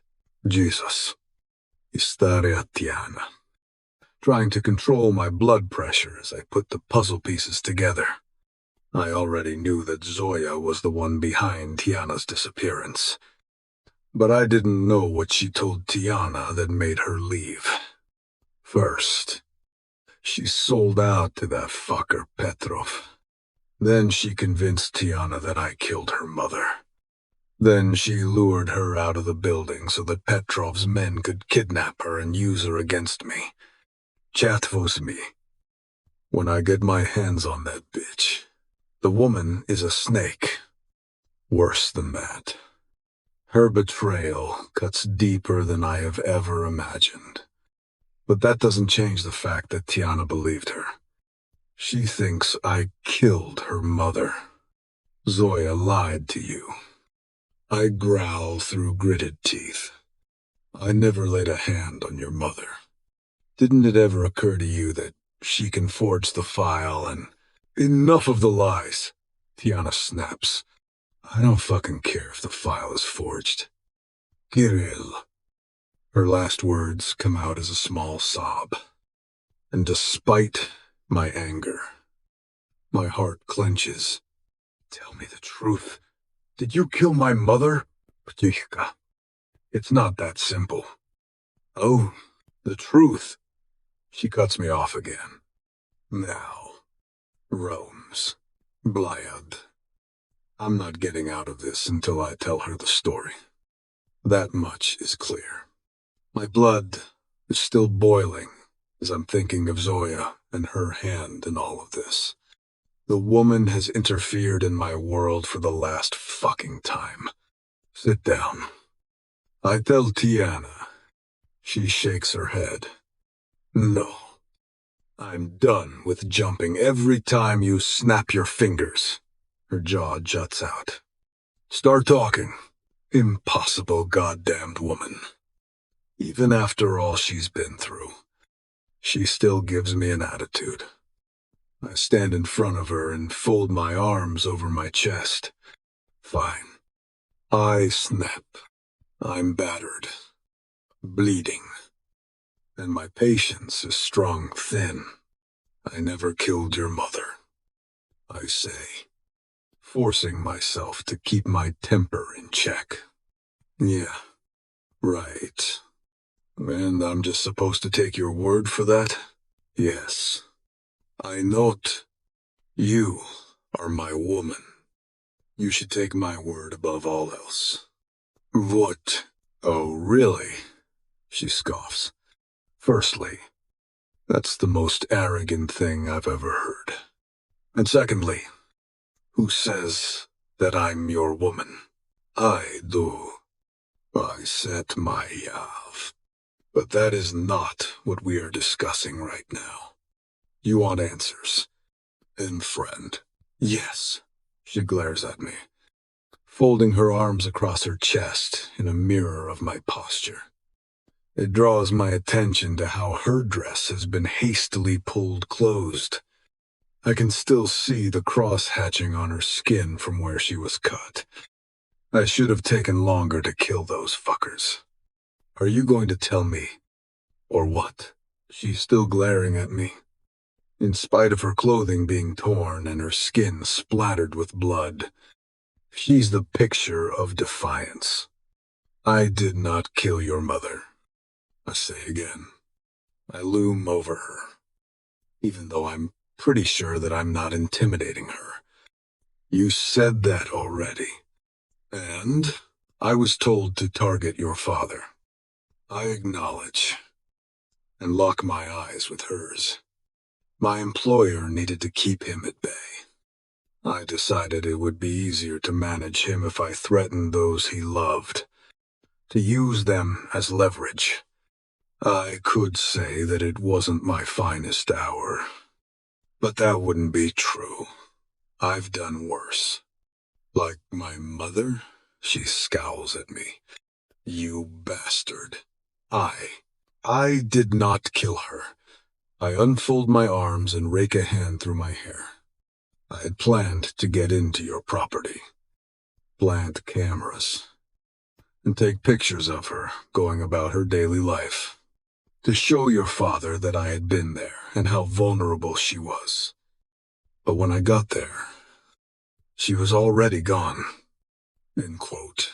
Gone? Tiana frowns at me. Gone. I shrug. I confronted your father, and he was convinced that she was dead. My nose. Tiana's mouth drops open. And you believed him? No. I knew he was lying. So I searched for her, but I found nothing. She had simply vanished. When I spoke to my employer, I told him that it had been taken care of because it had. She was gone, and I had found a way to control your father regardless. Mick, that makes no sense. She rubs her forehead, looking defeated. It was not my obligation to make sense of things. I was there to do a job. Why should I believe you? She asks. You've lied to me, manipulated me, and used me. How can I trust you now? Because your mother is alive. Tiana shoots upright, rising straight off the chair. Her eyes go wide, and a strangled gasp escapes her lips. The blood drains from her face in an instant. As she shakes her head in disbelief. What? She blurts. What? She's shaking her head, her eyes filled with tears. How could you know that? Because I found her. I say simply, don't you fucking lie to me. You bastard. Her chest heaves as she stares at me with eyes full of tears. I'm not. Ptika. I keep my eyes locked with hers, Kraid. I know this is important to you. So, I found her. I purse my lips. Admitting this feels like a weakness. But it's true. Her happiness warms some strange part of me that I thought was long dead. Her eyes are still locked with mine, wide and incredulous. She shakes her head again, then runs both her hands through her hair in a gesture of agitation. I say nothing. Finally, she drops her hands, her arms hanging limply at her sides. I need proof. I understand. It doesn't surprise me. I would demand the same thing. I want to see her. Her words come quickly, her hands fluttering together. Right. Again. It doesn't surprise me. She looks around wildly, as if I have her mother on call somewhere. Instead, I reach into my jacket pocket and extract my phone. The thing has taken several knocks, and the screen is cracked, but it powers to life when I swipe the screen. Pulling up an app, I hand the device to her. She stares at it for a long moment. Mom, she finally breathes the word out, her throat working as she looks at a photo taken of her mother by one of Dima's investigators. Keep swiping. There's more. I watch her face switch through a myriad of expressions. Confusion, sorrow, joy, and nostalgia. More tears well, and catch on her lower lashes before tumbling down her cheek. She wipes the streak of tears away with the back of her hand before looking back up at me. It's hair, she whispers. It's really her. I remember her smile, her eyes. It's her. My mother is alive. Buck. Chapter 17. Tiana. I can't believe my eyes. The woman in the photos is older. Her features are softened and lined by time. Her dark hair streaked gray. But it's her. I'd know my mother anywhere. She's been alive all this time. All these years that I've thought she was dead. She was out there. I don't know if that eases my pain or breaks my heart. Why did she leave us? Why did she leave me? I clutch a hand to my chest, not caring that I'm crying now. My heart feels like it stopped and then started again with a lurch. And now it's racing. There's a lump in my throat that I have to swallow down before I speak to Kirill again. You found her, I whisper. She's alive. Today's say, see? He shrugs. I would never lie to you. Tiana. His dark eyes are so intense they make my breath catch, and my cheeks grow warm. I snag my bottom lip between my teeth as I glance back down at the screen, my thumb stroking over the shattered glass like a caress. I look at him again. Thank you, is all I can whisper without my voice breaking. Something flickers in his expression. Something unreadable. He reaches a hand out to cut my cheek, his thumb stroking away a wet trail left by a tear. His touch is warm. I look into his eyes, trying to interpret what I see there. How did you find her? My voice is husky. Instead of answering, he looks around, his expression darkening. In the depths of the building, I can hear shouts and movement. His men are still busy out there, and I don't want to think about what they're doing. We will discuss this later, he says. Let's get you out of here. First, without warning.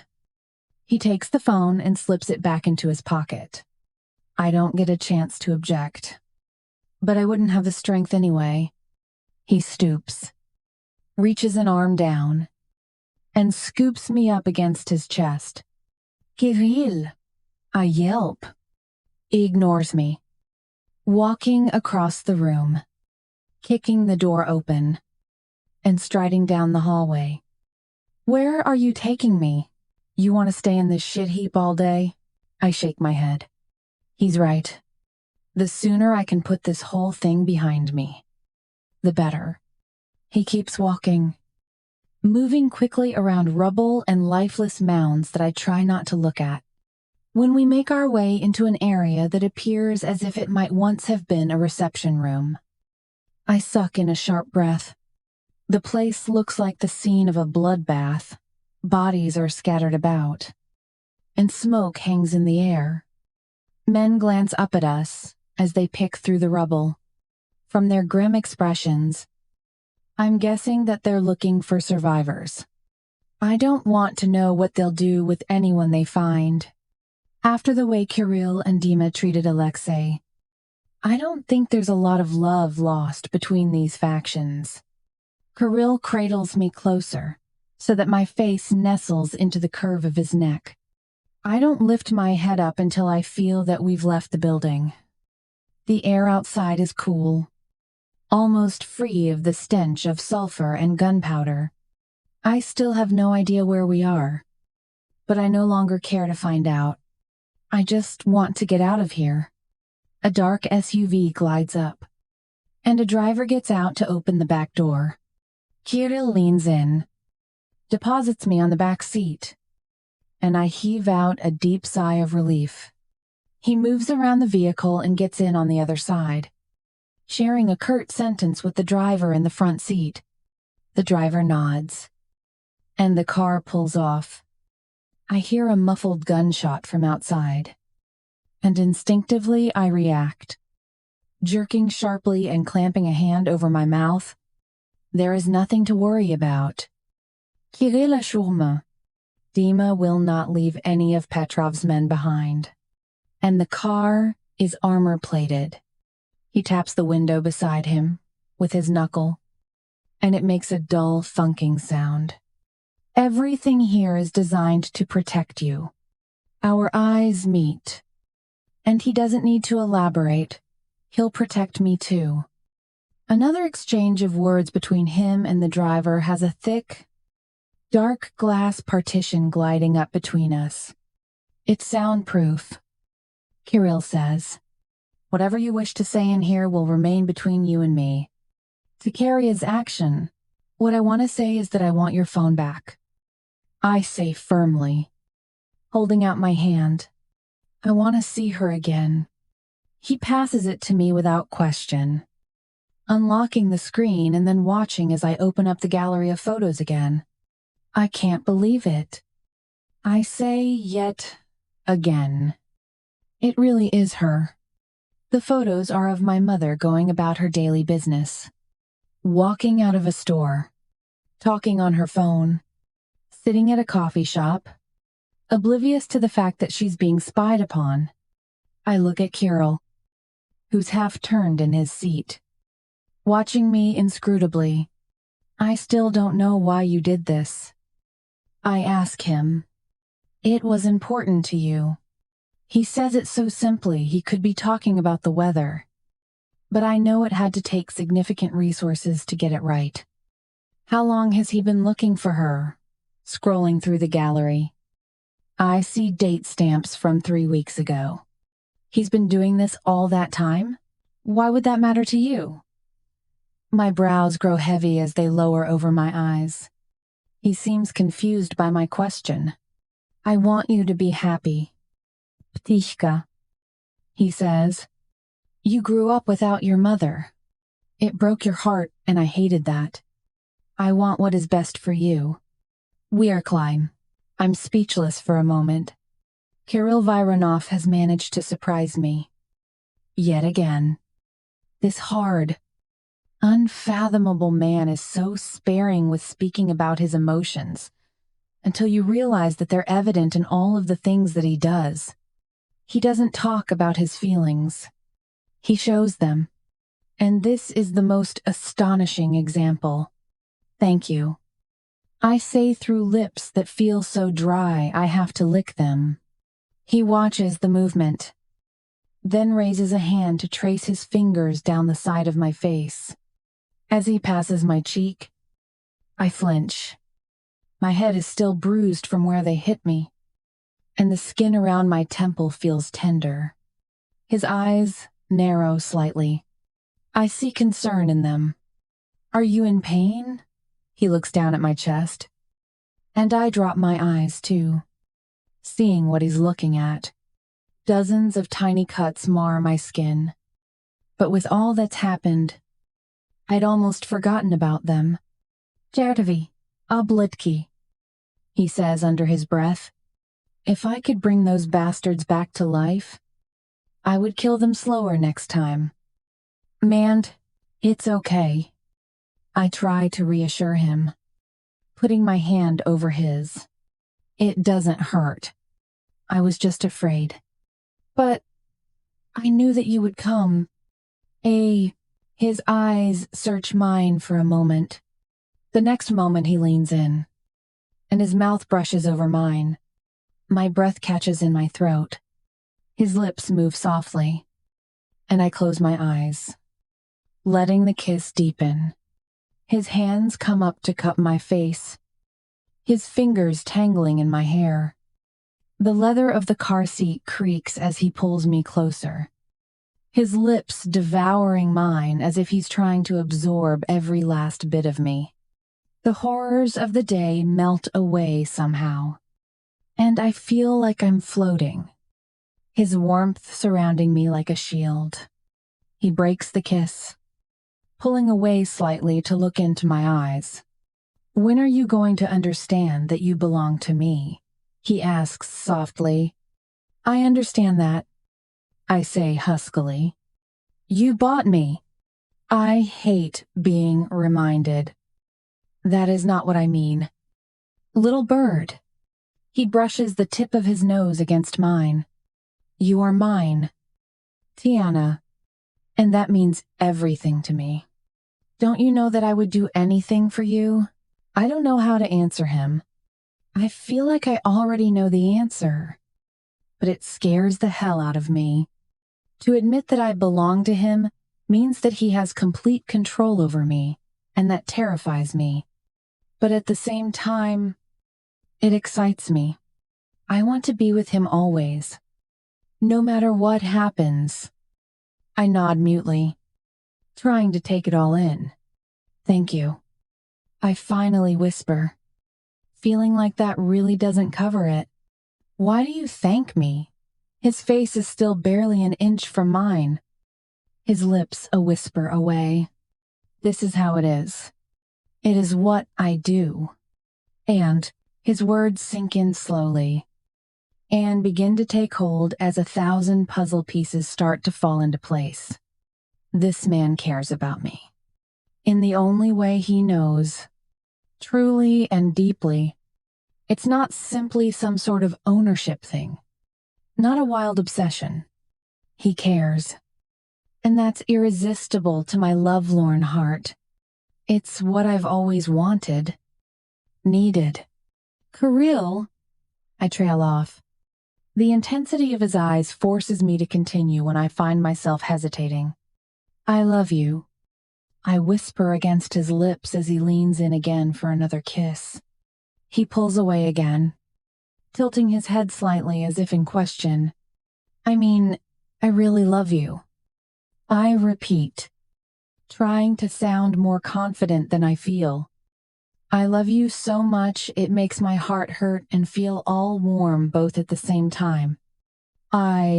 His expression softens as he takes my hand in his own and stares down at it for a moment before looking back up at me with a small smile on his face. Of course you do, he says softly. How could you not? He leans in again for another kiss.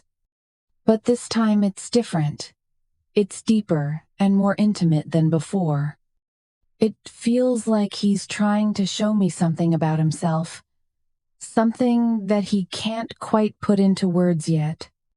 But that makes my heart race with excitement and fear all at once. When our lips part, I feel myself smiling. What? He asks. Of course you do, I say in a gravelly impersonation of his deep voice. Do you know that you're the most arrogant asshole I've ever met? I wink. I doed. He nods. And that makes me laugh a little because the man would never deny it. He's just that sure of himself. And I love that about him too. I love everything about him. And now that I've told him once, I'm going to keep telling him every day. Whether he says the words back or not. I love you. I say again. Chapter 18. Kirill, I love you. Her words hang in the silence between us. And I know that she's expecting me to respond. It's not my way. Even though her admission fills me with a warmth that surprises me. I want to say something, to tell her how I feel. But the words get stuck in my throat. Blythe, I don't know how to do this. Instead of words, I pull her into a kiss. My lips meeting hers in a silent attempt to convey all the emotions swirling within me. Her lips are soft as they part beneath mine, still slightly salty from the tears that had streamed down her face earlier. I explore her mouth, our tongues dancing as I pour in all the love, desire, and longing that has been simmering beneath the surface for far too long. Di takaya krasivaya. I murmur against her lips, my voice husky with emotion. Tai moya. You think she doesn't understand the words, but her eyes darken with longing. I want to understand, but I don't. She whispers. You will. I promise. I'll teach you everything. Tell me now. She urges, leaning back a little and running a fingertip over my bottom lip. I said that you are beautiful, and that you are mine. I nip her finger lightly. She smiles and leans forward. Her response is a soft kiss, a tender affirmation that she's willing to learn my language, my culture, and my world. It's a promise of a future together. A life filled with the kind of happiness I never thought possible. Not for me. Not after all the shit I've done. I deepen the kiss, surprised at how much pleasure I get from it. Kissing was always a precursor to more interesting activities. But with this woman, just brushing my lips against hers makes my cock throb. I move to cup her breast, and she steals my hand, shooting a look at the partition between us and the driver. He can't hear us or see us. This car is designed for privacy. Then more. She rolls her lips together and then reaches out to stroke my cheek. With a determination fueled by desire, I begin to strip off her torn clothes, my hands moving urgently but gently over her body as I do so. I'm mindful of her injuries but consumed by the need to possess her, to make her mine in every way imaginable. Her black wraparound dress, which was cut open by Petrov's men, falls down her shoulders, revealing her soft, supple skin. I stare down at her, drawing in a breath at the sight of all the tiny cuts Petrov's men had inflicted upon her. They did this to you. My jaw clenches. Animals. I dip my head and trace a small nick with my lips, and she shudders. I look up. Does it hurt? Tiana shakes her head. No. It feels good. Her hands lift to stroke over my hair and then down to my shoulders and biceps. Everything you do feels good. With my eyes on hers, I slide the straps of her bra down her arms, then reach around to unhook it behind her. It falls away, baring her breasts, lush, full, but not so large that they'd spill from my palms. Fucking perfection. I caress them, my fingers tracing the curves and contours, memorizing them. She moans softly, her body arching toward mine. Yes, like that. I love that. Her words are an exhale, her head dropping back against the car seat, her eyes fluttering shut. I lower my head and take one of her nipples into my mouth, sucking and teasing until she's writhing in ecstasy before I turn my attention to the other one. Her skin is warm against my mouth, fragrant and soft.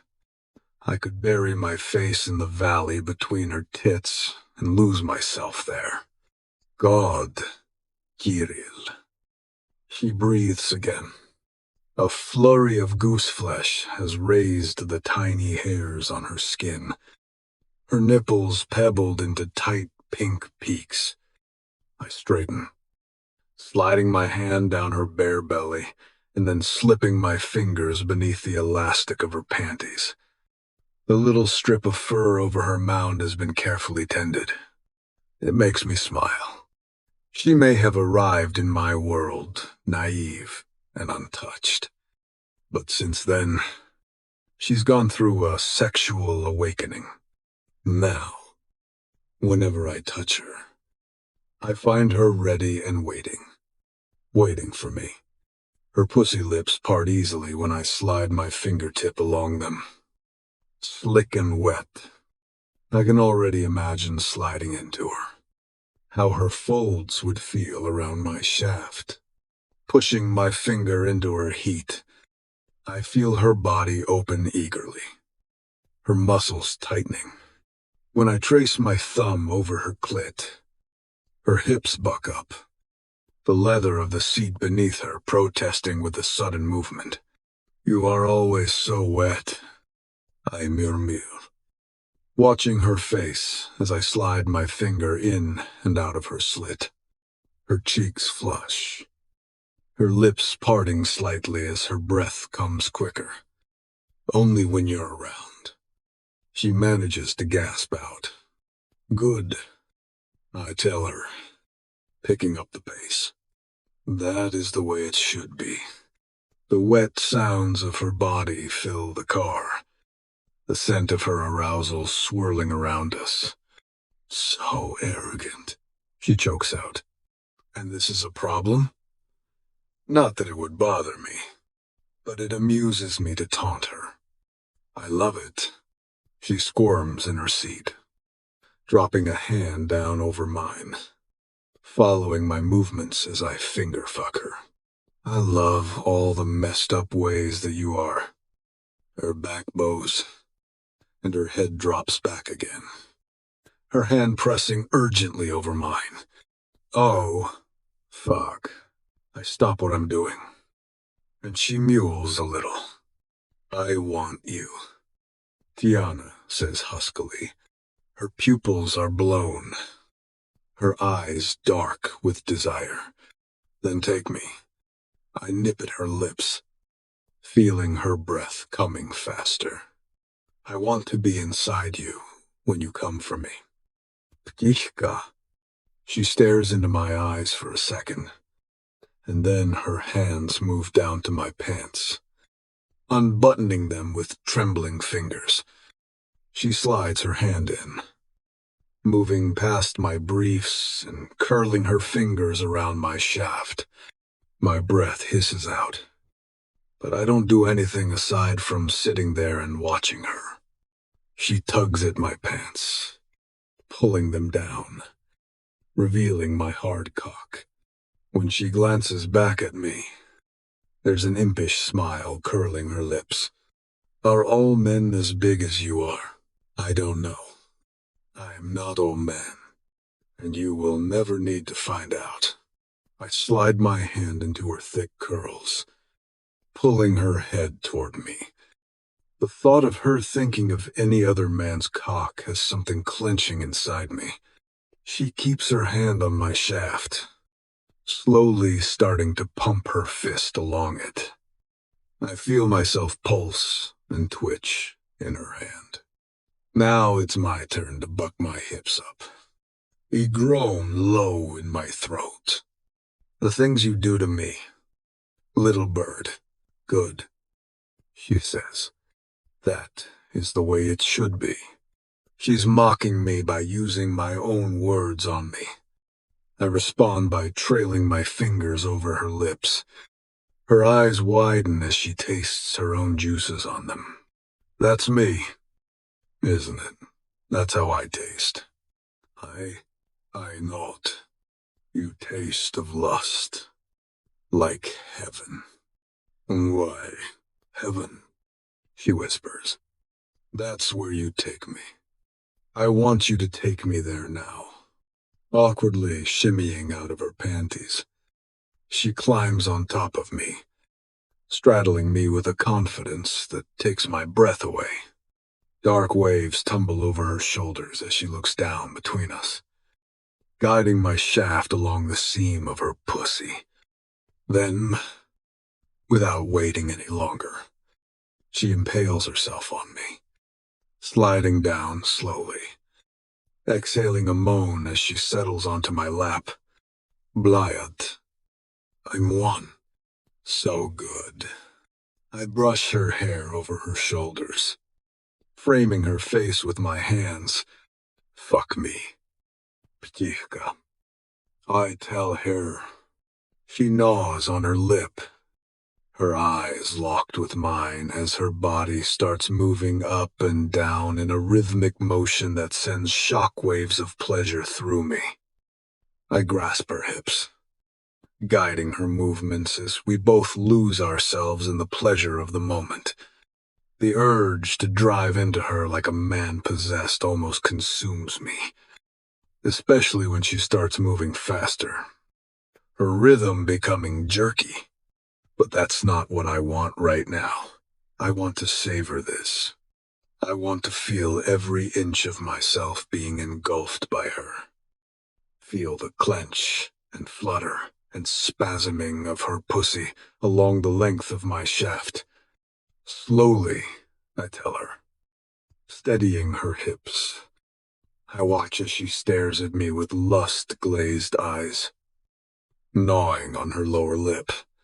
She has her hands on her breasts, massages them, tweaking her own nipples. I don't think I've ever seen anything hotter. And I want to draw out the experience. But it can't go on forever. The pleasure is mind-numbing. And when she whimpers and tries to grind herself down, driving me deeper, I don't stop her. Oh, she sucks in a breath. Oh, God, right there. Her cheeks are flushed a pretty pink that trails down her throat and colors her chest. I straighten slightly so that we're pressed against each other. And I grip her hips as I raise and lower her onto me. The pace picks up and I start to lose my fragile grasp on control as the intensity starts to build. Our bodies collide in a storm of passion. Each thrust and movement driven by need and longing until I feel myself coming. I can't hold back any longer. The pleasure builds in my balls, coiling tighter and tighter until I can't take it anymore. I feel myself on the edge, teetering over the precipice of release. Tiana. I growl, my voice a low rumble as my hips buck upward, meeting her downward thrusts with a primal urgency. I'm close. Oh, her response is a whimpered moan. Her nails digging into my shoulders as she grinds herself against me even harder. Her wet heat clenches around me like a vice, milking me relentlessly. Oh, God. Yes, yes. Kirill! Fuck! Her words string together in a rush as she spirals out of control. That's it. I pant, my eyes locked on hers, as our bodies move together in perfect harmony. Come for me. Ptishka. Her walls spasm around me. Tight. Warm. So wet. And that's all it takes to send me over the edge, too. White-hot pleasure courses through my veins as I explode inside her, crying out her name like a prayer and a curse combined. My entire body tenses up before collapsing back against the seat with a groan of satisfaction. Sweat cools my hair and trickles down the skin of my throat. I feel like I just came so hard that it sucked every drop of juice from me. Tiana collapses against my chest, her breasts heaving as she catches her breath too. Her heartbeat hammers in time with mine. Our bodies still joined together in this intimate dance of lust and longing. I love you, she whispers into my neck, her warm breath tickling my skin. I know, I joke weakly. But there's no denying the tenderness in my voice or the way my heart swells at her words. I feel the way her body still shudders from her orgasm, and I hold her close, my heart pounding in my chest. I've never felt so connected to another human being before. In this moment, it's just the two of us, lost in our own world. Skazi. To lubisz mnie, I say, breathless. She pushes herself up a little, looking at me with an expression of pure adoration. I cup her face in both my hands. Tell me you love me again. Her eyes are wide, deep, dark pools. I love you, she whispers. I smile. Я хочу. Чтобы мы всегда были вместе. Oh, what does that mean? She tilts her head. You will know when the time is right. I slide my arms around her waist and pull her to me, silently vowing never to let her go. I want us to be together always, as she lies against me.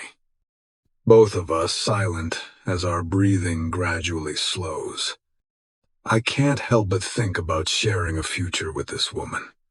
putting a ring on her finger, giving her my name, putting a child in her belly.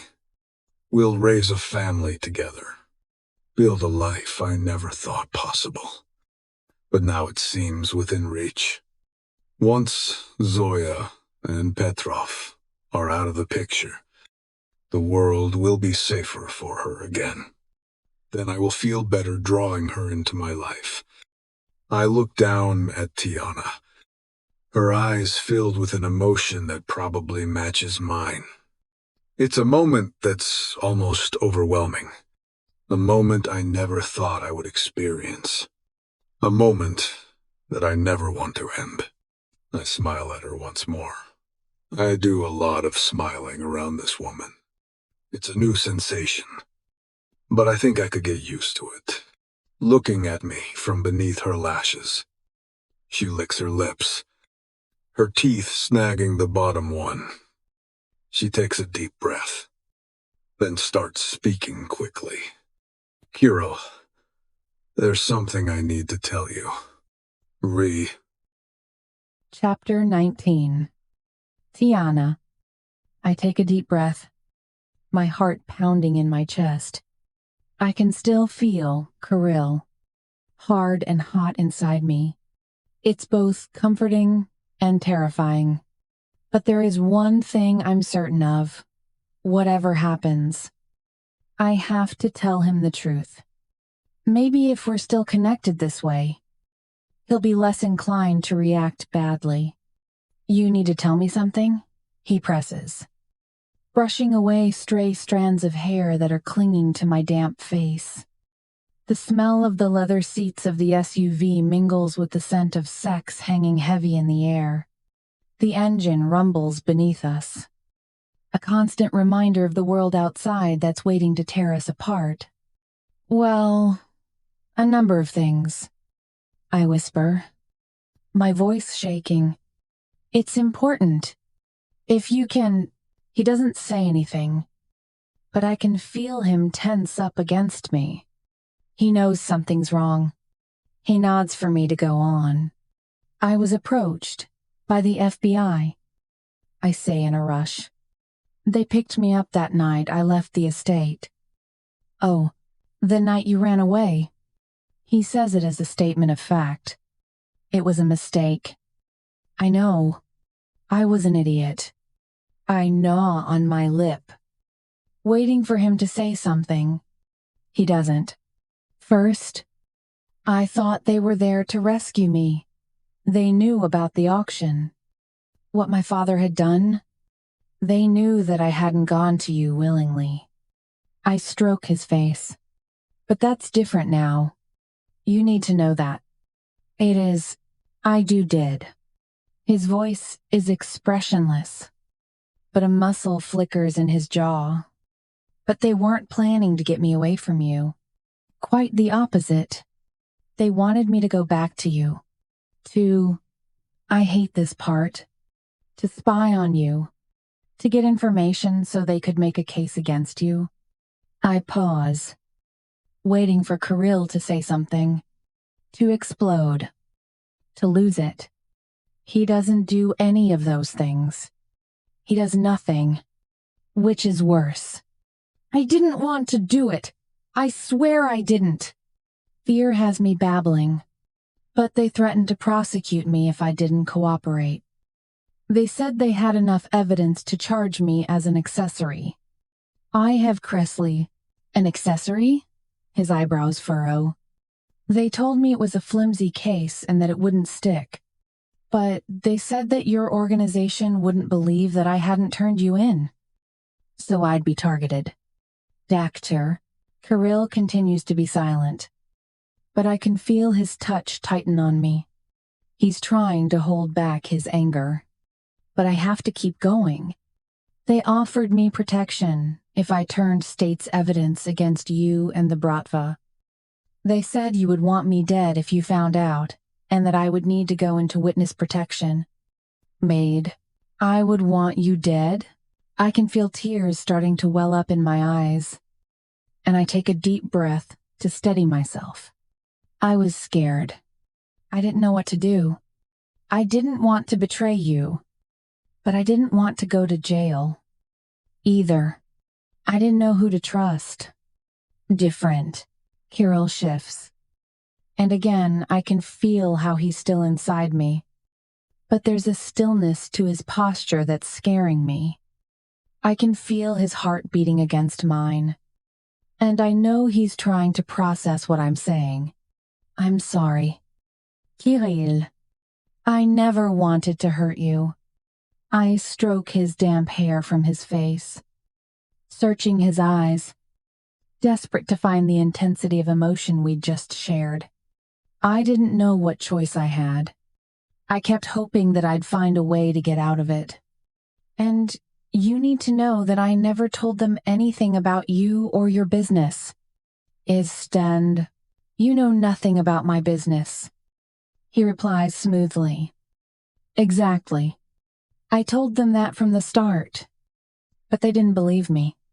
They said that I'd need to make a plan to get them what they needed. Tension is coiling inside me like a spring. You weren't planning to cooperate. No, of course not. I need him to know this. Maybe I didn't want to be a part of this world, your world, in the beginning. But I'm here now. And I don't want to be anywhere else. I don't want to leave you. I mean it when I say that I love you. It's mind, and that is what you needed to tell me? He tilts his head. His beautiful eyes inscrutable. Yes, that. I say, and? Just get it over with. You're over the worst part. I take in a breath that swells my lungs. Kirill, I'm pregnant. I blurt before I can change my mind. I don't know which was harder to admit, the fact that I was being forced to betray him or that I'm expecting his child.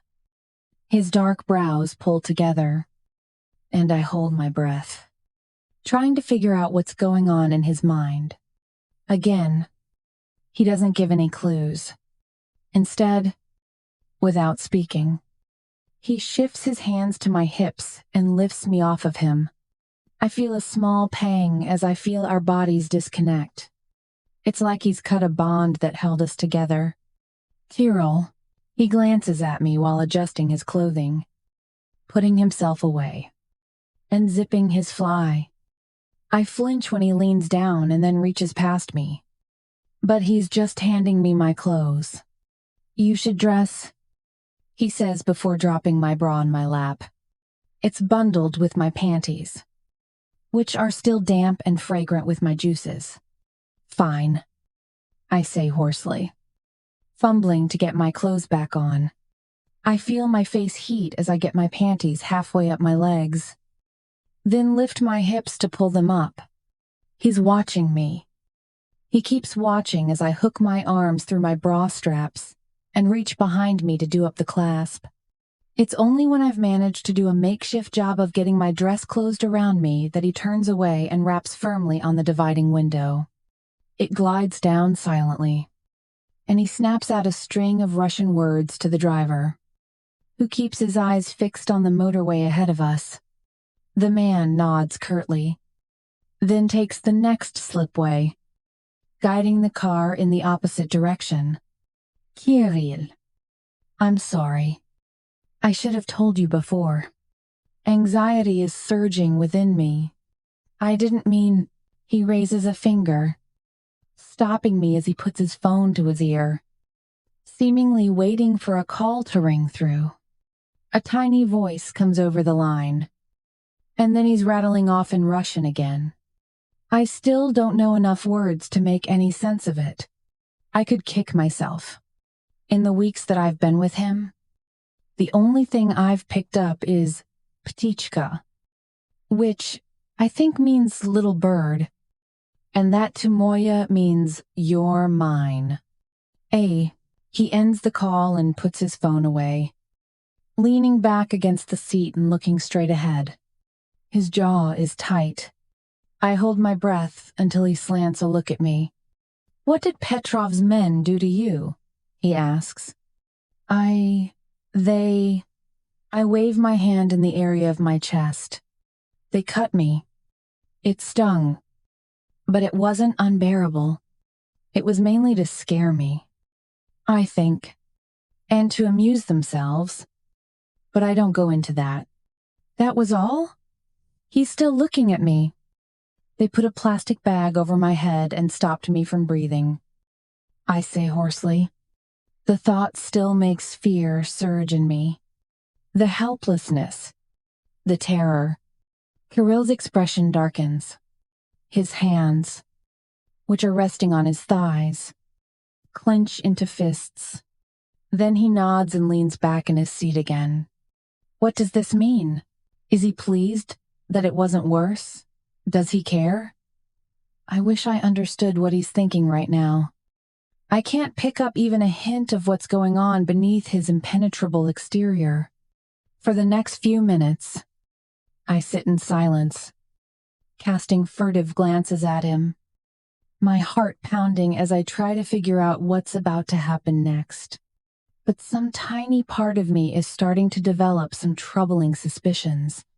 He doesn't trust you. He thinks you betrayed him.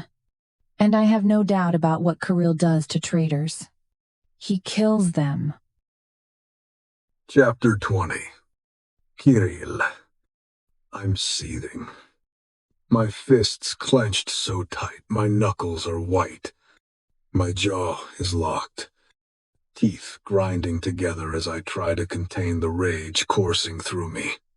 I can't trust myself to speak right now, so I stay silent, focusing on the hum of the engine and the passing scenery outside the tinted windows of the luxury SUV. Tiana is silent too, her dark eyes watching me warily. I can feel her gaze on me, but I don't meet it. I'm too angry, too consumed by the fury that's threatening to overwhelm me. Ya ube yukas dogo iznif. I'm going to kill every fucking one of them. I can almost taste the blood of my enemies as I imagine what I'll do to them. Petrov's men got off lightly. What I have planned for him will probably earn me a place in hell. But it will be worth it. The things they did to my woman and my child. Bus Hamoy. Tiana is pregnant with my child. The shock of it has left me reeling. It's the only thing stopping me from spinning this car around and driving it straight into fucking Petrov's estate so I can rip his guts out with my own hands. Tiana remains quiet beside me, poised on the edge of the seat as we keep driving. I'm glad I got a chance to tell her how much she means to me. I think it will go some way to getting her to understand why I have done the things I did for her, and what I plan to do again. Vlad Petrov just hammered another nail in his coffin. It's a relief that she's giving me space, waiting for me to calm down before we speak again. There's a lot to discuss. Our family, our future, how we'll get those fucking feds off our backs. I'm so fucking pissed off that they tried to drag her into their little shit show. And Zoya, on top of it all. There are a lot of scores to settle. I exhale, a calming breath, taking in the cool, air-conditioned air as I try to ground myself. The car comes to a stop outside an unassuming building. I open the door and climb out. Come, I say to Tiana, who's staring at me wide-eyed. I can only imagine the shock she must be trying to recover from. I fight down an uncharacteristic swirl of guilt as I think about how we were fucking just minutes ago, when I should have been taking better care of her. I quickly usher her to the front doors and then inside. It's a private Bratva clinic, but from the outside, it looks like any other nondescript office building. Anonymity is a necessity in my world, especially for those of us needing medical attention. although it's unusual for me to be here for the reasons we're visiting today. Normally, I'm visiting our trusty bullet puller, the seasoned medic who's plucked enough lead from Bratva flesh to fill a cargo ship. But a pregnancy checkup? This is new. We move quickly through the carpeted corridors, past muted, framed paintings beneath soft lighting. Finally, we reach our destination. I've never been into these rooms before, but I'll admit, they're pleasant. Just what my woman needs right now. And then some rest. She's been strangely silent since the trip in the car, probably still recovering from it all. As we walk into the room, we're met by a short, dark-haired man in a white coat. I've never met him before, but I know that he's the best in the business. He wouldn't be here if he wasn't. What's going on? Kirill? Tiana says under her breath. I don't get a chance to respond because the doctor is talking. Mr. Veronov, the man says, dipping his head so low, it's as if he's thinking of bowing. I am Dr. Kuznetsov. He introduces himself. And this must be our mother-to-be. He looks at Tiana, who seems completely confused. Yes, I reply for her. She will need a complete examination. She has been through an ordeal. Why, of course. Bakhan. He nods and turns toward a small door leading off the waiting area. He pushes it open and leads us into an examination room. The clinic is designed to be soothing, with soft colors and gentle lighting. This room is no different. It's a comfortable space, with a plush examination table and a soft robe for Tiana to wear. Please. Doctor. Kuznetsov gestures to a small change room nearby. Remove your clothing and put on the robe. I will be back in a minute. Ist. He aims a deferential smile at me and leaves us. There's yet another silence after he's gone. Tiana still seems tense. Kirill, she half whispers, her eyes flitting around the room. What's going on? I frown, glancing at her. What do you mean? She looks away, biting her lip. I thought that you were angry with me. That maybe you were going to... She clears her throat. To punish me or something. And punish you? Why the fuck would I punish you after you found out about the FBI? About the FBI? I interrupt. Confused. What about them? She takes a deep breath. When you found out that they wanted me to spy on you, I thought you wouldn't trust me anymore. Oh, you started here. Why would you ever think that? She hesitates. Because I lied to you. Is so. You did not lie to me. I say, my voice soft. You kept something from me, but you did not lie. And that's time. She looks up at me, her eyes searching mine. You're not angry at me? No. I say, shaking my head, I'm worried about you. Cromes. About me? She asks, searching my gaze. Da. Ptichka. I frown. About you and the baby. What else does she think I'm talking about? The baby. And, yes, I say, our baby. I say the words patiently. She took a knock to the head. We should have that checked too. She looks down at her stomach, her hand resting on it protectively. Our baby, she whispers. I nod. Our baby. Now put the robe on so the doctor can examine you. After what you have been through, we need to be sure that he is okay. Of course you would think that. She presses her lips together in a shy smile and keeps stroking her belly. I fix my eyes on the movement, imagining how it will soon be swelling as our child grows. Undress, Tiana, I remind her, then stand back and watch as she removes her clothing.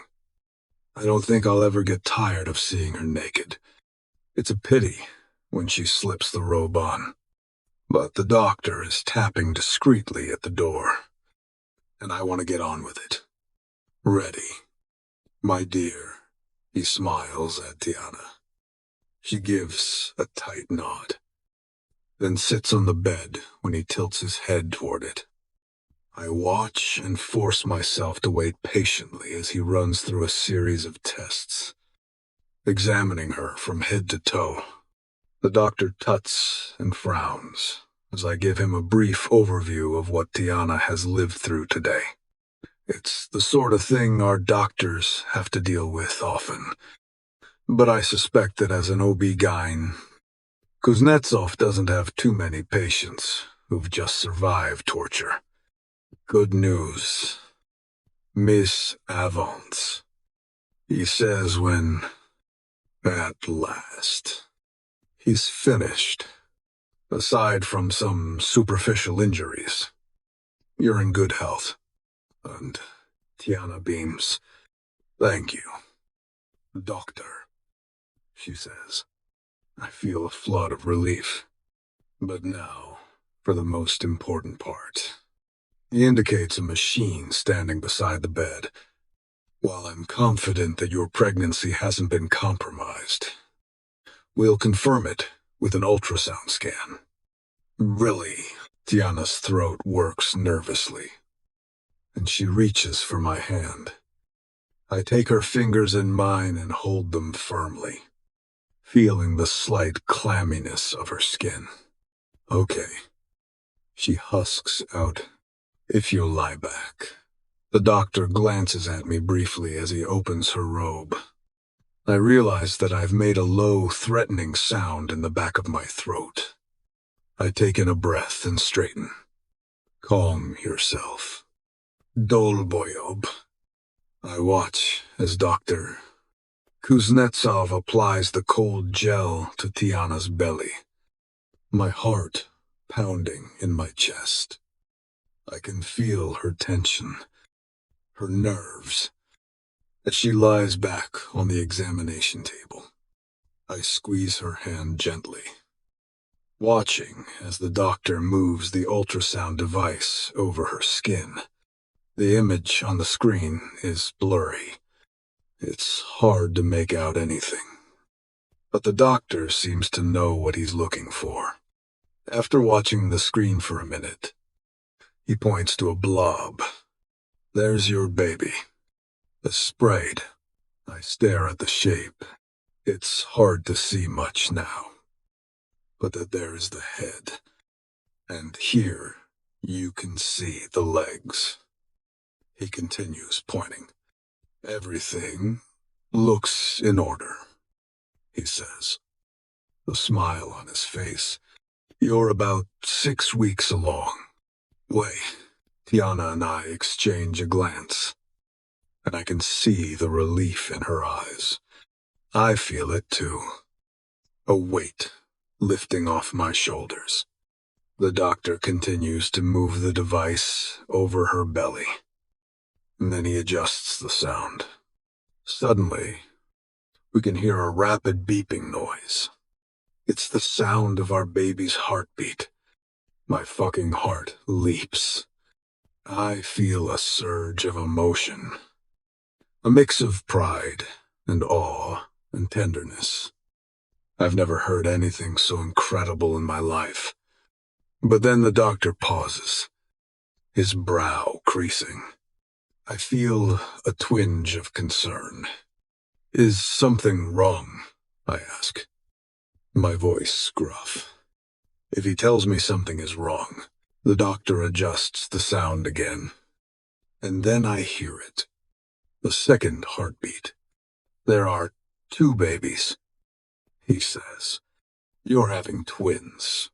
Or, what the fuck? Did he say twins? Tiana gasps, her eyes wide. I can see the shock and disbelief on her face. But there's something else too. Something that makes my heart swell with pride.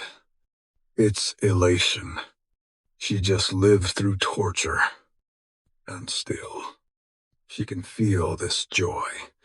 "Twins," she says, her mouth's dropping open. "We're having twins." Kirill. I feel a grin spreading across my face. Of course, there are Tufel. My seed is strong. I can see the amusement in Tiana's eyes, even as she rolls them at my arrogance. But I can also see the love, the softening in her when she looks at me. The doctor continues to scan my woman's belly, and I watch as the 2 tiny shapes flicker on the screen. I can't fucking believe it. She is carrying my babies. Twice over. "There's your other little one." He twists his head to look at us. Baby number 2 is a little shy today, hiding from me behind baby 1. But things will be clearer at your next scan. Nine. And everything is okay? I need to confirm it. After all that's happened, it's hard to believe. Tiana came through unscathed. 100%. The doctor looks as relieved as I am. Possibly because he wouldn't want to be the one to give me bad news. But I'd like our patient to take it easy for a while. Get some rest. You've been through a lot. Miss Avance. Imble. I will make sure of it. I say firmly. I watch as the doctor wipes the gel off Tiana's belly with tissue paper and then helps her sit up. She's still staring at the screen with a look of wonder on her face. "Spasibo. Doctor." I say to the Kuznetsov, my voice filled with gratitude. It's an unfamiliar emotion.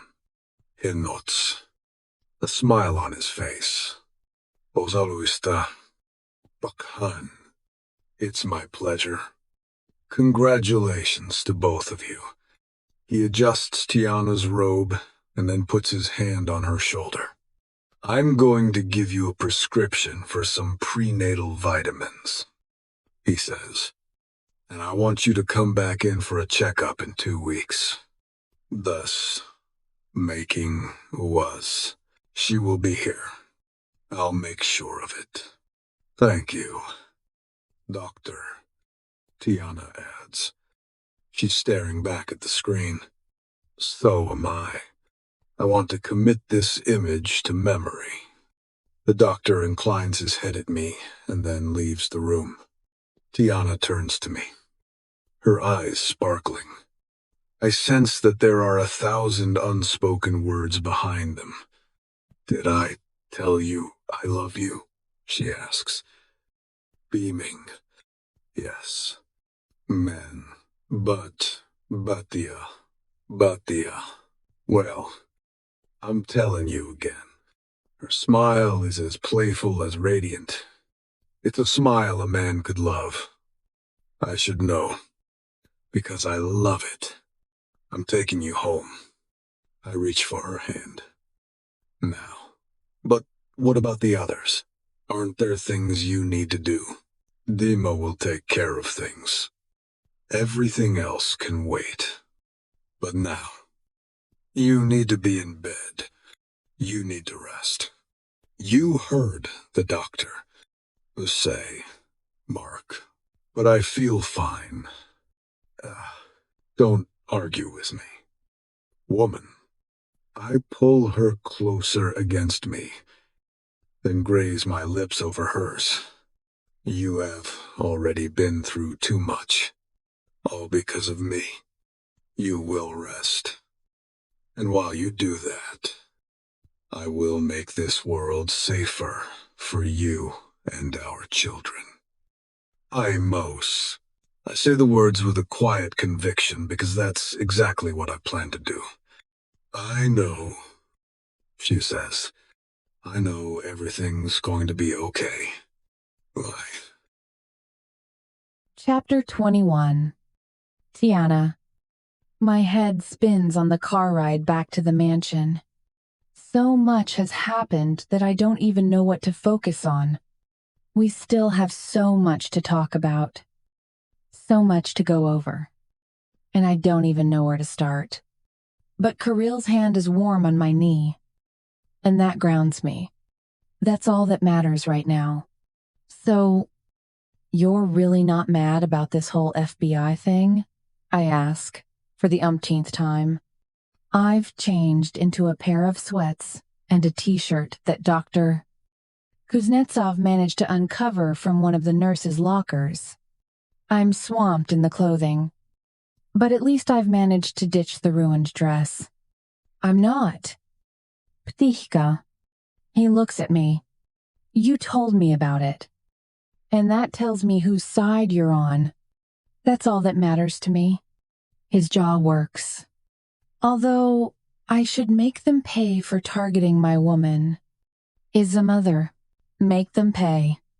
Whatever that means. He's an unusual man with an unusual code. But I can never get over how much he cares for me. He would go to war for me. No matter who or what he's up against. I rest my head on his shoulder and allow my body to relax.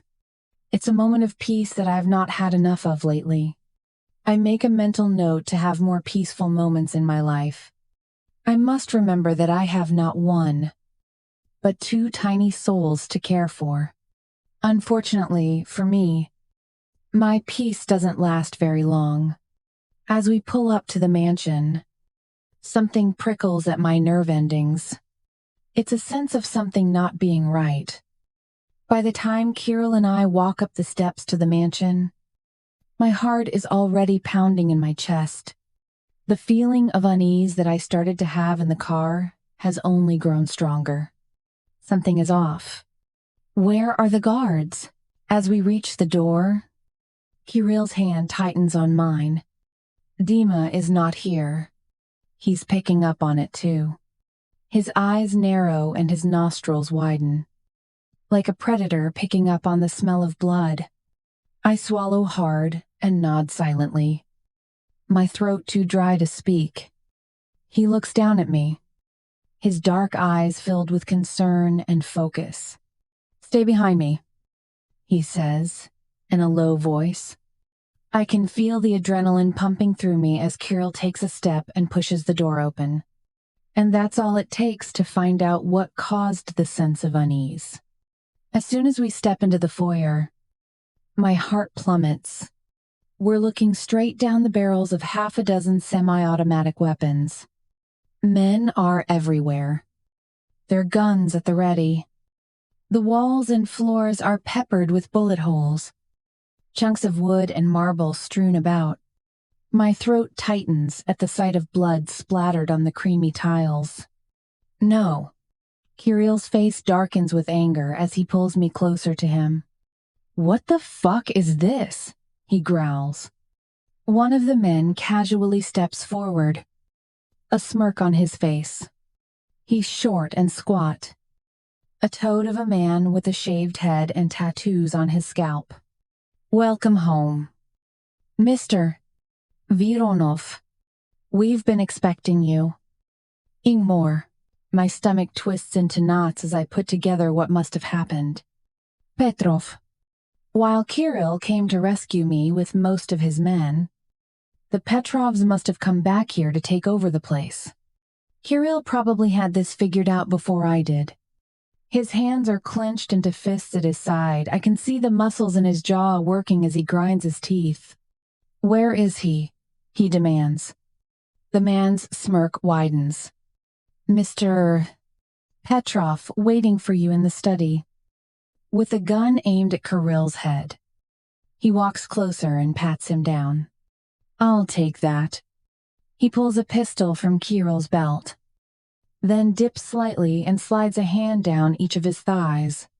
When he straightens, he's got a blade too. This way, he says, jerking his head in the direction of the hallway leading off the foyer. Kirill stares down at the guy for a moment before he starts to move. If looks could kill, this guy would be dying the most painful death in the history of most painful deaths. But instead of falling to the ground, screaming in agony, he leads us through the mansion. We walk past even more armed men holding their guns at us as we head toward the study. The closer we get to the door, the more my heart races. Fear prickles down my spine like a living thing. But Kirill looks completely unperturbed. Aside from the tension in his jaw, I try to take strength from that, staying close enough to press against him. Keep it together, T. You didn't survive this long to give up now. When we finally reach the study, our unwelcome escort pushes open the door. The heavy wooden door slides open, revealing a burly man sitting behind Kirill's desk. He smirks at us, his rugged features twisted smugly beneath a shock of silvery hair. He looks like he's in his late 50s, but his eyes are sharp and alert, suggesting he's been around the block a few times. He's surrounded by watchful armed men. Vlad Petrov, and next to him, looking cool and collected, stands Zoya giving us a wry smile. Shit. If I thought we've had enough to deal with for the day, I was dead wrong. Look at what the cat dragged in, Petrov says, his voice dripping with false warmth. And you brought your little Suka too. And Kirill slants Petrov, a deadly look. Then his eyes narrow at Zoya. Why? Is all he says. Zoya's smile doesn't falter. Why do you think? Kamalaya Moya. I'm here to assist Mr. Petrov. Of course. She looks down at the burly man who's still sitting behind Kirill's desk.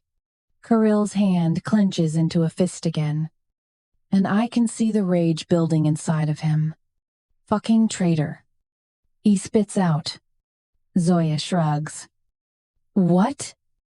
You think I'd waited all those years for you to take me back? I know how to live with a man like you. She puts her hand on Petrov's shoulder. You were just the wrong one. Kirill. I needed someone stronger, bolder, and then I found him. Vlad is going to take over the Bratva. And guess who will be at his side? Kirill scoffs, looking from one to the other. That's some plan you two put together. 27. Zoya steps around the desk and walks up to Kirill. She stretches out a hand and trails her fingertip down his cheek and over his lips. He shoves it away. Does that upset you? Malaya?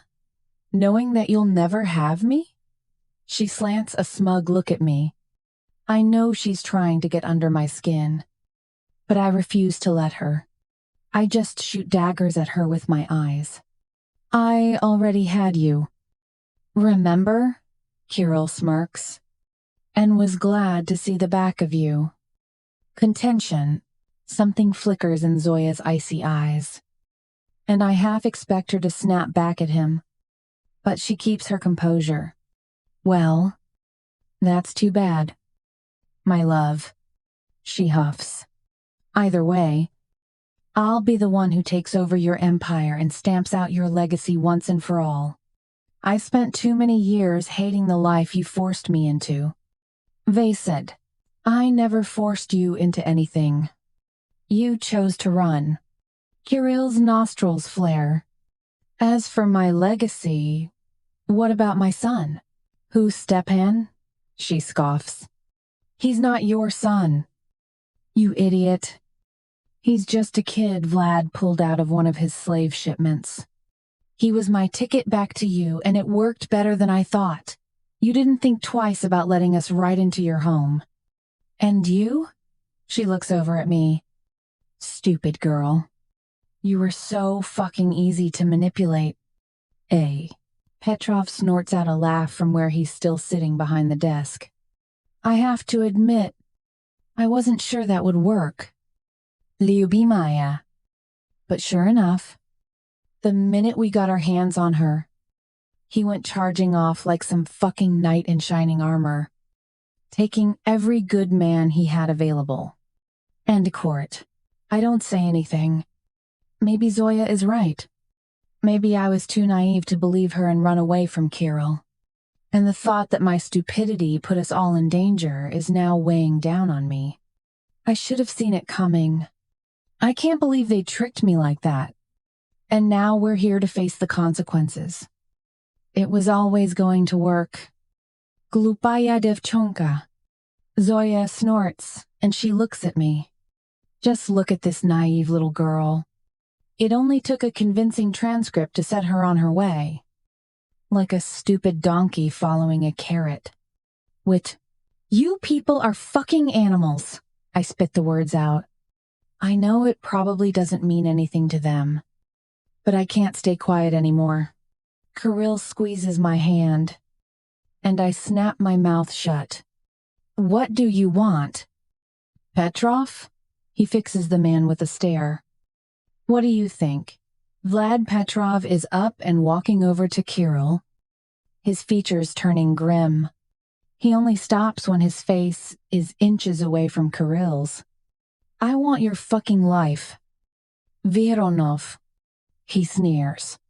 But first, I will take the life of your pregnant bitch. You watch my men rape her over and over again. You will watch as we carve your fucking offspring of her. And you will. He raises his hand in a half gesture and points at me. But he doesn't get to finish his sentence. Because of a loud thud coming from outside interrupts him. Less than a second later, there is another thud. Then another. Then the door flies open. And then all hell breaks loose. I spin around, and the first phase I see is Dima's.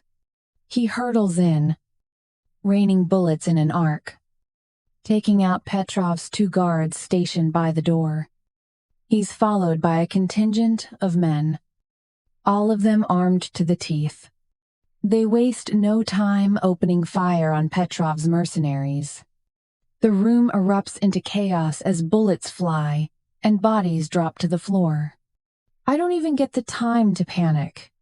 Before my mind could fully register what's going on, I'm being yanked backward, out of the line of fire. Stay here, Kirill barks, shoving me down as he dives for a fallen gun. I do as he says, crouching behind the heavy desk for cover as bullets whiz overhead. My heart pounds in my chest so hard I can feel it in my ears, drowning out everything else around me. The air is thick with cordite and blood as Dima. Kirill. And his men engage Petrov's team, and it's complete chaos. The sounds of gunfire are deafening, ricocheting off the marble walls and high ceilings of the study. I huddle in a ball, praying I won't be taken out by a stray bullet, and flinching every time the wood around me splinters when a shell hits it. It's okay. Babies! It's okay! From the corner of my eye, I spot Kirill moving in a blur of smoke and limbs, too fast for me to follow. So, I squeeze my eyes shut and pray that he stays safe somehow.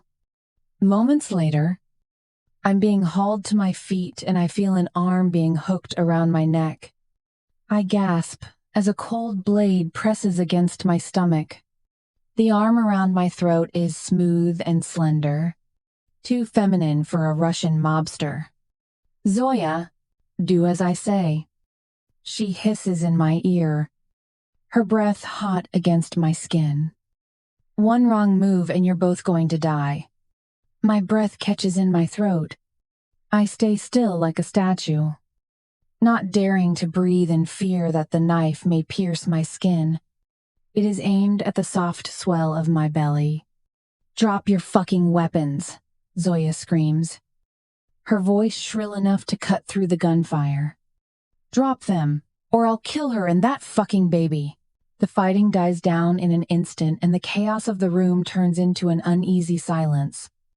The only sound I hear is the metallic clatter of surrendering weapons as Kirill's men disarm themselves. "Clever girl." Petrov emerges from where he's been lurking, behind a filing cabinet. I can feel Kirill's eyes on us. His expression a mix of fury and apprehension. He too lowers his gun to the floor, followed by Dima and some of the remaining men. I catch a glimpse of their grim faces before Zoya yanks me backward, using me as a human shield. "You won't get away with this." Kirill growls through gritted teeth. Zoya laughs, manic glee in her eyes as she drags me across the room. "Oh, really? Guess who has your precious whore and your unborn brat at knife point?" "I thing stame." She presses the blade harder against my stomach, and I bite back a whimper. Fear coils in my stomach like a live wire as I meet Kirill's eyes. His expression is thunderous, but also resigned. He knows he's cornered. Slowly, he raises his hands in surrender while Dima and the others follow suit, reluctantly. That's better. Zoya's breath gusts over my cheek, and I shudder. "Now, let's get back to business. Shall we?" "Where was I?" Petrov begins as he starts moving toward us. Gun still raised. "Oh, that's right. I was talking about gutting your whore." But it's the second time he doesn't get to finish telling us his plans about gutting me. There's a flicker in the corner of my eye, and suddenly, something metallic flies across my field of vision. The next thing I see is Kirill's feet springing to action, catching the piece of metal mid-air. Then a shot rings out, and then another. Zoya jerks and screams, her grip on me loosening. I wrench myself free of her, preparing to rush toward Kirill, who's dropped to the floor, red blooms on the front of his shirt, his hand clasped to the center of his chest. "Kirill!" His eyes meet mine for a second, and agony rips through my heart at the sight of his blood pooling on the floor beneath him. The shock of it leaves me breathless with terror. "No! Pizda!" Zoya screams. There's a growing red stain on her upper arm from the bullet that torn through her flesh. She's wounded but still standing. It doesn't seem to faze her. Spinning around, she snatches a handgun away from one of the men standing beside her. Before I know what she's about to do, she's advancing on Kirill, gun raised, her finger on the trigger. No, I don't realize that the sound is coming from me until I find myself crashing into her. The knife she'd been holding against my belly is clutched in my hand. And for the life of me, I don't know how it got there. Except now, I'm slashing it across Zoya's shoulder blades, blood spurting through the silk of her pale blue blouse. She spins around, eyes wide with astonishment as I pull my arm back and hit her square in the mouth with my clenched fist. I've seen Kirill take out dozens of guys by now, but I have no idea how much it hurts to hit someone with all of my strength. Thank God it hurts Zoya even more because she staggers back, dropping the gun as she clamps a hand to her mouth. When she takes it away, she's snarling through blood, and I see that I've cracked one of her perfect white teeth. I don't take time to revel in it. I'm feeling rage like I've never felt. Charging forward, I crash into her with my full weight. Although, this time, She's ready for me. The anger that consumes me is unlike anything I've ever experienced before. Kirill is bleeding out on the floor. And this bitch is responsible for it all. Heat surges through my veins as we crash into the bookshelf, sending files and ledgers flying everywhere. I'm vaguely aware of the erupting chaos and gunfire around us, but my world narrows down to her cold, hateful eyes. I want to make her feel a fraction of the pain she's caused us both. We grapple on the floor, our nails tearing at each other's faces as we fight for dominance. My nails catch her cheek, and she hisses in pain, but it only fuels her fury further. She headbutts me in retaliation, and stars explode behind my eyelids. The coppery tang of blood fills my mouth as my lip splits open. But I don't care. All I can think about is ending her once and for all. That is, until a voice stops me. Enough! Petro roars. Yet again. I'm staring down a gun barrel. And yet again. There's a deafening explosion. Except now. When I look up, Petrov is staring forward, his expression startled. There's a neat dark hole in the center of his forehead. And then he topples forward, face first to the floor. Vlad, Zoya screams, her voice filled with anguish. Everything becomes a blur as the room turns into absolute chaos for the umpteenth time. They're shouting, Dima again. I think, but I can't pay attention now because Zoya delivers a blow to the side of my head, nearly knocking my lights out. You will pay for that. You whore. She's screaming at me, with madness in her eyes. But I'm past being scared. Being constantly in danger must have desensitized me in more ways than one. I'm still being driven by cold rage as I manage to get on top of her, just as she reaches for the fallen knife beside us. Her fingers close around the hilt just as mine do too. And we end up engaging in a vicious tug-of-war for control over the blade. I know my life is on the line here, and that somehow gives me even more strength. I am fighting for all of us. Myself, Kirill, and our two precious babies. Oh my God. Kirill, I know I can't let her win. Not after everything she's done to us. With a primal scream, I twist my wrist violently and feel a sickening crunch as the knife slips from her grip and into my hand instead. She stares up at me, and I look back, a part of me hoping to find some sort of redeeming feature. There's nothing. Clawing at my eyes. She struggles to get the knife away, and then we're rolling again.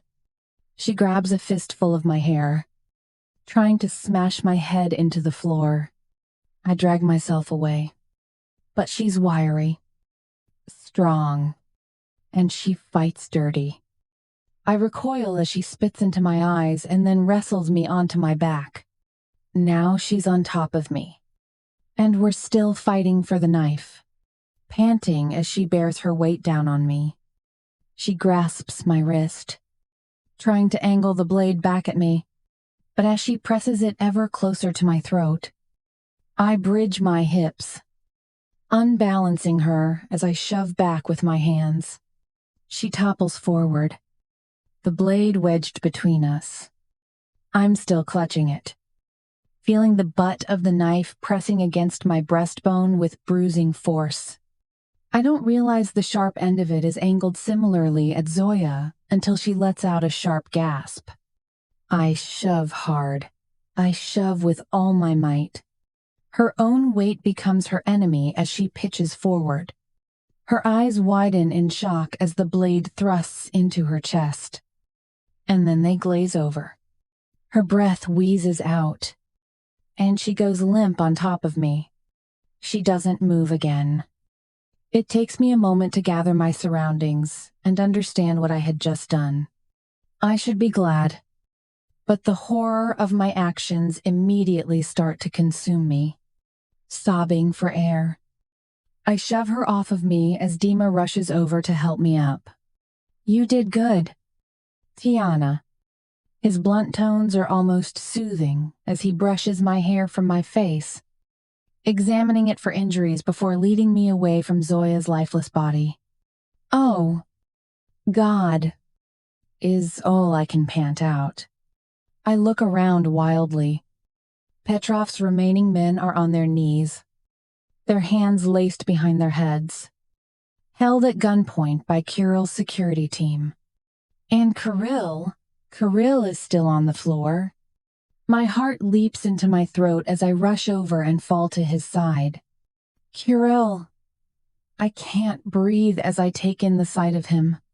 The red stain on his chest continues to pump blood. Too much blood. Oh, God. Kirill. His face is pale as death itself. But he manages a weak smile when he sees me. I knew you were a fighter. He gasps out between ragged breaths. Kirill, stay with me, I choke out, staring down at the bloody mess of his shirt. I need you here. Okay? I need you here with us.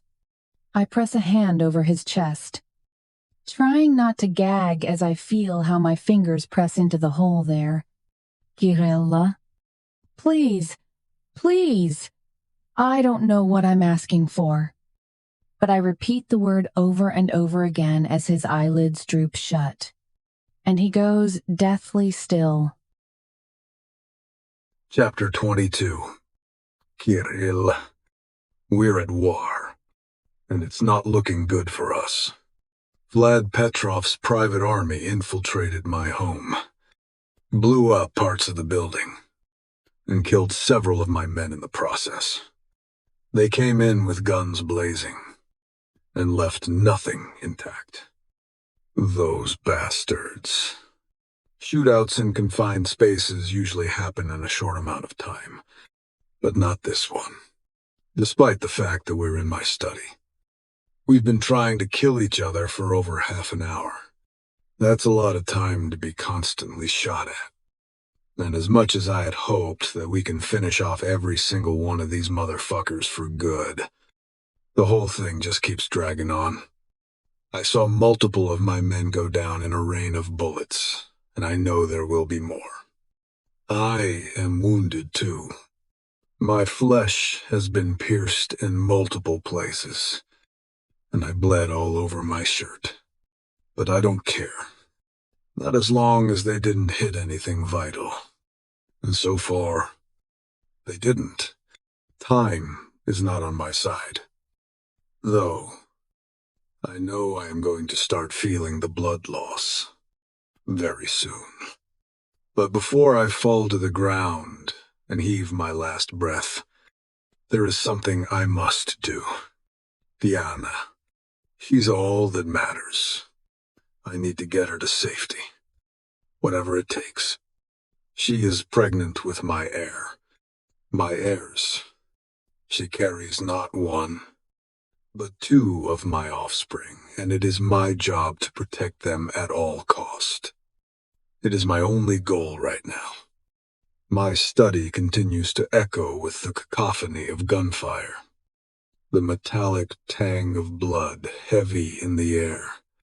Bullets rain down like a perverse summer storm, piercing the wooden furniture that offered scant cover just minutes ago. Tiana, her face etched with fear and eyes wide with terror, huddles behind the bullet-torn sofa. Every fucking fiber of my being screams to protect her, to get her to safety. Ignoring the sting of sweat in my eyes and the growing stain of blood on my shirt, I lung across the open space. The world narrows to her face. Pale and vulnerable. The only thing that matters amidst the chaos. She has been in danger before, and I always found a way to protect her. But this time, it's different.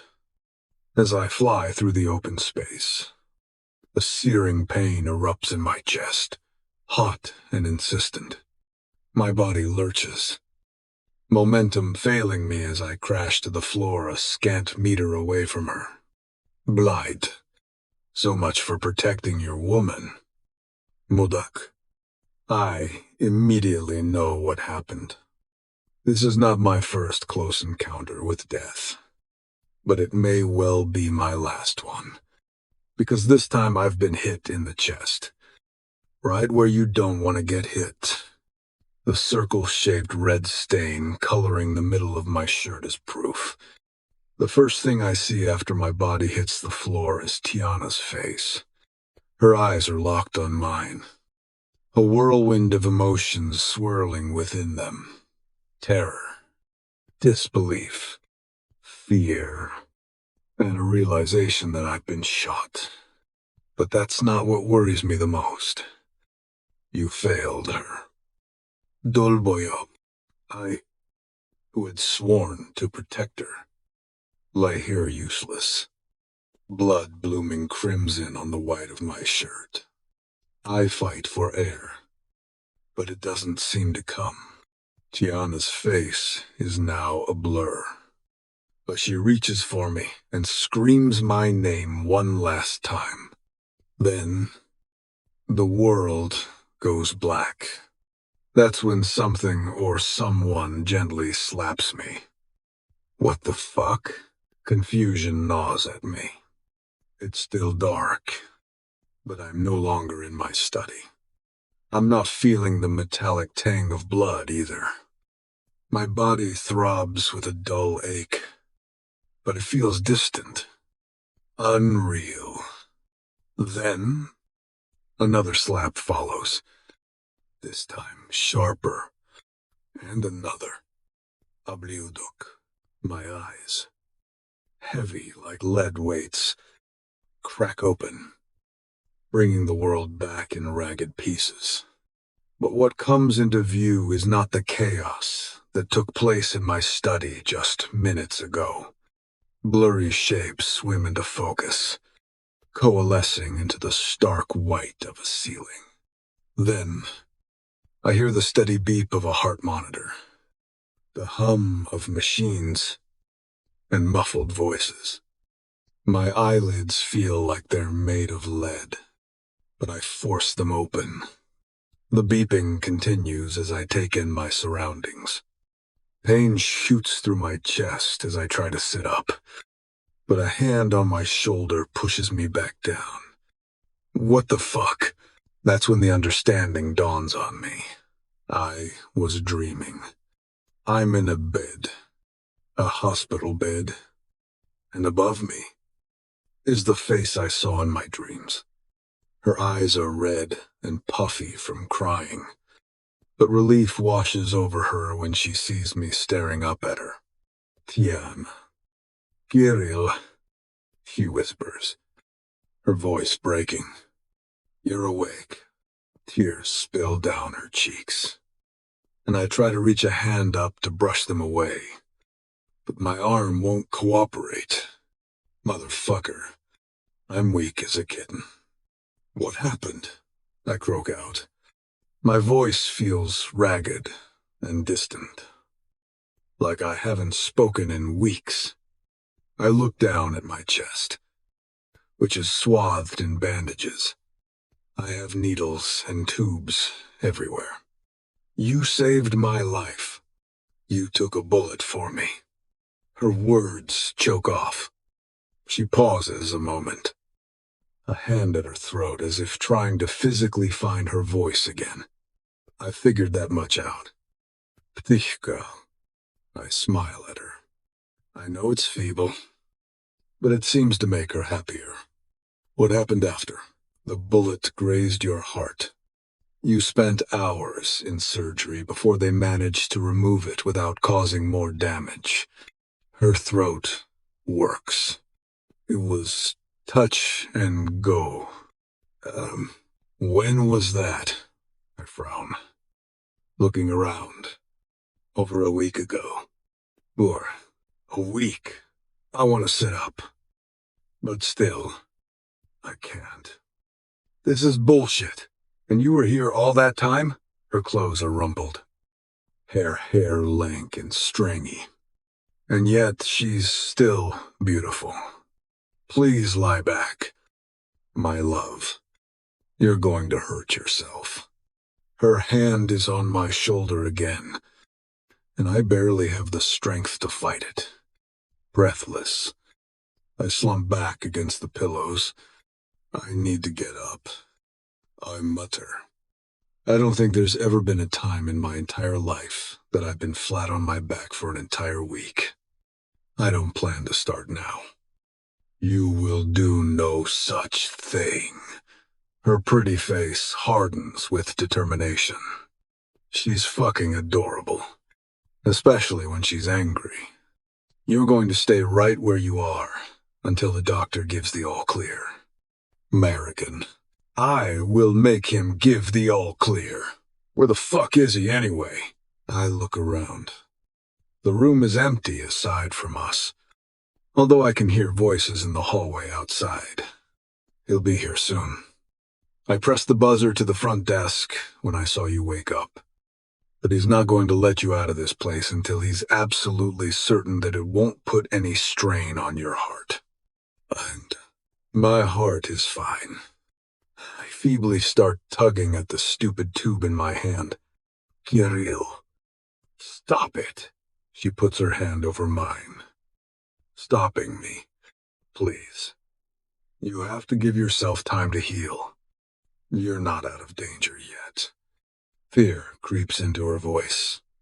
God, I was so afraid of losing you. Gustoffer. I finally managed to get my arm to lift. I reach up to touch her cheek, stroking it reassuringly despite the pain it causes me. Truth, I say hoarsely. I'm here. I am fine. I give her a weak smile. I promised you no one would take you from me. It goes both ways. My little bird. I'm not going anywhere either. Working Mizid. I know that now. She laughs past a little sob, leaning down to brush her lips over mine. The doctors said it was like you pulled yourself away from death through sheer force of will. That sounded exactly like my man. Terezin, my man. I like the way she says that. What about Petrov? The others? I frown as details come flickering back to me like a faulty film reel. There'd been the gunfight, with Dima appearing out of nowhere. Petrov and his men fighting back. Zoya, Saika Blyat, they're gone, or under control. At least, Tiana licks her lips. Your men took care of them after you went down, but... Oh, Petro, Dima. She nods. Put a bullet right between his eyes. They gasped. Better than he deserved. I growl the words. I wish I'd killed that bastard myself. What about Zoya? Vague snippets of a scene are coming back to me slowly. Zoya's screams. Tiana covered in blood. Gone. Met. Also Dima? Well, no. Her voice is husky. That was me. She looks down. I'm so sorry. Kirill. It was self-defense. This is so. The scene I witnessed, though, the dark fog of looming death becomes clearer to me now. My little bird fighting like a tiger. It was an image that cut through the pain as I lay there. You're a true soldier. Ptishka. Yeah, she's still looking down. I've never... She lifts a shaking hand and rubs red-rimmed eyes. I never imagined that I would take someone's life. And don't beat yourself up. Zoya was broken. A cracked vessel. I'm still stroking her cheek, and my voice still sounds like shit. Her tears dampen my fingertips. I hate seeing her crying. She straightens her shoulders. I know that. But still, it hurts her. Of course it would. My woman is intrinsically good. There's no way I deserve her in my world, but I'm going to fight to keep her in it. You will never have to make such choices again. Tiana. That will always be my job. My smile is stronger this time. I'm starting to feel better already. I wish it wasn't. Tiana raises damp, dark eyes to mine. I wish you didn't live in a world where you were in danger. I hate being afraid for you. And the door swings open, and a white-coated man walks through. Mr. Vironov, good to see you awake. At last. You gave your young lady quite a scare. He walks up to my bedside, checking readings on the monitors by the bed. Everything looking good here.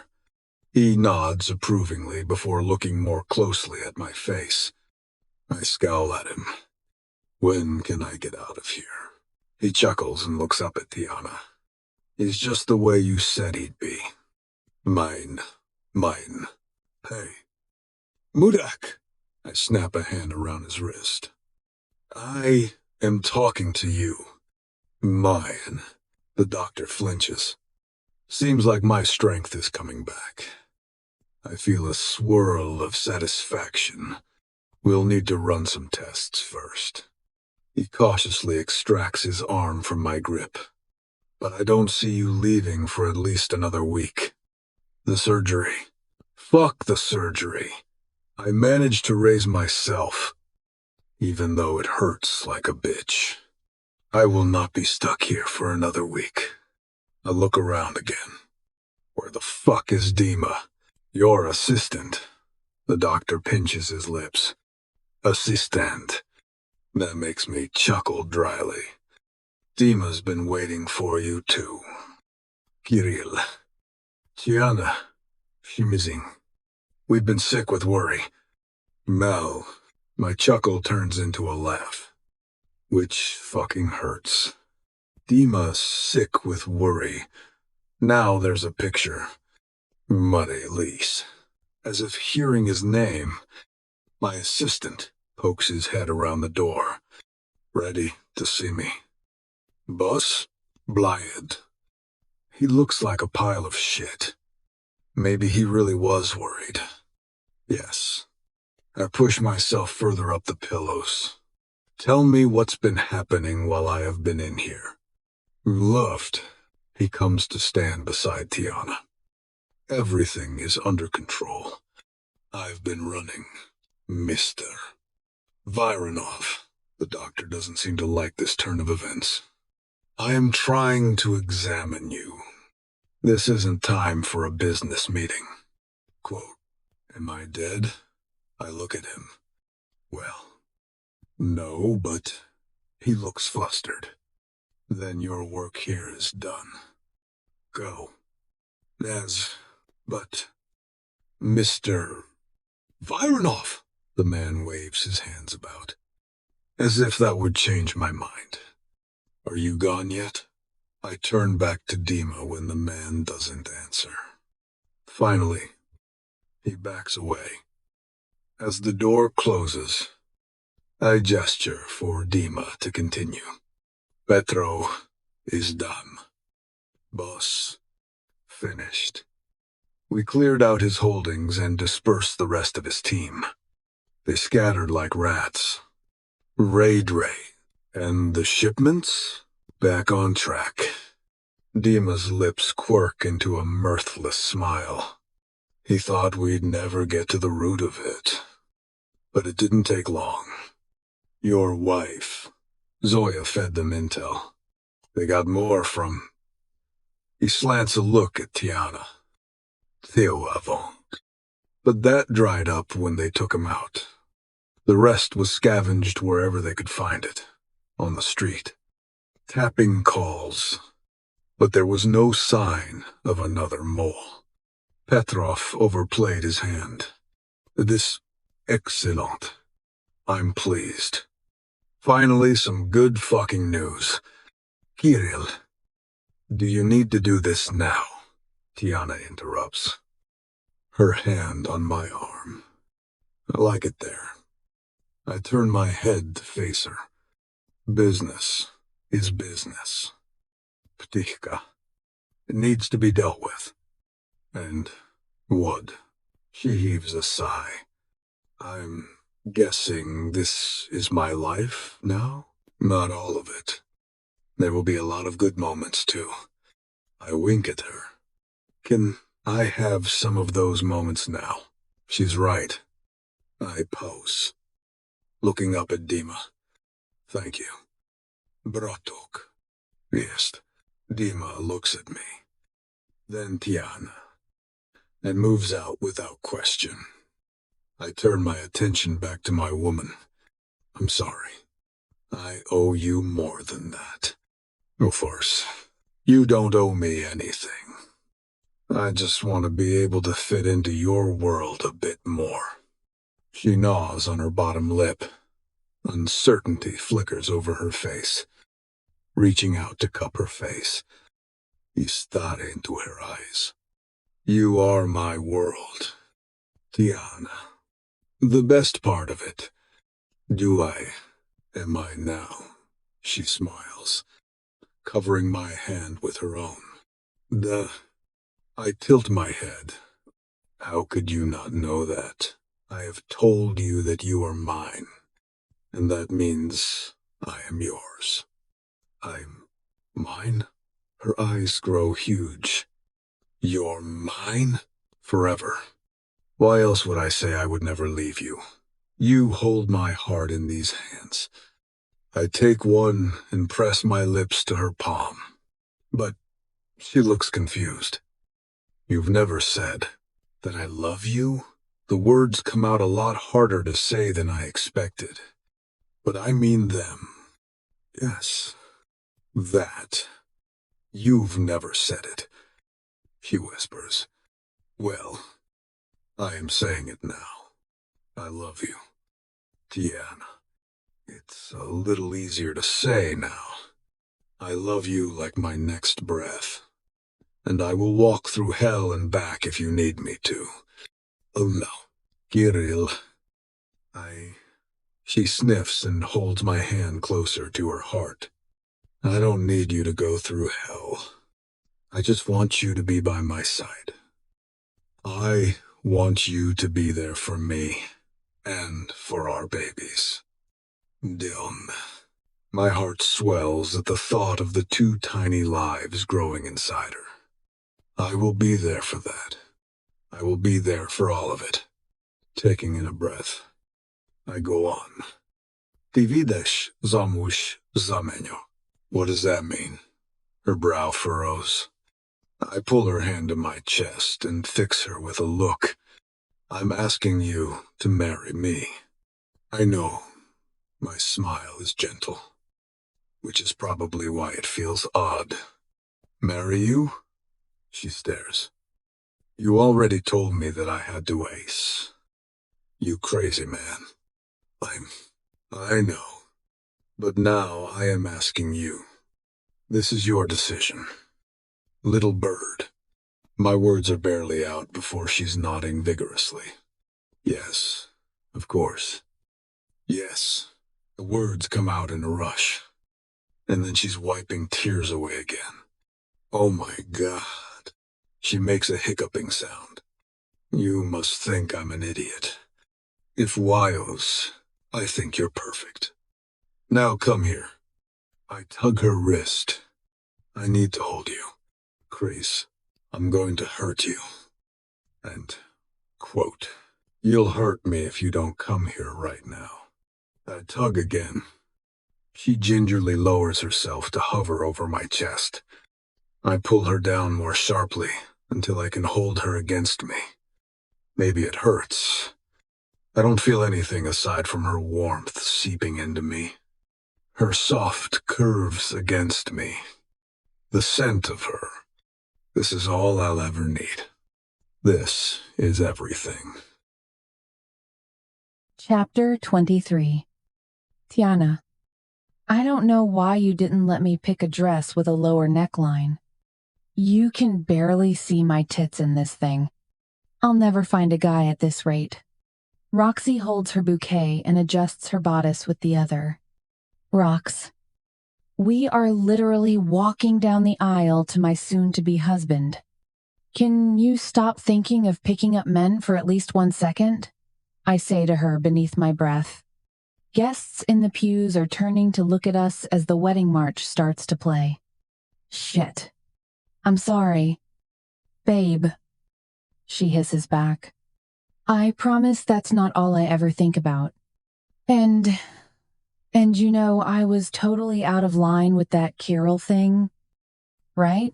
I mean, I know he's your man. And I was such a stupid bitch for making a pass at him.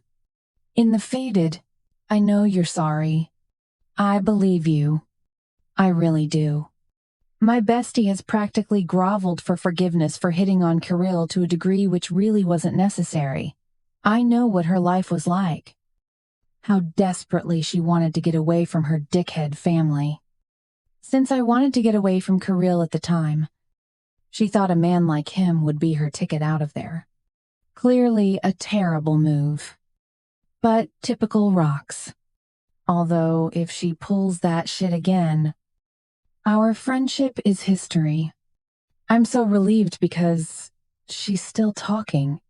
People are starting to stare. Rox, could you please shut up? Shit. Sorry. T. It's just that I love you so much and I feel terrible for Rox. We've been over this. I love you too. But right now, I'm trying to get married. I smooth a hand over the white satin of my dress. It's cut generously over the full swell of my belly. The twins are due any day now. And Kirill was adamant that we would be married before they arrived. I take a deep breath and start walking down the aisle. My heels muffled by the thick carpet. All eyes are on me. But I only have eyes for him. He waits at the altar. And my heart swells. Holy shit. Just look at him! He's breathtaking in his black tuxedo. His dark eyes locked on mine as if I'm the only person in the world. Dima stands beside him, looking uncomfortable in a matching suit. I can't help but smile at their contrast, one so at home with opulence, the other itching to be back on the streets. As I get closer, I see the love in Kirill's eyes, for me, for our unborn babies. It takes my breath away to think how far we've come since that fateful day at the auction. He thought he was buying a piece of property, an asset to manipulate. Instead, he found his soulmate and a family he never knew he wanted. And I found the love I'd always wanted, needed, and the kind of family I never had. My steps quicken despite the weight of my swollen belly. I'm sure some brides feel trepidation as they walk down the aisle. Not me. Kirill Viranov may be hard as nails, a brutal killer when it's necessary, but he holds my happiness in his hands. I can't wait to be his wife. As I reach him, he looks down at me, and the world melts away for a moment. Kirill's eyes bore into mine, and I feel like I'm drowning in their depths. The love I see reflected there is overwhelming, and I can't help but feel like the luckiest woman in the world. It's a wordless moment, but it speaks volumes. The priest clears his throat, and I'm brought back to reality. Kirill and I turn our attention to him, and he begins to go through the ceremony. I barely hear it, lost in the emotions that overtake me. until the priest draws my attention back to him. Kirill Voronov, do you take Tiana Avance to be your lawfully wedded wife, to have and to hold, in sickness and in health, for richer or for poorer, for as long as you both shall live? Kirill's voice is strong and steady as he responds. I do one. Don't know. The priest then turns to me. Tiana Avance, do you take Kirill Voronov to be your lawfully wedded husband, to have and to hold, in sickness and in health, for richer or for poorer, for as long as you both shall live? I take a deep breath, feeling the weight of the moment. I do, I say, my voice filled with emotion. The rings, please, the priest says. My throat tightens as Stepan steps forward, holding a small pillow with our wedding bands. I can't help but observe him fondly. The poor kid went through so much. After a bit of digging by Dima, we learned he'd been orphaned in a war zone. He hasn't said a word since, probably why Zoya picked him, because he wouldn't let her secret out. When Kirill told me he was going to adopt him, I fell in love with him a little more.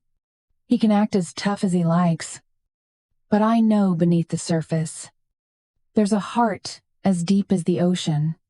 Kirill takes my ring and slips it onto my finger, his touch gentle. With this ring, I see wed, he says, his voice low and filled with meaning. Skazi to lubisz mnie, he says. I know what that means now. He taught me the words. Say you love me. I happily comply. I love you. Kirill Voronov, with everything in me. And then I take his ring and do the same, my hands shaking slightly. With this ring, I fee wed. I repeat, my voice shaking. Then I am delighted to pronounce you husband and wife. The priest beams at us. I think you know what comes next. I sure do. This is the best part of the ceremony. My love. My husband leans in and kisses me, and the room erupts in applause, but I barely hear them. I'm drowning in the sensation of his lips against mine. Firm and warm and so tender. It always feels like the first time with him. I'm floating on air as we turn to face our guests. Stepan is beaming up at us, and I can't help but feel a sense of pride. He still doesn't talk much, but his love for us is evident in his eyes. I know that together, we'll be able to give him the love and support he needs to heal. You ready? Mrs. Voronov? Kirill looks down at me, drawing my hand through his elbow. For you, I'm always ready. Mr. Voronov. I wink at him. Later, he growls, and my panties are instantly wet, my nipples hard against the satin of my dress. Pregnant or not, this man still lights a fire in my belly with just a look or a word. As we make our way down the aisle, I can't help but feel grateful for everything that has led me to this moment. The twists, the turns, the drama, the heartache, and the joy. It's all been worth it for this moment. Standing here with Kirill by my side, surrounded by the people who love us. As we exit the church, the sun is shining brightly, and I feel like it's a sign. Petals rain down on us as guests scatter them in our direction. And then Kirill stops, his arm tightening around my waist. I have a gift for you, he murmurs into my ear. I know. I'm getting it tonight. I'm grinning like a fool. That, too, but this is something else. He gestures at Dima, who's standing nearby, and the man moves silently into the crowd. When he emerges, he's guiding a woman out with him. My mouth drops open at the sight of her. Mom? My voice breaks. I can't move. I just stand there like I was struck in the head. Luckily, she hasn't turned to stone like me because she rushes forward. And before I know it, I'm running too. Mom, I cry, flinging myself into her open arms. I can't believe it's really her. After all this time, she's here. A sob rises in my throat as she hugs me tightly, and I bury my face in her shoulder, inhaling the scent of her perfume. Oh, my darling, she whispers, her voice shaking with emotion. I'm so sorry for everything. The round every sows. It's okay. Mom? I managed to say around the lump in my throat. I can't believe you're here. We pull away from each other, both of us wiping away tears. She takes in my swollen belly and gasps. Oh my goodness, look how beautiful you are with that gorgeous belly. Yeah, about that. I blush, glancing at Kirill, who stands beside me with a proud smile on his face. Have you met my husband? Husband. How I love the feel of that on my tongue. This is Kirill Viranov. And courting of the Stacks. She extends a hand to him. It's an honor to finally meet you, she says cautiously. I wouldn't be here if it wasn't for you. I fanned distant. I fight down more tears, knowing the lengths he's gone to make this happen, to make me happy, just as he's promised that he'll always do. Kirill takes her hand and presses a kiss to her knuckles like the old-fashioned gentleman he can be when he wants to be. The pleasure is all mine, he says smoothly in that accent that still gives me goosebumps after all this time. She smiles at him, then steps away as Dima leads her over to mingle with the guests while we pose for pictures. The reception starts properly later tonight at Kirill's mansion, our mansion, where security is tighter than Fort Knox itself after what happened with Vlad Petrov. He may not be around to threaten us anymore, but Kirill's not taking any chances. Not when he has a family to protect. The bouquet. Throw the bouquet. Someone calls, snaring my attention. I'm pretty sure it's Roxy. Isn't that supposed to happen later? I grin. Do it now. It's definitely Roxy. Laughing. I turn and toss the bundle of roses over my shoulder, looking back to see who gets it. It hits Dima in the chest just as Roxanne flings herself through the air in a flying tackle. They clash heads as both their fingers close into the petals. Kirill starts to laugh. Next thing I know, I'm laughing, too. I don't get it. What does this mean? Dima's confusion is unmistakable, but Roxy is staring at him as if for the first time. This is going to get interesting. But all of my life is going to be interesting and filled with happiness and love. Gazing up at my gorgeous husband, I take a step forward into our new life together. We have a whole world of joy before us. Epilogue. Kirill. My wife never looks more beautiful than when she is holding my children. And she's doing it right now. Feeding our daughter. It makes my fucking soul sing. Are you just going to stand there, staring at me all day? Or are you gonna hand me that nursing blanket? Tiana raises an eyebrow. I am going to stand and stare.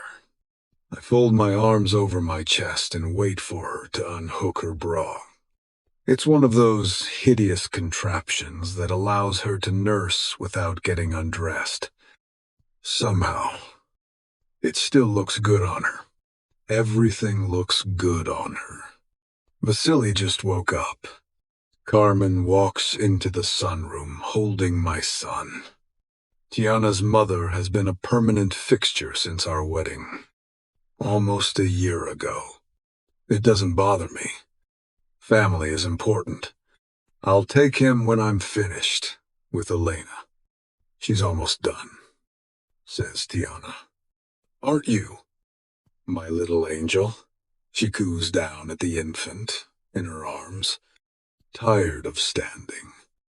I take a seat in the late afternoon sunshine, right beside my wife. It's the spot where my mother used to sit, and it makes her seem a little closer to being here. It's hard to believe that it wasn't long ago that she'd been sitting here, in this very room, locked in her lonely world. Now she's in a golden place with my father and my sister. It's hard that she's gone, but I take comfort in the thought of them together. Kirill, can you hold Vasily for a moment?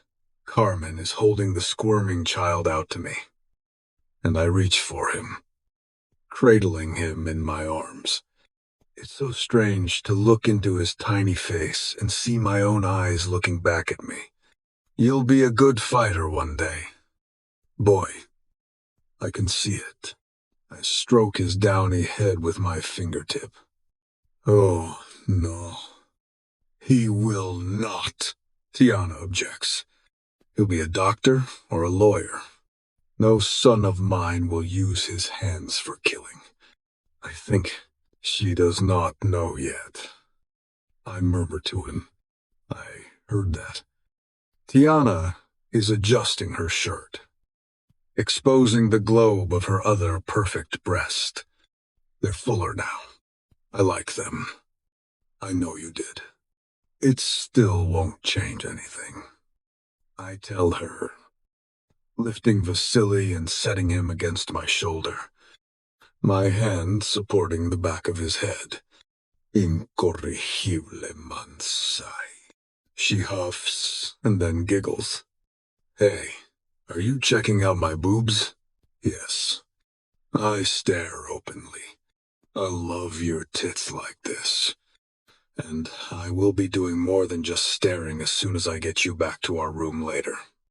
Why, Kirill, she squawks. My mother is standing right here. She shoots a look over her shoulder to where Carmen is beaming at us.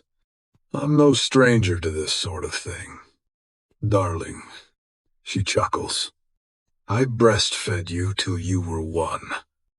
You know, you've told me. Tiana replies. And don't say that in front of Kirill. You'll give him ideas. It's a spree. I already have ideas. I join in. I want you to breastfeed me until I'm 75. Only 75? She laughs back at me. What happens after that? Then I switch to a bottle. Of Stolichnaya. No doubt. A voice joins in from the doorway. Dima, if you lay your eyes on my woman, I will take them out. The stem. Dima saunters into the room. Stepanintov, I'm not here to check out your woman. Mudak, I'm bringing your boy back. I'm done showing him around the security room. And I have things to attend to. His 7, Treat. The child dashes past him to plop down at my feet. Can I hold him? Papa? He reaches his arms out to Vasily. I hand the infant over carefully. I can't believe how quickly Stepan started talking once he settled in. The boy feels safe with us. Would this business involve a certain blonde bombshell whose name might be Roxanne? Tiana eyes Dima as she tugs her shirt closed, resting Elena against her shoulder and patting her back gently. Maybe. Dima looks awkward. I shake my head and grin at my friend. I don't know why you try to hide it. Pridurok. Everyone knows you're fucking that woman. Is Dom. Kirill. Yet again. My wife tries to rein in my filthy mouth. It's never going to work. That's who I am. But there's so much more to me now. I watch as Stepan cradles Vasily in his arms. His small face filled with wonder and love. It's a sight that never fails to warm me. I never thought I'd be a father, let alone adopt a child who isn't my own. But Stepan is my son now, in every way that matters. He even looks a bit like me. You're a natural with him, Tiana says, smiling at Stepan. Elena has fallen asleep on her shoulder. Her tiny face, a picture of innocence. I had a good teacher, Stepan replies, looking up at me. I ruffle his hair affectionately. You're doing great. Boy, I tell him, just keep supporting his head like that. Carmen chuckles from where she's pulled up a chair nearby. It's amazing how much things have changed. Isn't it? She says. I remember when you were just a baby yourself. My thing. She must have been beautiful. I look at my wife. She was perfect. A perfect little angel. A shadow crosses Carmen's face. No doubt she's thinking of all the years she lost. There were hard conversations after she came back to us. But she and Tiana have made their peace with all that's happened. I don't think that Kirill was ever an angel as a baby. Dima's pushing his luck right now. But I imagine he's glad to turn the attention off of him and his love life. Tiana laughs. Kirill was probably never a baby. I bet he was born with a gun in his little hand. That's Barm. I roll my eyes. Right. I bathed in the blood of my enemies before I was 5. In full. Oh, I'm sure you were a lovely child. Just a boy wanting to be held. Carmen smiles at me. She doesn't truly understand what I am. But that's okay. I'd like to keep it that way. I still want to be held. I say, pulling Tiana against me. I cup a full breast in my palm as I do it. She laughs and swats my shoulder playfully. You're insatiable, she says. Only when it comes to you.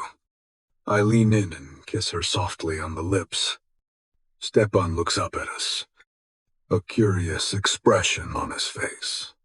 You and Mama kiss a lot, he says. Tiana and I both grin at him. We like it. Tiana says, Is that okay with you? Stepan nods. Yeah, I guess. As long as you don't do it in front of my friends. Mend. Deal. I say, holding out my hand for him to shake. He smiles and shakes it. It's not okay with me. Dima grumble, turning toward the door. This love fest is too much for me. I'll see you in the morning. Do it. We sit in comfortable silence for a few moments, watching as Stepan continues to coo and make faces at Vasily. It's a simple moment, but it's one of the happiest of my life. I never thought I'd have a family like this. But here they are, all around me. What a life you have, Modak. I know I'll never leave the Bratva. It's a part of who I am. But now there are more facets to my world. I have a wife who loves me, a son who looks up to me, and 2 tiny infants who will grow up knowing they're cherished. My world is complete. Kirill, Tiana says. breaking the silence. Yes? Я тебя люблю. She stumbles over the pronunciation, but I find that charming, and my chest swells with emotion. I love you too. Птичка. I say. The words feel so natural now. More than anything. Matt. She smiles and leans her head against my shoulder. I wrap my arm around her, holding her close. For the first time in my life, I feel truly content. I know there will be challenges ahead. The Bratva is a dangerous world, and there are always threats lurking around every corner. But as long as I have my family by my side, I know I can face anything. I'll always be a man of violence, but I'll never hurt the innocent. Only the ones that have it coming. Because now, I'm also a husband and a father. That means I have to be a good example. For my children, my wife, my family. The people who love me and care for me despite the man I am. They are my tribe, and I wouldn't have it any other way. The end.